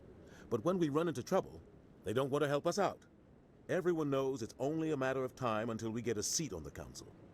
The ambassador just thinks it should happen sooner rather than later. And I agree. Maybe they'd let us join the Council if we were more willing to cooperate with the other species. Of course they would. If we did everything they told us to, they'd love to have us on the Council. But it wouldn't be much of a deal for us. That's fair. I understand their side. They don't want us dominating the Council. It's founded on cooperation and alliances. But we have to look out for our own interests too. Who cares if we get a seat on the Council? What's the big deal? If the Council passes a ruling on an interstellar matter, we have to follow it. We don't have the fleets or political allies to defy them. Once we get a seat on the Council, we'll be able to influence those rulings. Protect our own interests. No more jumping through hoops whenever we want something. Take this mess we're in now. If humanity had a seat on the Council, we'd just send the Citadel fleet out to take care of Saren and his Geth. Problem solved. Yeah, something tells me it still wouldn't be that easy. I want to know more about the Spectres. They're not your typical government agency. They tend to work alone, behind the scenes. They take care of problems the Council can't. It's not easy preserving peace across an entire galaxy. The Council prefers to use diplomacy and negotiation. But sometimes more extreme measures are needed. They sound like shadow operatives. Everything about them is classified. We don't even know how many there are. The latest Alliance estimate puts their numbers under 100. But the Council couldn't do its job without them. They're the Citadel's top agents, the last line of defense, the final option before open war. The entire galaxy respects and fears them. If a Spectre shows up, you know something big is about to happen. How do they decide who becomes a Spectre? You can't just apply to join. There's no training program. Spectres aren't made. They're born. The Council's always looking for exceptional individuals. People who can get the job done, like you. They've been watching you for years. They see something in you. They want you on their side. Nihilus was supposed to give them a final recommendation, but with him gone, things are still up in the air. What's their command structure like? There is no command structure. Each Spectre answers directly to the Council. Sometimes they're sent on specific missions. Other times, they act on their own. They tend to operate outside the law, do whatever it takes to accomplish their goals. The Council just turns a blind eye. Spectres have a lot of power, Shepard. What happens when a Spectre goes rogue, like Saren? It doesn't happen often. The Council is careful when they select their candidates. But when something does go wrong, there's usually only one solution. Send another Spectre to bring the rogue agent down. Yeah. You don't think much of Harkin. The guy joined CSEC about 20 years ago. He's been an embarrassment to our species ever since. Roughing up suspects in custody, bribery accusations, alcohol and drug use. The embassy used to step in when he got in trouble. But I guess enough was enough. The guy's a scumbag. He should have been cut loose a long time ago. He was one of the first human CSEC officers. Guess it would have looked bad if he got fired. A lot of backroom deals were worked out over the years to keep him on the force. Politics is a dirty business sometimes, but it looks like his time's run out. We've got enough humans in CSEC now to stop protecting him. I thought this embassy was supposed to help humans. Harkin may be human, but he's also an ass. He's had more than his share of chances. If the embassy wasn't protecting him, he would have been fired 15 years ago. CSEC is better off without him. Good. Tell me more about the Shadow Broker. He's a necessary evil of galactic politics. Buying and selling information is a part of the game, and the Shadow Broker just happens to be the best player on the field. Always sells to the highest bidder. Doesn't get involved in politics, doesn't pick sides. A simple system, but it works. He's not a threat to anyone, not directly. He's just a resource we can use, or she is. Or maybe they are. Nobody really knows. Tell me about Barlavon. He specializes in moving large sums of money without leaving a paper trail. A financial genius. Doesn't do anything illegal, but he knows all the loopholes. Smart guy. He's got an impressive client list. Ambassadors, diplomats, Spectres. That's probably why the Shadow Broker uses him. All right. I should go. Good luck, Shepard. I'll be over in the ambassador's office if you need anything else. Stay around, Captain. So, this is where the Council passes judgment on all us little folk, huh? Ever get the feeling we're in over our heads, Commander? Every day of my life. This is it. The very heart of the Citadel. The pinnacle of galactic power. Kinda makes your head spin if you think about it too much. Does this voice actor, again, I don't remember his name. Does he still do voice acting work? I haven't heard his voice in anything newer. But then again, I don't buy a lot of new games, so...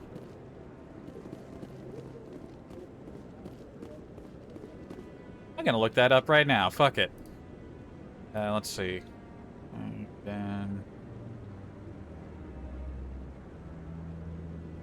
Let's see. Voice.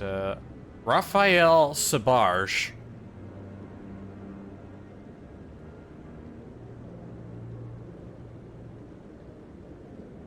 Filmography. He's in an untitled Exorcist film. Okay, so he does some acting.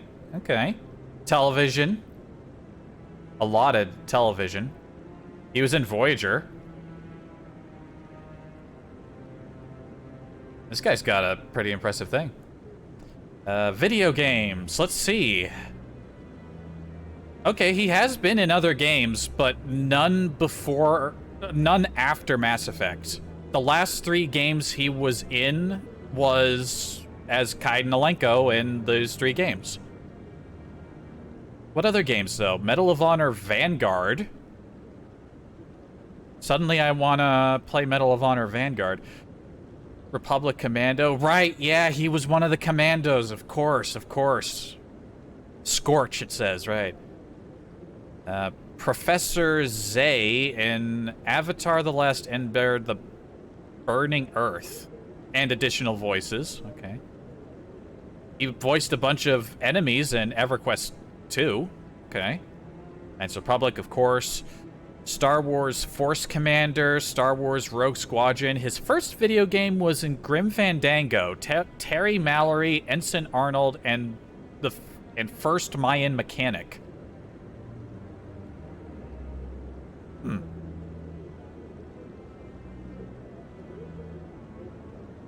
I see. Well, that's a shame. I kind of wish he got into more games. Maybe he didn't like working on games that much. Or maybe no one's asked for him. Or he hasn't, like, auditioned for anything.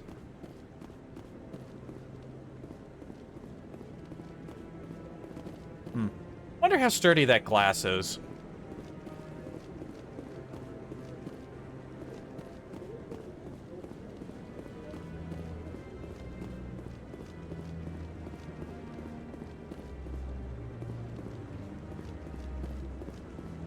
Alright, we got things to do, people to see.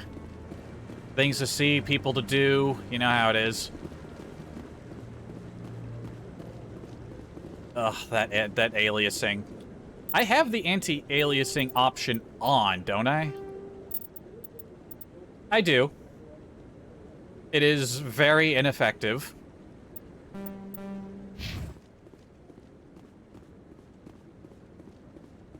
Like I said, I might do a sort of, like, weird, like, shadow playthrough and get back up to this point. I just want to ask a couple of questions. And I'll do that as a test to make sure some things worked. Come and see me later, Commander. I'm busy right now. Okay, we're not going to get to talk to him until we get to leave the Citadel. I think that's just a... yeah, that's a static reflection. Not real reflection. It looks fucking weird.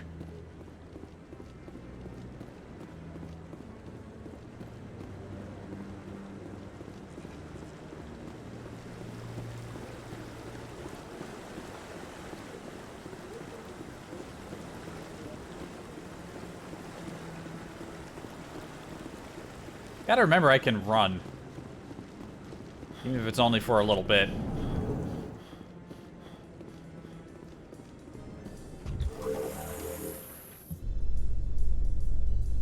I can't believe the Council ignored all the evidence against Saren. Saren's one of their best operatives. It's only natural they'd take his word over ours. Oh, so now we just chase leads while this smug Turian runs around with his Geth troopers. That's politics, Chief. I hate politics. That's normal.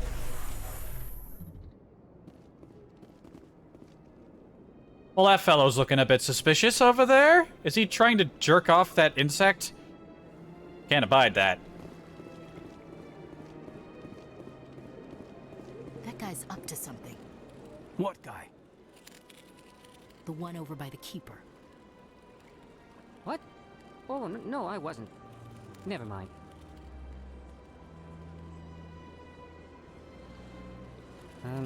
Yes, is there something you want? Why are you so interested in the Keepers? Keepers? I've got no interest in the Keepers. Don't get coy. I know what I saw. I'm not so sure I should be talking to you about this. We're just talking. Is there something wrong with that? No. I guess it wouldn't hurt to tell you. I'm using a small scanner to gather readings on the Keepers. So far I've had mixed results. I find it difficult to get near the creatures. Why were you being so secretive about it, though? Well, technically we're not supposed to disturb the Keepers. I don't really think my scanning disturbs them, but the authorities might disagree. I'd like to do it more openly, but it's not really worth getting arrested over. I could help you out. I'm not worried about the authorities. I don't even know who you are. I'm Commander Shepard, with the Alliance military. Well, I suppose I could use the help. You'll need this. It's the scanning device I developed. Activate it each time you see a Keeper. All collected data will automatically upload to my database. I'll even send a few credits your way for each unique scan. What are you doing with the data once you've scanned it? Trying to learn whatever I can about the Keepers. We see them working everywhere, yet we know so little about them. I'm a scientist. I want to know what makes them tick. Understandable. I should get going then. Yes, I have much work myself. So long. and good luck with the scanning. Is my mouth too small? I feel like my mouth is too small for the size of my nose, and I'm only just now noticing it. This always happens. I guess I can I scan this guy? I can. Let's get a little extra pocket money. Shut up! Oh. You know, art doesn't normally do much for me, but that relay statue, I like. Anyone else hear that low hum? Sounds like it's coming from that statue. Makes my teeth tingle. Looking at this poor anti-alias thing is making my teeth tingle.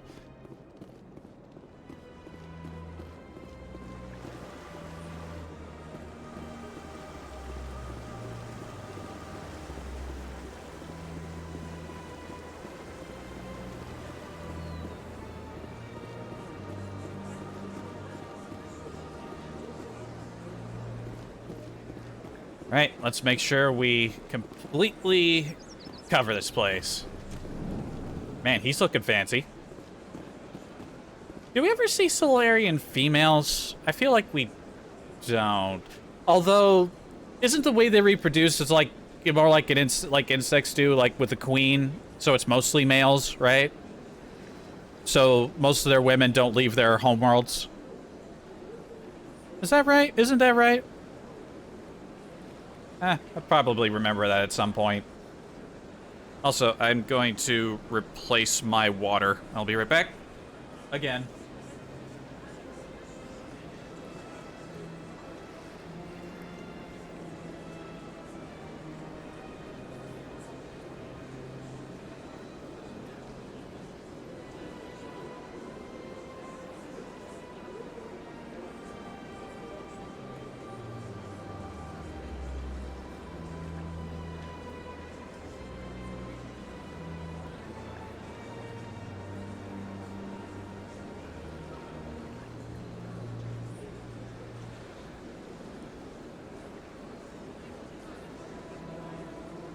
For a moment, I thought my stomach was feeling weird again.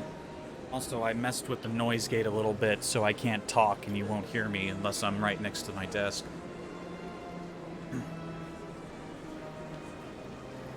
Water refilled.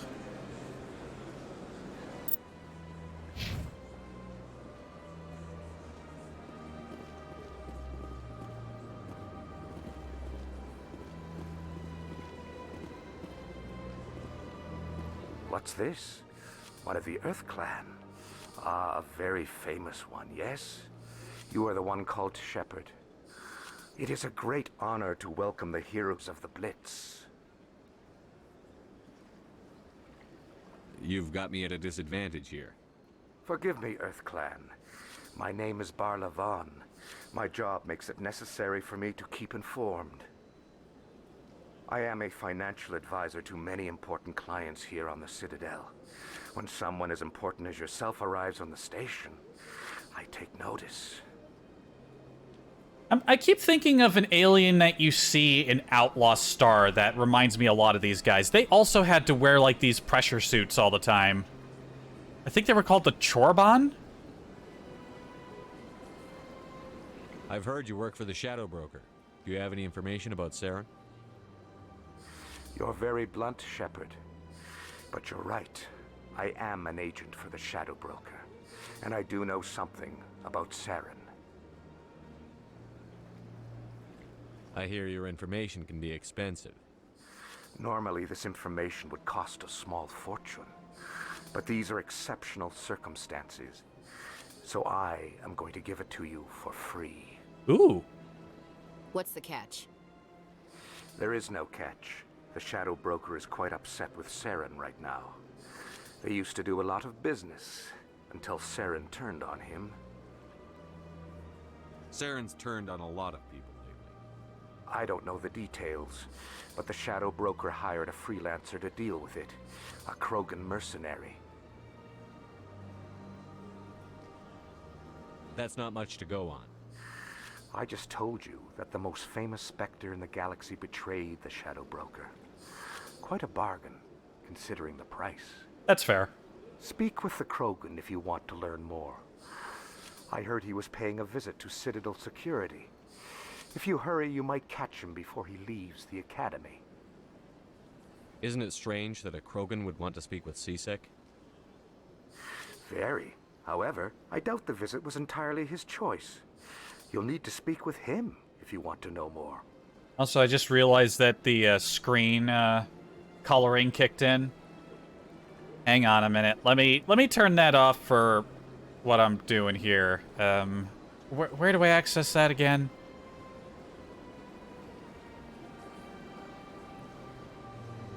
Is it colors? No.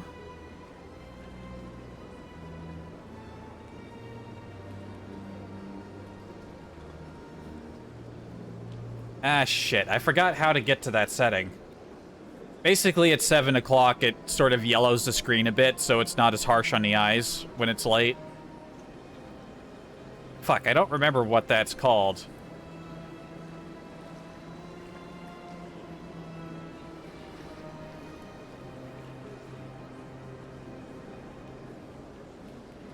Night light settings, that's what it is. System, display setting.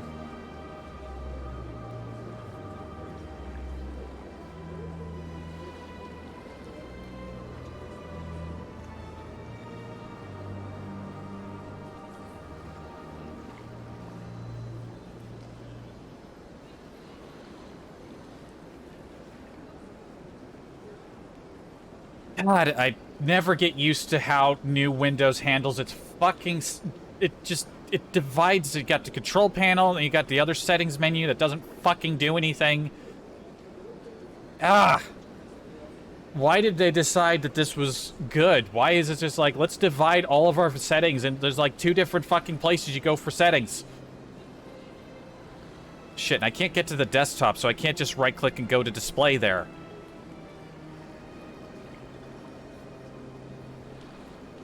Is it calibrate display color? No. God damn it.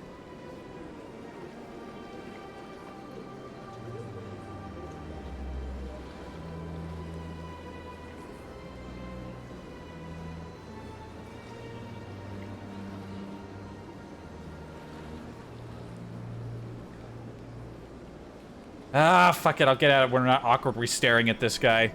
Tell me more about the Shadow Broker. Most people think I deal in finances, but my real currency is knowledge. I trade information, and it has made me very wealthy. But the Shadow Broker is the true master. Every day he buys and sells secrets that could topple governments, always giving them to the highest bidder. Yet somehow he never seems to upset the natural balance of power. All those secrets being passed around seem to even out. Nobody ends up with an advantage in the end. Any guess what his identity might be? I don't know. Nobody does.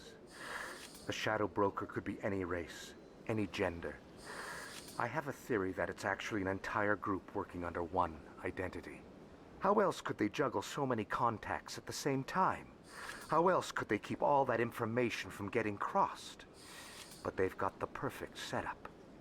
Every government is forced to play their game so they don't get behind. But no matter how long you play, no matter how many secrets you buy, you can never win. Does he have a lightsaber on his belt? I thought you'd know more about the man you work for.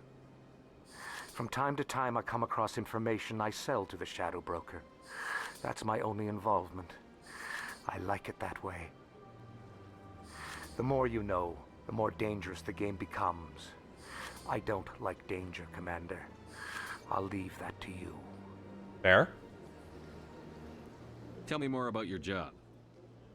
Galactic finance is incredibly complex. A mix of laws and regulations from dozens of interstellar economies. I'm an expert in how all these economies interact. For a fee, I share my expertise. I also offer premium services for those clients who need someone to conduct business without drawing unwanted attention. Discreet and efficient. That's my motto. Sounds pretty shady. Everything I do falls completely within the bounds of interstellar commerce law. Even so, many of my clients would prefer their transactions remain undisclosed. For example, suppose a Hanar ambassador was petitioning the Council to reduce tariffs on Hanar goods. How would it look if he had money invested in a Hanar exporting company? Even if his true motives were to help his people, he would be accused of advancing the petition for his own personal gain.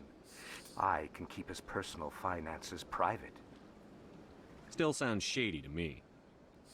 Then we can only hope he will never be cursed with a large enough fortune to require my services. Probably not. What's it like living here on the Citadel? The station is without a doubt the greatest wonder in the galaxy. It is a technological marvel, but its true splendor goes much deeper than the hull and engines. From the Presidium to the wards, the entire station is a testament to the success of the Council. All the species of Citadel spaced together in a single, strong community. What makes the Presidium so special? It is the political center of Citadel space. 80% of all intelligent species in the known galaxy acknowledge the Council's authority on interstellar matters. But only the most powerful and influential species have embassies here on the Presidium. This level of the station is reserved for the elite, Shepard. People like us. What are the wards like? The cultural heart of the galaxy. They pulse with the lifeblood of millions of citizens from dozens of different species. You never know what you'll find down in the wards, Commander. It's always full of surprises. Fortunately, most of them are pleasant. I should go. Thank you very much, sir. Goodbye, Commander.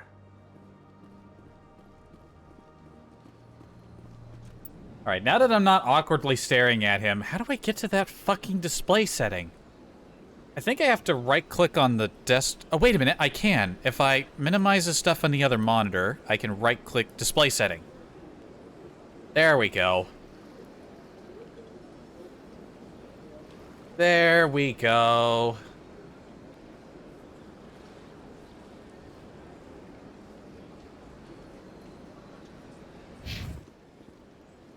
There we go. I hate navigating Windows, modern Windows so much. I don't care how much of a boomer this makes me sound like, but I'm just gonna fucking say it because it's the goddamn truth. There was a simplicity to older versions of Windows that ended with 7, and just with from 8 onward, they decided, let's complicate navigating the settings, make things worse, fill it with a bunch of bloated dumb shit, separate the various settings into different menus and access them from different ways. It's just so fucking dumb. And as far as I'm aware, I don't know if they've done anything to change that with 11. I stayed with 7 for years, and I'm not moving off of 10 for as long as humanly possible. Unless I'm told that they have genuinely fixed some of this shit. Like, when it comes to design, people aren't really, like, I don't think there's any such thing as, like, a lazy programmer or anything like that, but come on. People who are making Windows these days have no fucking idea what they're doing.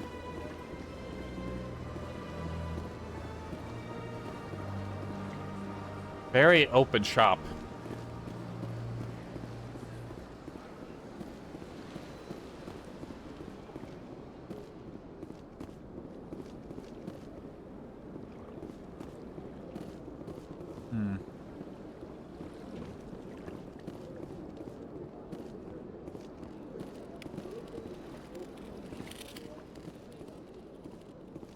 This looks like a place where I'd get ambushed. Sure is peaceful here. This place is a little too perfect. Like they're hiding something. Alright, let's talk to the shopkeep. Ah, human. This one is greatly pleased to see you here in my decadent emporium. Who are you? This one's face name is Delaninder, though many in this place simply refer to it as Delan. Please take time to examine the fine goods it has for purchase, all of great worth. What exactly do you sell?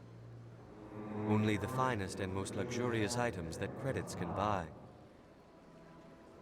This one is able to procure almost any item the human would desire, for a price, naturally. Who are you?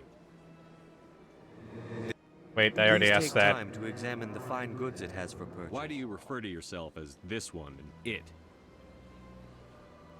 For the same reason that humans are so inquisitive. It is part of our culture. Specifically, Hanar only refer to themselves in the first person with family or intimates.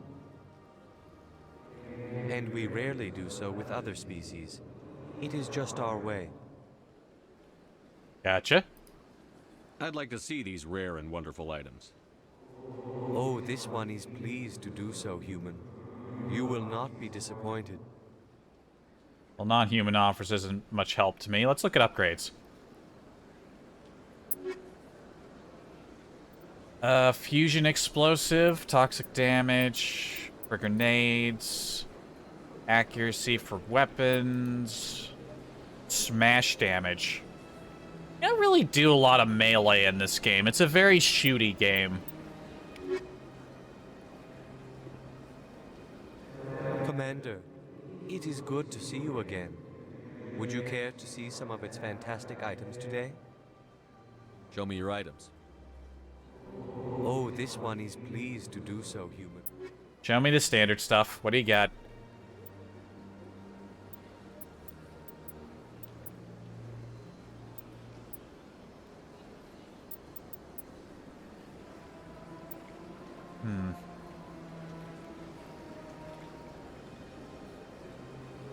Liberators. Not great. That's a little bit better for Kaiden, but I got something better already. That might be partly due to the mod I have in for the shields.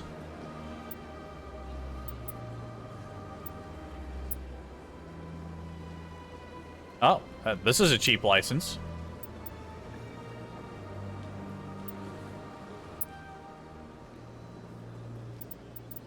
And I don't really got anything. Nothing new and exciting, really.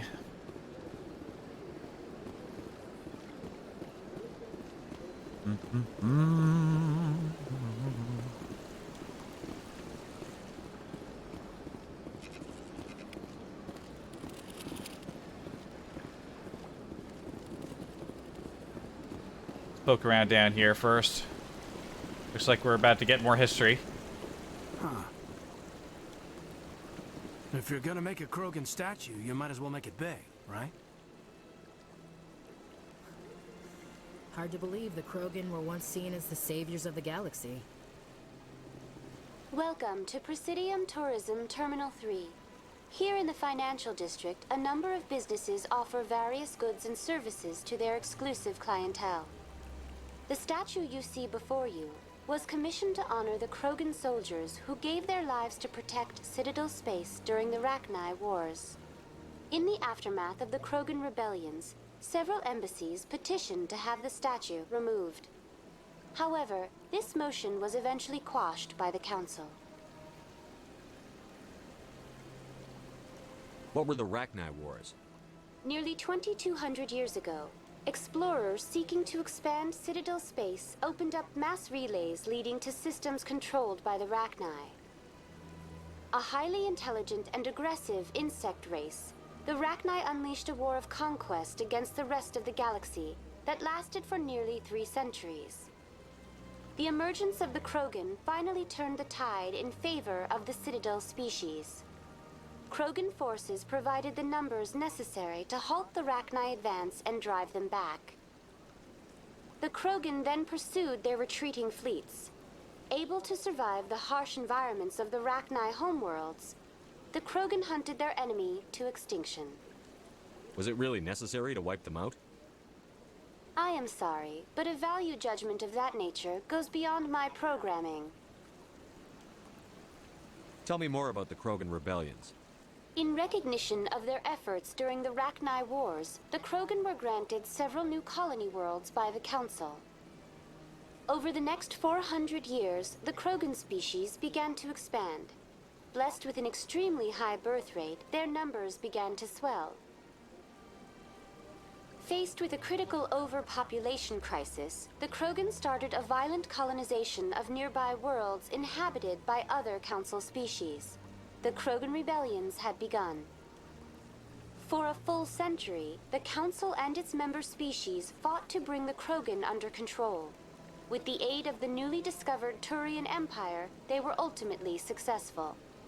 You needed the Krogan to stop the Rachni, then you needed the Turians to stop the Krogan. So who's gonna stop the Turians?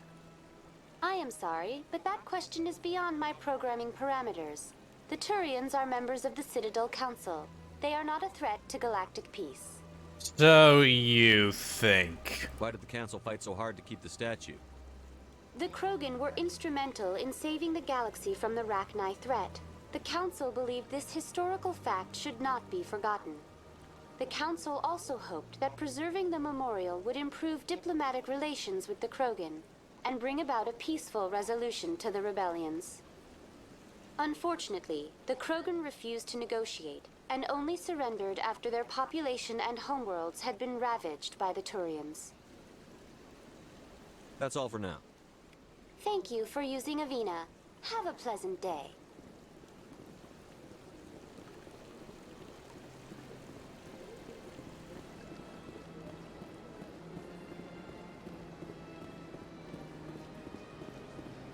That's nothing.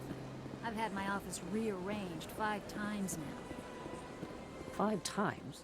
Why? What do they want? How should I know? It's not like Keepers offer an explanation for what they're doing. And yet, everyone just lets them go on doing whatever it is they do. What choice do we have? If you try to stop them, they just shut down and another one replaces it. Just strange that we know so little about them. Not to mention frustrating. Well, we might gain some understanding if I keep scanning them. Alright, let's go see the consort.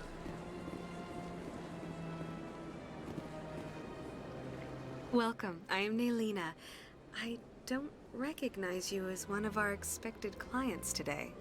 Would you like me to see when the consort will be able to meet with you? Can't I just go in? I'm afraid not. Yeah, you must understand there are many who seek the consort services. But if you wish to leave your name, she'll make every effort to meet with you. What is the consort? What does she do? It's difficult to explain.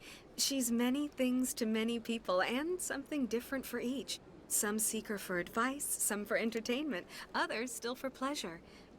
Most of the time, our clients won't realize what they were seeking until after she has provided it for them. You make her sound like some kind of oracle. No, not in the usual sense. She's merely a woman with remarkable compassion and a generous spirit. I suggest you make an appointment and see for yourself. What do you do here, Nelina? I'm one of the consort's acolytes. Many of the people here today will not see the consort, but they expect to be attended to just the same. It's our job to ensure that they leave contented. What exactly do you attend to? Well, each acolyte has her unique abilities. Some soothe with song, others with conversation. As much as possible, we seek to match the needs of our clients to the skills of our acolytes.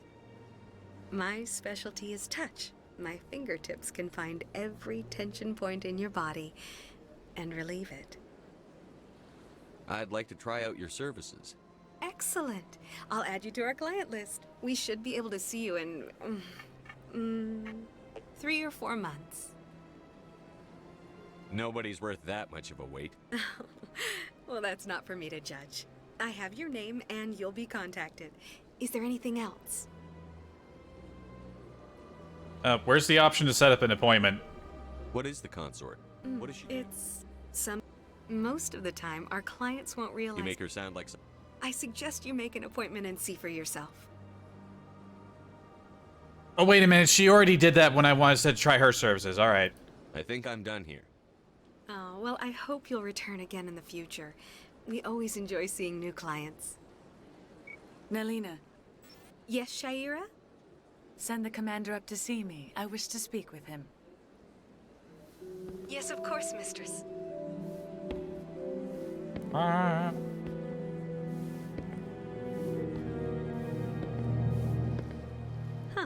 It appears the consort has taken notice of you. She'd like to meet with you now. She always walk like that even when people can't see her? Or because people can't see her? What does she want to see me for? I don't know. You'll have to ask her yourself. Just head upstairs. She'll be waiting for you. Right, because the reason I got that doubled up on that conversation, I thought I set up an appointment for Nelina, not for Consort. Man, there's a confident man right there. Pink? That much pink? God damn.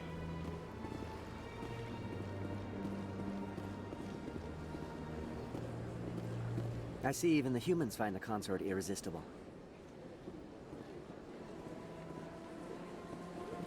This is my first time. I can't believe I didn't come sooner. I'd spend all day here if I could. Welcome. It is a pleasure to see you. Oh, wait a minute. He works here. They're all in uniform. They all wear that same color scheme. So he works here. Okay.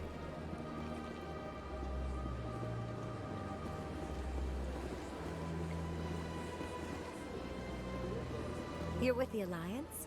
My brother's a private back on Earth. The consort is a wonderful person. She has quite a gift. Sure is peaceful here. They don't have anything new to say about this place.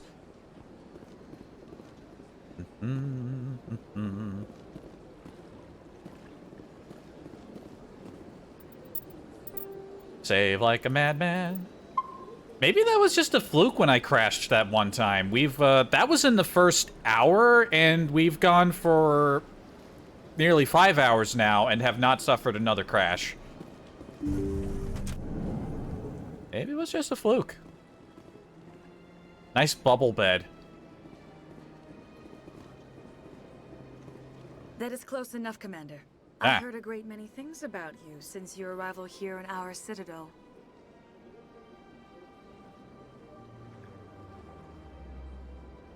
I don't like people spying on me. I apologize, Commander. I make it my business to know when important people arrive on the station. Many of them become clients. But that is not why I asked you here. I have a certain problem that could use your expertise.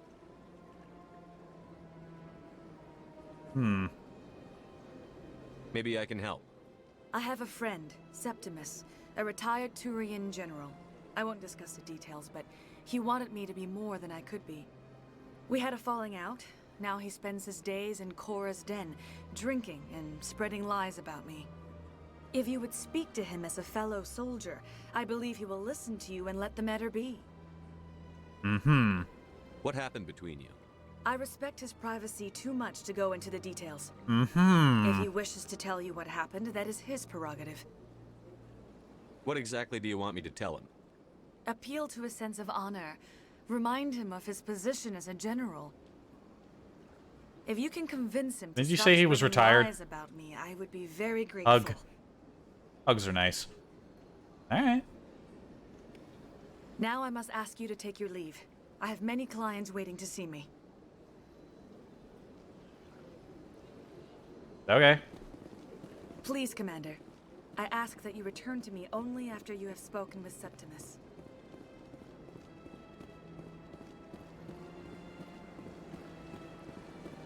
Septimus is a very Roman-sounding You're name. with the Alliance? My brother's a private. I have to admit, I'm a little nervous. That's understandable.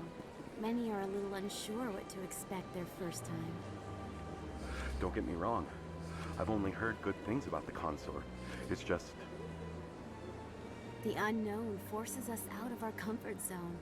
It forces us to be vulnerable. Exactly. That's just what I was thinking. Good. Then we are ready to begin.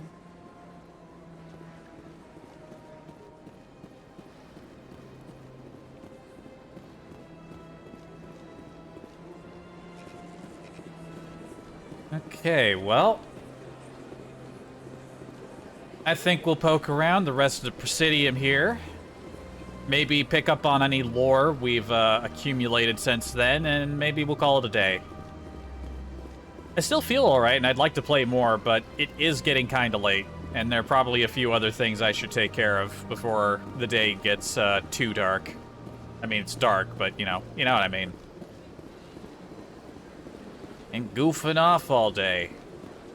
Since I completed the bulk of my work I need to do on JPDE, I have had more time to goof off, though, so I could theoretically do probably some more streaming until...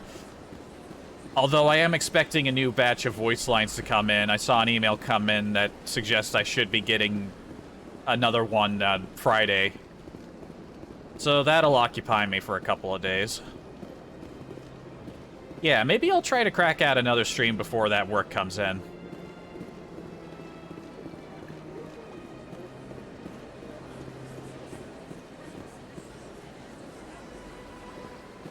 Okay, yeah, you know what?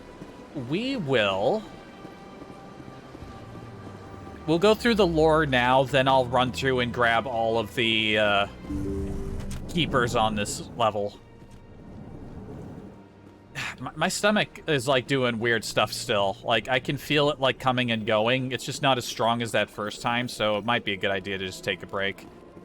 But yeah, lore time.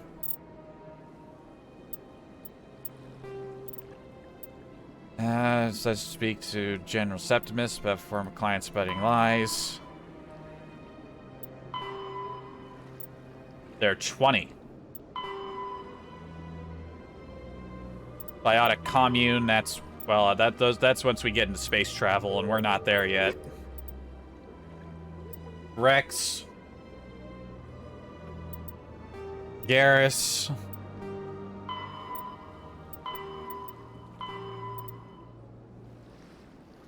Oh.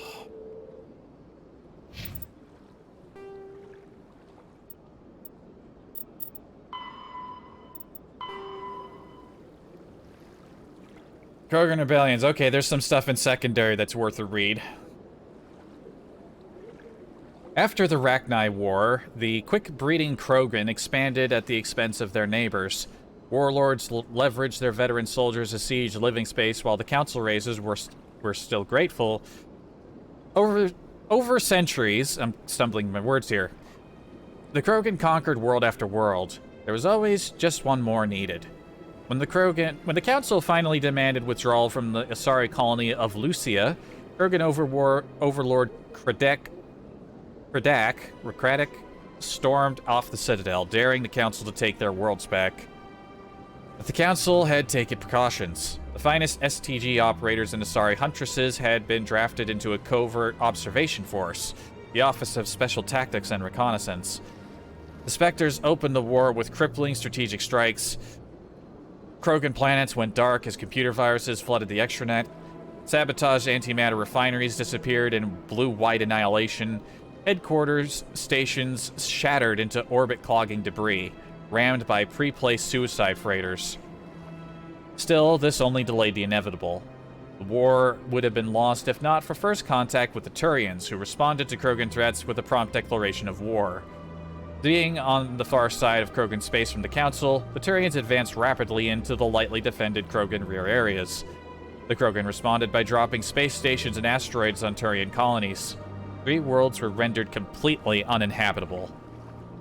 This was precisely the wrong approach to take with the Turians. Each is first and foremost a public servant, willing to risk his life to protect his comrades. Rather than increasing public war weariness, Krogan tactics stiffened Turian resolve. I can think of a real-world parallel to that sort of mentality, but I don't need to say what it is. You know, if you're watching this anytime after it's posted recently. The arrival of Turian task forces saved many worlds from the warlords' marauding fleets. But it took development of the genophage bioweapon to end the war.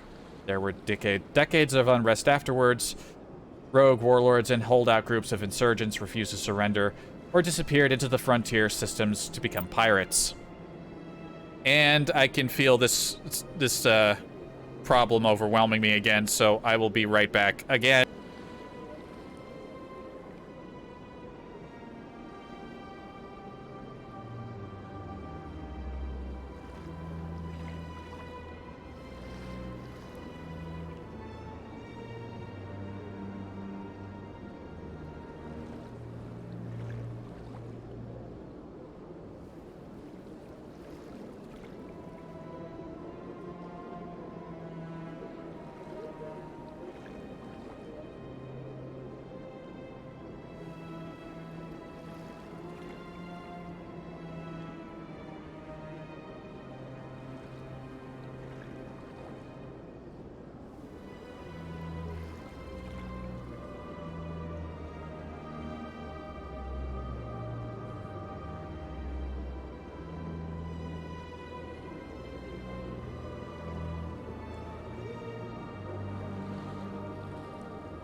Oh man, it happened again.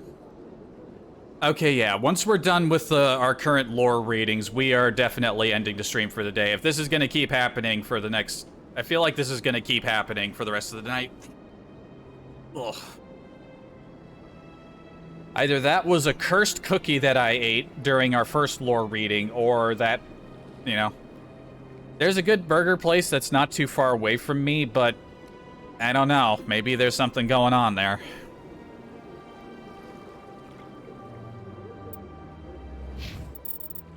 Man, navigating the menus, you have to, like, completely wrench yourself out of it and then work your way back in. Oh boy, we got a lot to read.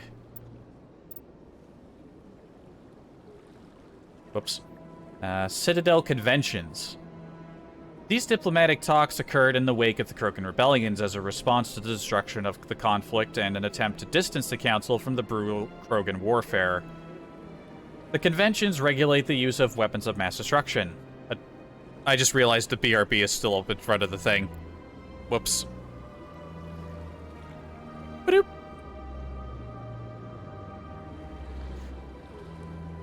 A WMD causes environmental alteration to a world. A bomb that produces a large crater is not considered a WMD. A bomb that causes a nuclear winter is. Use of a WMD is forbidden on garden worlds like Earth, with ecospheres that can readily support a population. If a habitable world is destroyed, it will not be replaced for millions of years. The conventions do not forbid the use of a WMD on hostile worlds or in sealed space station environments. Many militaries continue to develop and maintain stockpiles. The conventions graded weapons of mass destruction into tiers of concern. Tier 1 is the greatest threat to galactic's peace. Large kinetic impactors, such as asteroid drops or deorbiting space stations, effectively free and available in any system in the form of debris left over from planetary accretion. Kinetic impactors are the weapon of choice for terrorists and third galaxy nations. Tier 2. Uncontrolled self-replicating weapons, such as nanotechnology, viral or bacteriological... Is bacteriological a word? That doesn't sound like a word, but it probably is. Organisms, von Neumann devices. I haven't heard that term in a while. I think the only time I've heard von Neumann used in a video game was in Elite Force, which is the second mention of Elite Force this stream. And destructive computer viruses. These weapons can lie dormant for millennia, waiting for a careless visitor to carry them on to another world. Tier 3. Large energy burst weapons such as nuclear or antimatter warheads. Tier 4. Alien species deliberately introduced to crowd out native forms necessary for the health of an ecosystem. Ecological tampering could take years to bear fruit, making it difficult to prove. Citadel Security is a volunteer police service answering to the Citadel Council. The 200,000 constables of CSEC are responsible for maintaining public order in the densely populated Citadel. They also provide pirate suppression, customs enforcement, and search and rescue throughout the Citadel cluster. CSEC has 6 divisions. Enforcement, uniformed officers who patrol the Citadel and respond to emergencies. Investigation, detectives who puzzle out the truth behind crimes and bring perpetrators to justice. Ooh, they get to do both. Hi there, PH. Showing up towards the end here for the lore readings.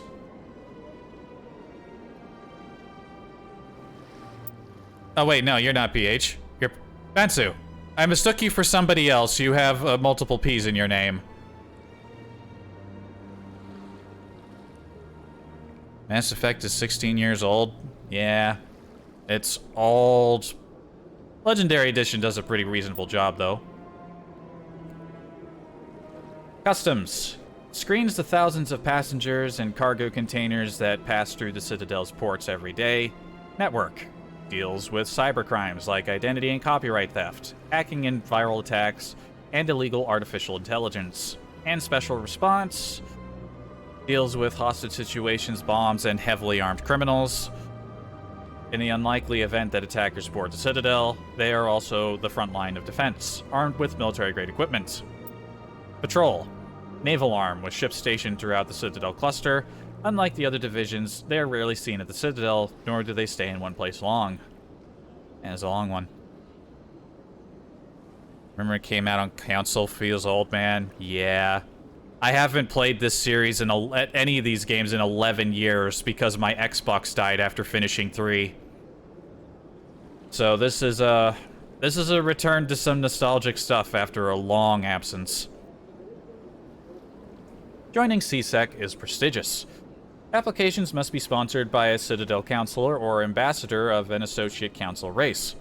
Generally, applicants have many years of distinguished service in the military or police forces of their nation. But an inexperienced applicant with demonstrable talent will be fairly considered. CSEC and the Sphere are often and the Spectres, Sphere. I keep misreading things. CSEC and the Spectres are often at odds. Many CSEC members, notably current Executor Venari Palin, believe that allowing Spectres to be above the law is a dangerous practice. The actions of Saren Arterius lend credence to this position. The Spectres, in turn, are aggravated when CSEC's dedication to procedure and due process hampers their investigations. This is kind of written as if we've, like, proven his things. His stuff.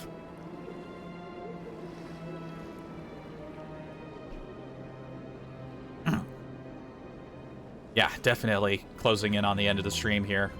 Multiple things are failing. The ring, the Presidium Ring, is an enclosed loop of park-like space serving as the connection point for the wards. The interior walls are lined with the embassies of influential species and private residences for the galaxy's elite. The Presidium is full of open-air restaurants, bars, and luxurious meeting areas. Gravity is about 1/3 Earth normal. Holographic sky is projected over the ceiling of the ring. Okay, I wondered about that. Unlike the 24/7 bustle of the wards, the Presidium maintains a 20-hour day schedule with a 6-hour night where lights are dimmed and the sky goes through a night cycle. Bit of an uneven division of time, but alright. Offices and residences are often open to the interior. It is not unusual for embassies to have no exterior walls at all. This does not cause a crime problem due to the heavy CSEC presence and ubiquitous monitoring devices on the Presidium. Thieves are quickly identified and apprehended. The ring is the location of the Citadel spaceports. Being closer to the center of spin, there is less motion for a ship to match, and the reduced spin gravity makes handling cargo easier. Hundreds of ships pass through the Citadel every day, and every species with an embassy is granted a private dock. The tower at the center of the ring holds the administration of the Citadel Council. The tower rises over 1 kilometer from the ring, appearing to thrust forward parallel to the ward's arms. As the tower is at the center of the spin axis, it experiences little centrifugal force. Gravity is maintained using mass effect fields at a 90-degree angle to the ring and wards. A Counselor dock can be found at the base of the tower, which normally are used for diplomatic couriers and Spectre business. The shuttles docked here can evacuate the Council government in an emergency. We had statistics earlier. The wards. The majority of the Citadel's populations live in the wards, the 5 massive arms of the station that house the residential and commercial districts. Many galactic races have established cultural enclaves there. Population density and cost of living are extremely high, akin to Earth cities like Hong Kong and Singapore. The wards are open-topped, with skyscrapers rising from the superstructure. Towers are sealed against the vacuum, as the breathable atmosphere enveloped is only maintained to a height of about 7 meters. The atmosphere is contained by the centrifugal force of rotation and a membrane of dense, colorless sulfuric hexafluoride gas, held in place by carefully managed mass effect fields. The view from the wards is spectacular. In the background, stars, Serpent Nebula, and nearby blue giant called the Window move across the sky as the station rotates to stabilize itself. In the foreground, the lights of buildings and vehicles on the opposing ward arms perpetually shine. The Citadel has no real day or night. While the station keeps its standard galactic time for political functions, businesses rarely close, and residents acclimate to sleep and work according to personal needs rather than a day-night cycle. Additions and modifications are constantly being constructed, though they must stay within certain specifications that will not compromise the operation of the station. Occasionally, the Keepers will descend on an area of the wards and move or change the architecture without explanation. residents have learned to live with these inexplicable intrusions.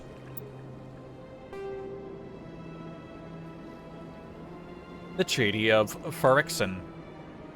Due to the destructive potential of dreadnoughts, the Council races agreed to the Phyrexian Naval Conference to fix the ratio of dreadnought construction between themselves. At the top of the pyramid is the peacekeeping Turian fleet.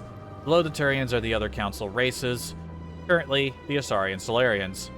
Council associate races are at the bottom. The Human Systems Alliance is part of this last group. The ratio of Turian to Council to associate dreadnoughts is 5-3-1. For every dreadnought humans are permitted to build, the Asari have 3, and the Turians 5. And it doesn't look like there's a lot in the secondary zone. We got some in technology. Credits. Now we talk about money. The standard credit was established by the Citadel's Unified Banking Act as the currency of interstellar trade. It's always credits in space. Mass Effect, it's credits. Star Wars, it's credits.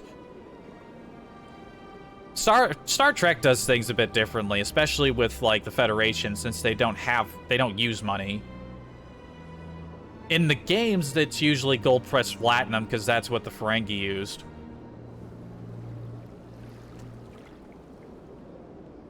Interstellar trade. The credit is has a managed floating exchange rate calculated in real time by the central bank to maintain the average value of all participating currencies. Some regional currencies are worth more than a credit, and some less. Hard currency can be stolen or counterfeited, so electronic fund transfers are the norm.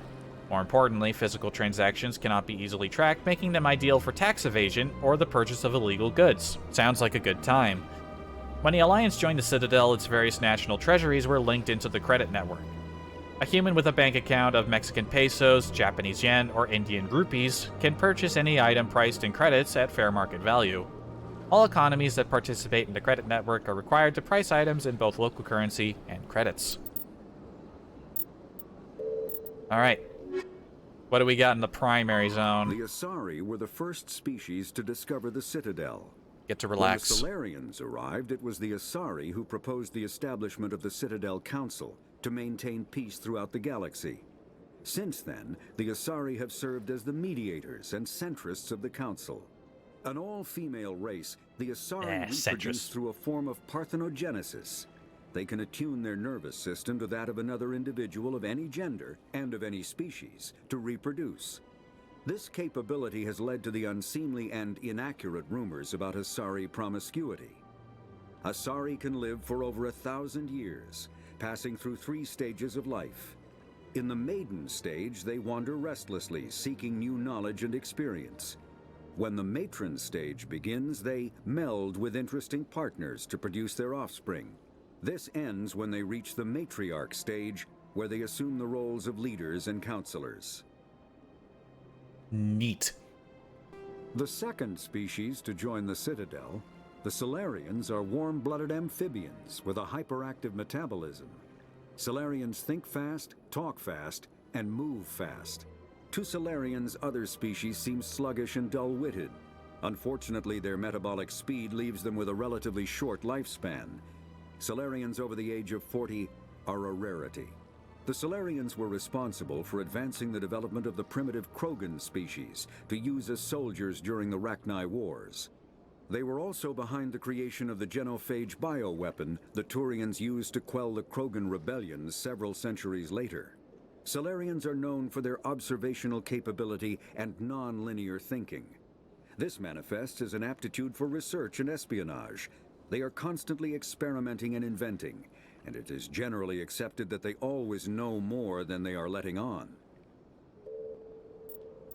Fancy space lizards. Well, not lizards, more like frogs? They're somewhat amphibian-like? What exactly are the Solarians supposed to be?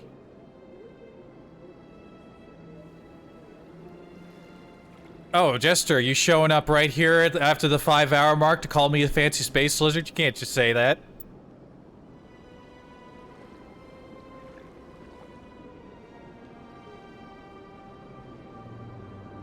There, I've posted my angry screaming face at you. Really need to fill out my other emote slots.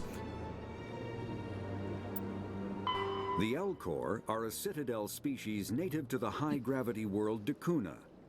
They are massive creatures, standing on 4 muscular legs for increased stability. Elcor move slowly, an evolved response to an environment where a fall can be lethal. This has colored their psychology, making them deliberate and conservative. Elcor's speech is ponderous and monotone. Among themselves, scent, slight movements, and sub-vocalized infrasound convey shades of meaning that make a human smile seem as subtle as a fireworks display. Since their subtlety can lead to misunderstandings with other species, the Elcor often go out of their way to clarify when they are being sarcastic, amused, or angry. Dakuna's high gravity impedes mountain formation. Most of the world consists of flat, open plains, which prehistoric Elcor wandered across in small family bands. Modern Elcor still prefer open sky, and can become restless and uncomfortable on long starship journeys. Yep. Big fellas. The Hanar are a citadel species known for excessive politeness. They speak with scrupulous precision and take offense at improper language. Hanar that expect to deal with other species take special courses to help them unlearn their tendency to take offense at improper speech. All Hanar have 2 names. The face name is known to the world. The soul name is kept for use among close friends and relations. Hanar never refer to themselves in the first person in conversation with someone they know on a face name basis. To do so is considered egotistical. So instead they refer to themselves as this one, or the impersonal it. Their homeworld, Kajay, has 90% ocean cover and orbits an energetic white star, resulting in a permanent blanket of cloud. Due to the presence of Prothean ruins on the world, many Hanar worship them, and Hanar myths often speak of an elder race that civilized them by teaching them language. When the Asari discovered the Citadel, they also discovered the Keepers, a docile, multi-limbed insect race that seemingly exists only to maintain and repair the Great Prothean Station. Early attempts to communicate with or study the Keepers were failures, and it is now illegal to interfere with or impede Keeper activity. Because they are completely non-threatening, Keepers have become virtually invisible to everyone else. Similarly, they seem indifferent to other species, except for their tendency to help new arrivals integrate themselves into the Citadel. No matter how many Keepers die due to old age, violence, or accident, they maintain a constant number. No one has discovered the source of new Keepers, but some hypothesize they are genetic constructs. Biological androids created somewhere deep in the inaccessible core of the Citadel itself. Can't remember if we ever learned more about these guys. The Krogan evolved in a hostile and vicious environment. Until the invention of gunpowder weapons, eaten by predators was still the #1 cause of Krogan fatalities. Afterwards, it was death by gunshot. When the Solarians discovered them, the Krogan were a brutal, primitive species, struggling to survive a self-inflicted nuclear winter. The Solarians culturally uplifted them, teaching them to use and build modern technology, so they could serve as soldiers in the Rachni War. Liberated from the harsh conditions of their homeworld, the quick-breeding Krogan experienced an unprecedented population explosion. They began to colonize nearby worlds, even though these worlds were already inhabited. The Krogan rebellions lasted nearly a century, only ending when the Turians unleashed the Genophage, a Solarian-developed bioweapon that crushed all Krogan resistance. The Genophage makes only 1 in 1,000 pregnancies viable, and today the Krogan are a slowly dying breed. Understandably, the Krogan harbor a grudge against all other species, especially the Turians. I'd have a grudge against people too if they caused my seed to spoil. The Volus are a member species of the Citadel with their own embassy, but they are also a client race of the Turians. Centuries ago, they were voluntarily absorbed into the hierarchy, effectively trading their mercantile prowess for Turian military protection. Erun, their homeworld, lies far beyond the normal life zone of its star. However, the world has a high-pressure greenhouse atmosphere that traps enough heat to support an ammonia-based biochemistry. As a result, the Volus must wear pressure suits and breathers when dealing with other species, as conventional nitrogen-oxygen air mixtures are poisonous to them, and in the low-pressure atmospheres tolerable to most species, their flesh will actually split open. Volus culture is tribal, bartering lands and even people to gain status. This culture of exchange inclines them to economic pursuits. It was the Volus who authored the Unified Banking Act, and they continue to monitor and balance the Citadel economy. Money! 50,000 years ago, the Protheans... Now we already heard about the Protheans. Though now extinct, the Rachni once threatened every species in Citadel space. Over 2,000 years ago, explorers foolishly opened a mass relay to a previously unknown system and encountered something never seen before or since, a species of spacefaring insects guided by a hive mind intelligence.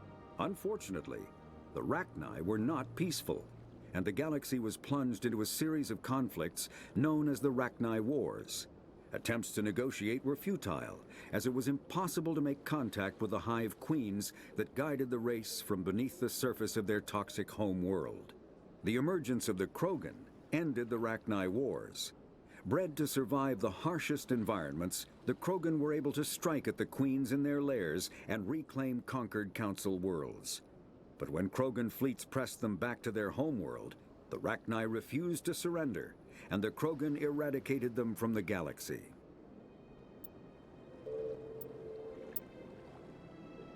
We got some in government and technology. Do technology, then we'll do government.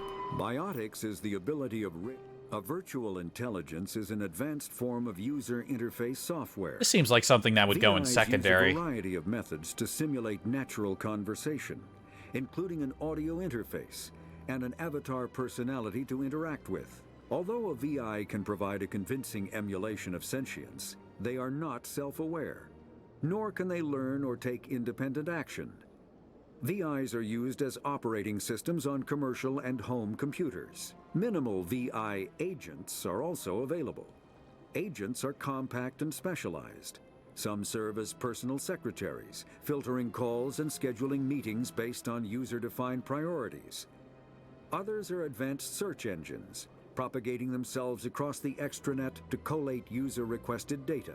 Commercial VIs in a variety of stock personalities are available at any software retailer. Boutique firms and hobbyists also build unique VIs to personal specification.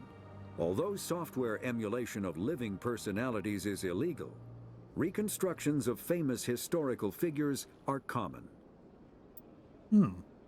Mass relays are feats of Prothean engineering advanced far beyond the technology of any living species. They are enormous structures scattered throughout the stars and can create corridors of virtually mass-free space, allowing instantaneous transit between locations separated by years or even centuries of travel using conventional FTL drives. Primary mass relays can propel ships thousands of light years, often from one spiral arm of the galaxy to another.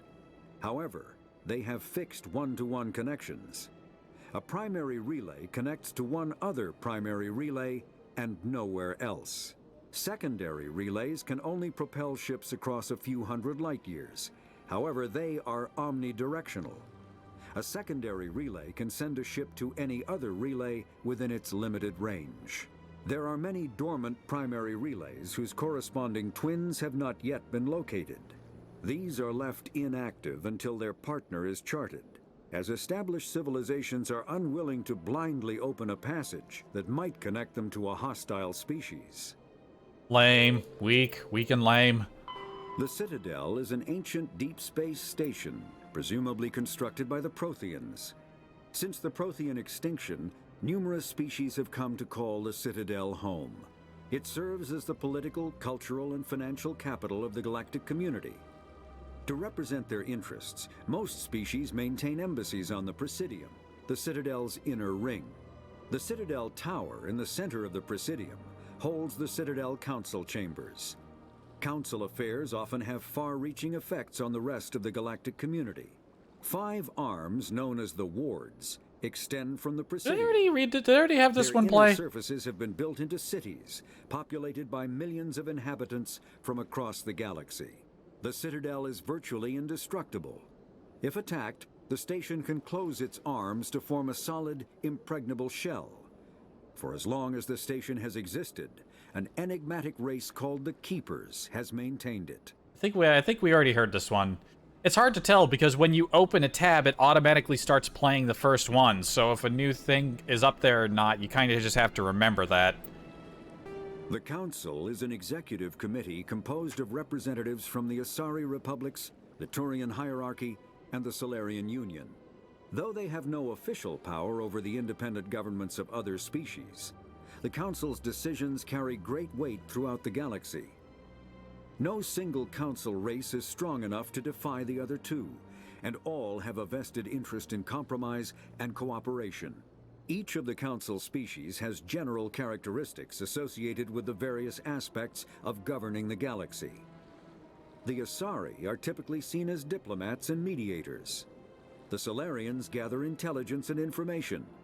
The Turians provide the bulk of the military and peacekeeping forces. Any species granted an embassy on the Citadel is considered an associate member, bound by the accords of the Citadel Conventions. Associate members may bring issues to the attention of the Council, though they have no input on the decision. The Human Systems Alliance became an associate member of the Citadel in 2165. And that's our big final lore dump. Kind of want to clean up on anything else on the rest of this floor, but yeah, I should probably stop before my stomach does something stupid again. Like, we should roughly start at about the same spot, but again, if the armor and weapons look different next time, it's because I'm crazy.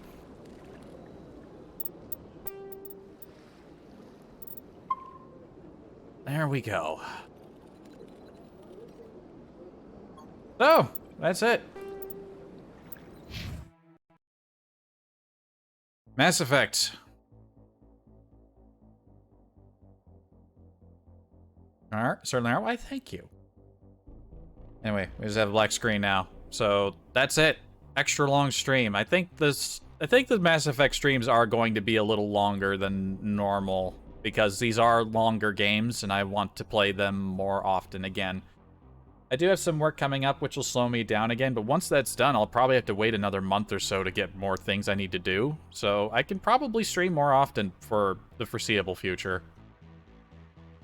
There'll probably be another stream Thursday as a result. I wanna play more. Anyway, I'm gonna go before my stomach upsets me again. So take care and have a good one. Goodbye. It's good to be back.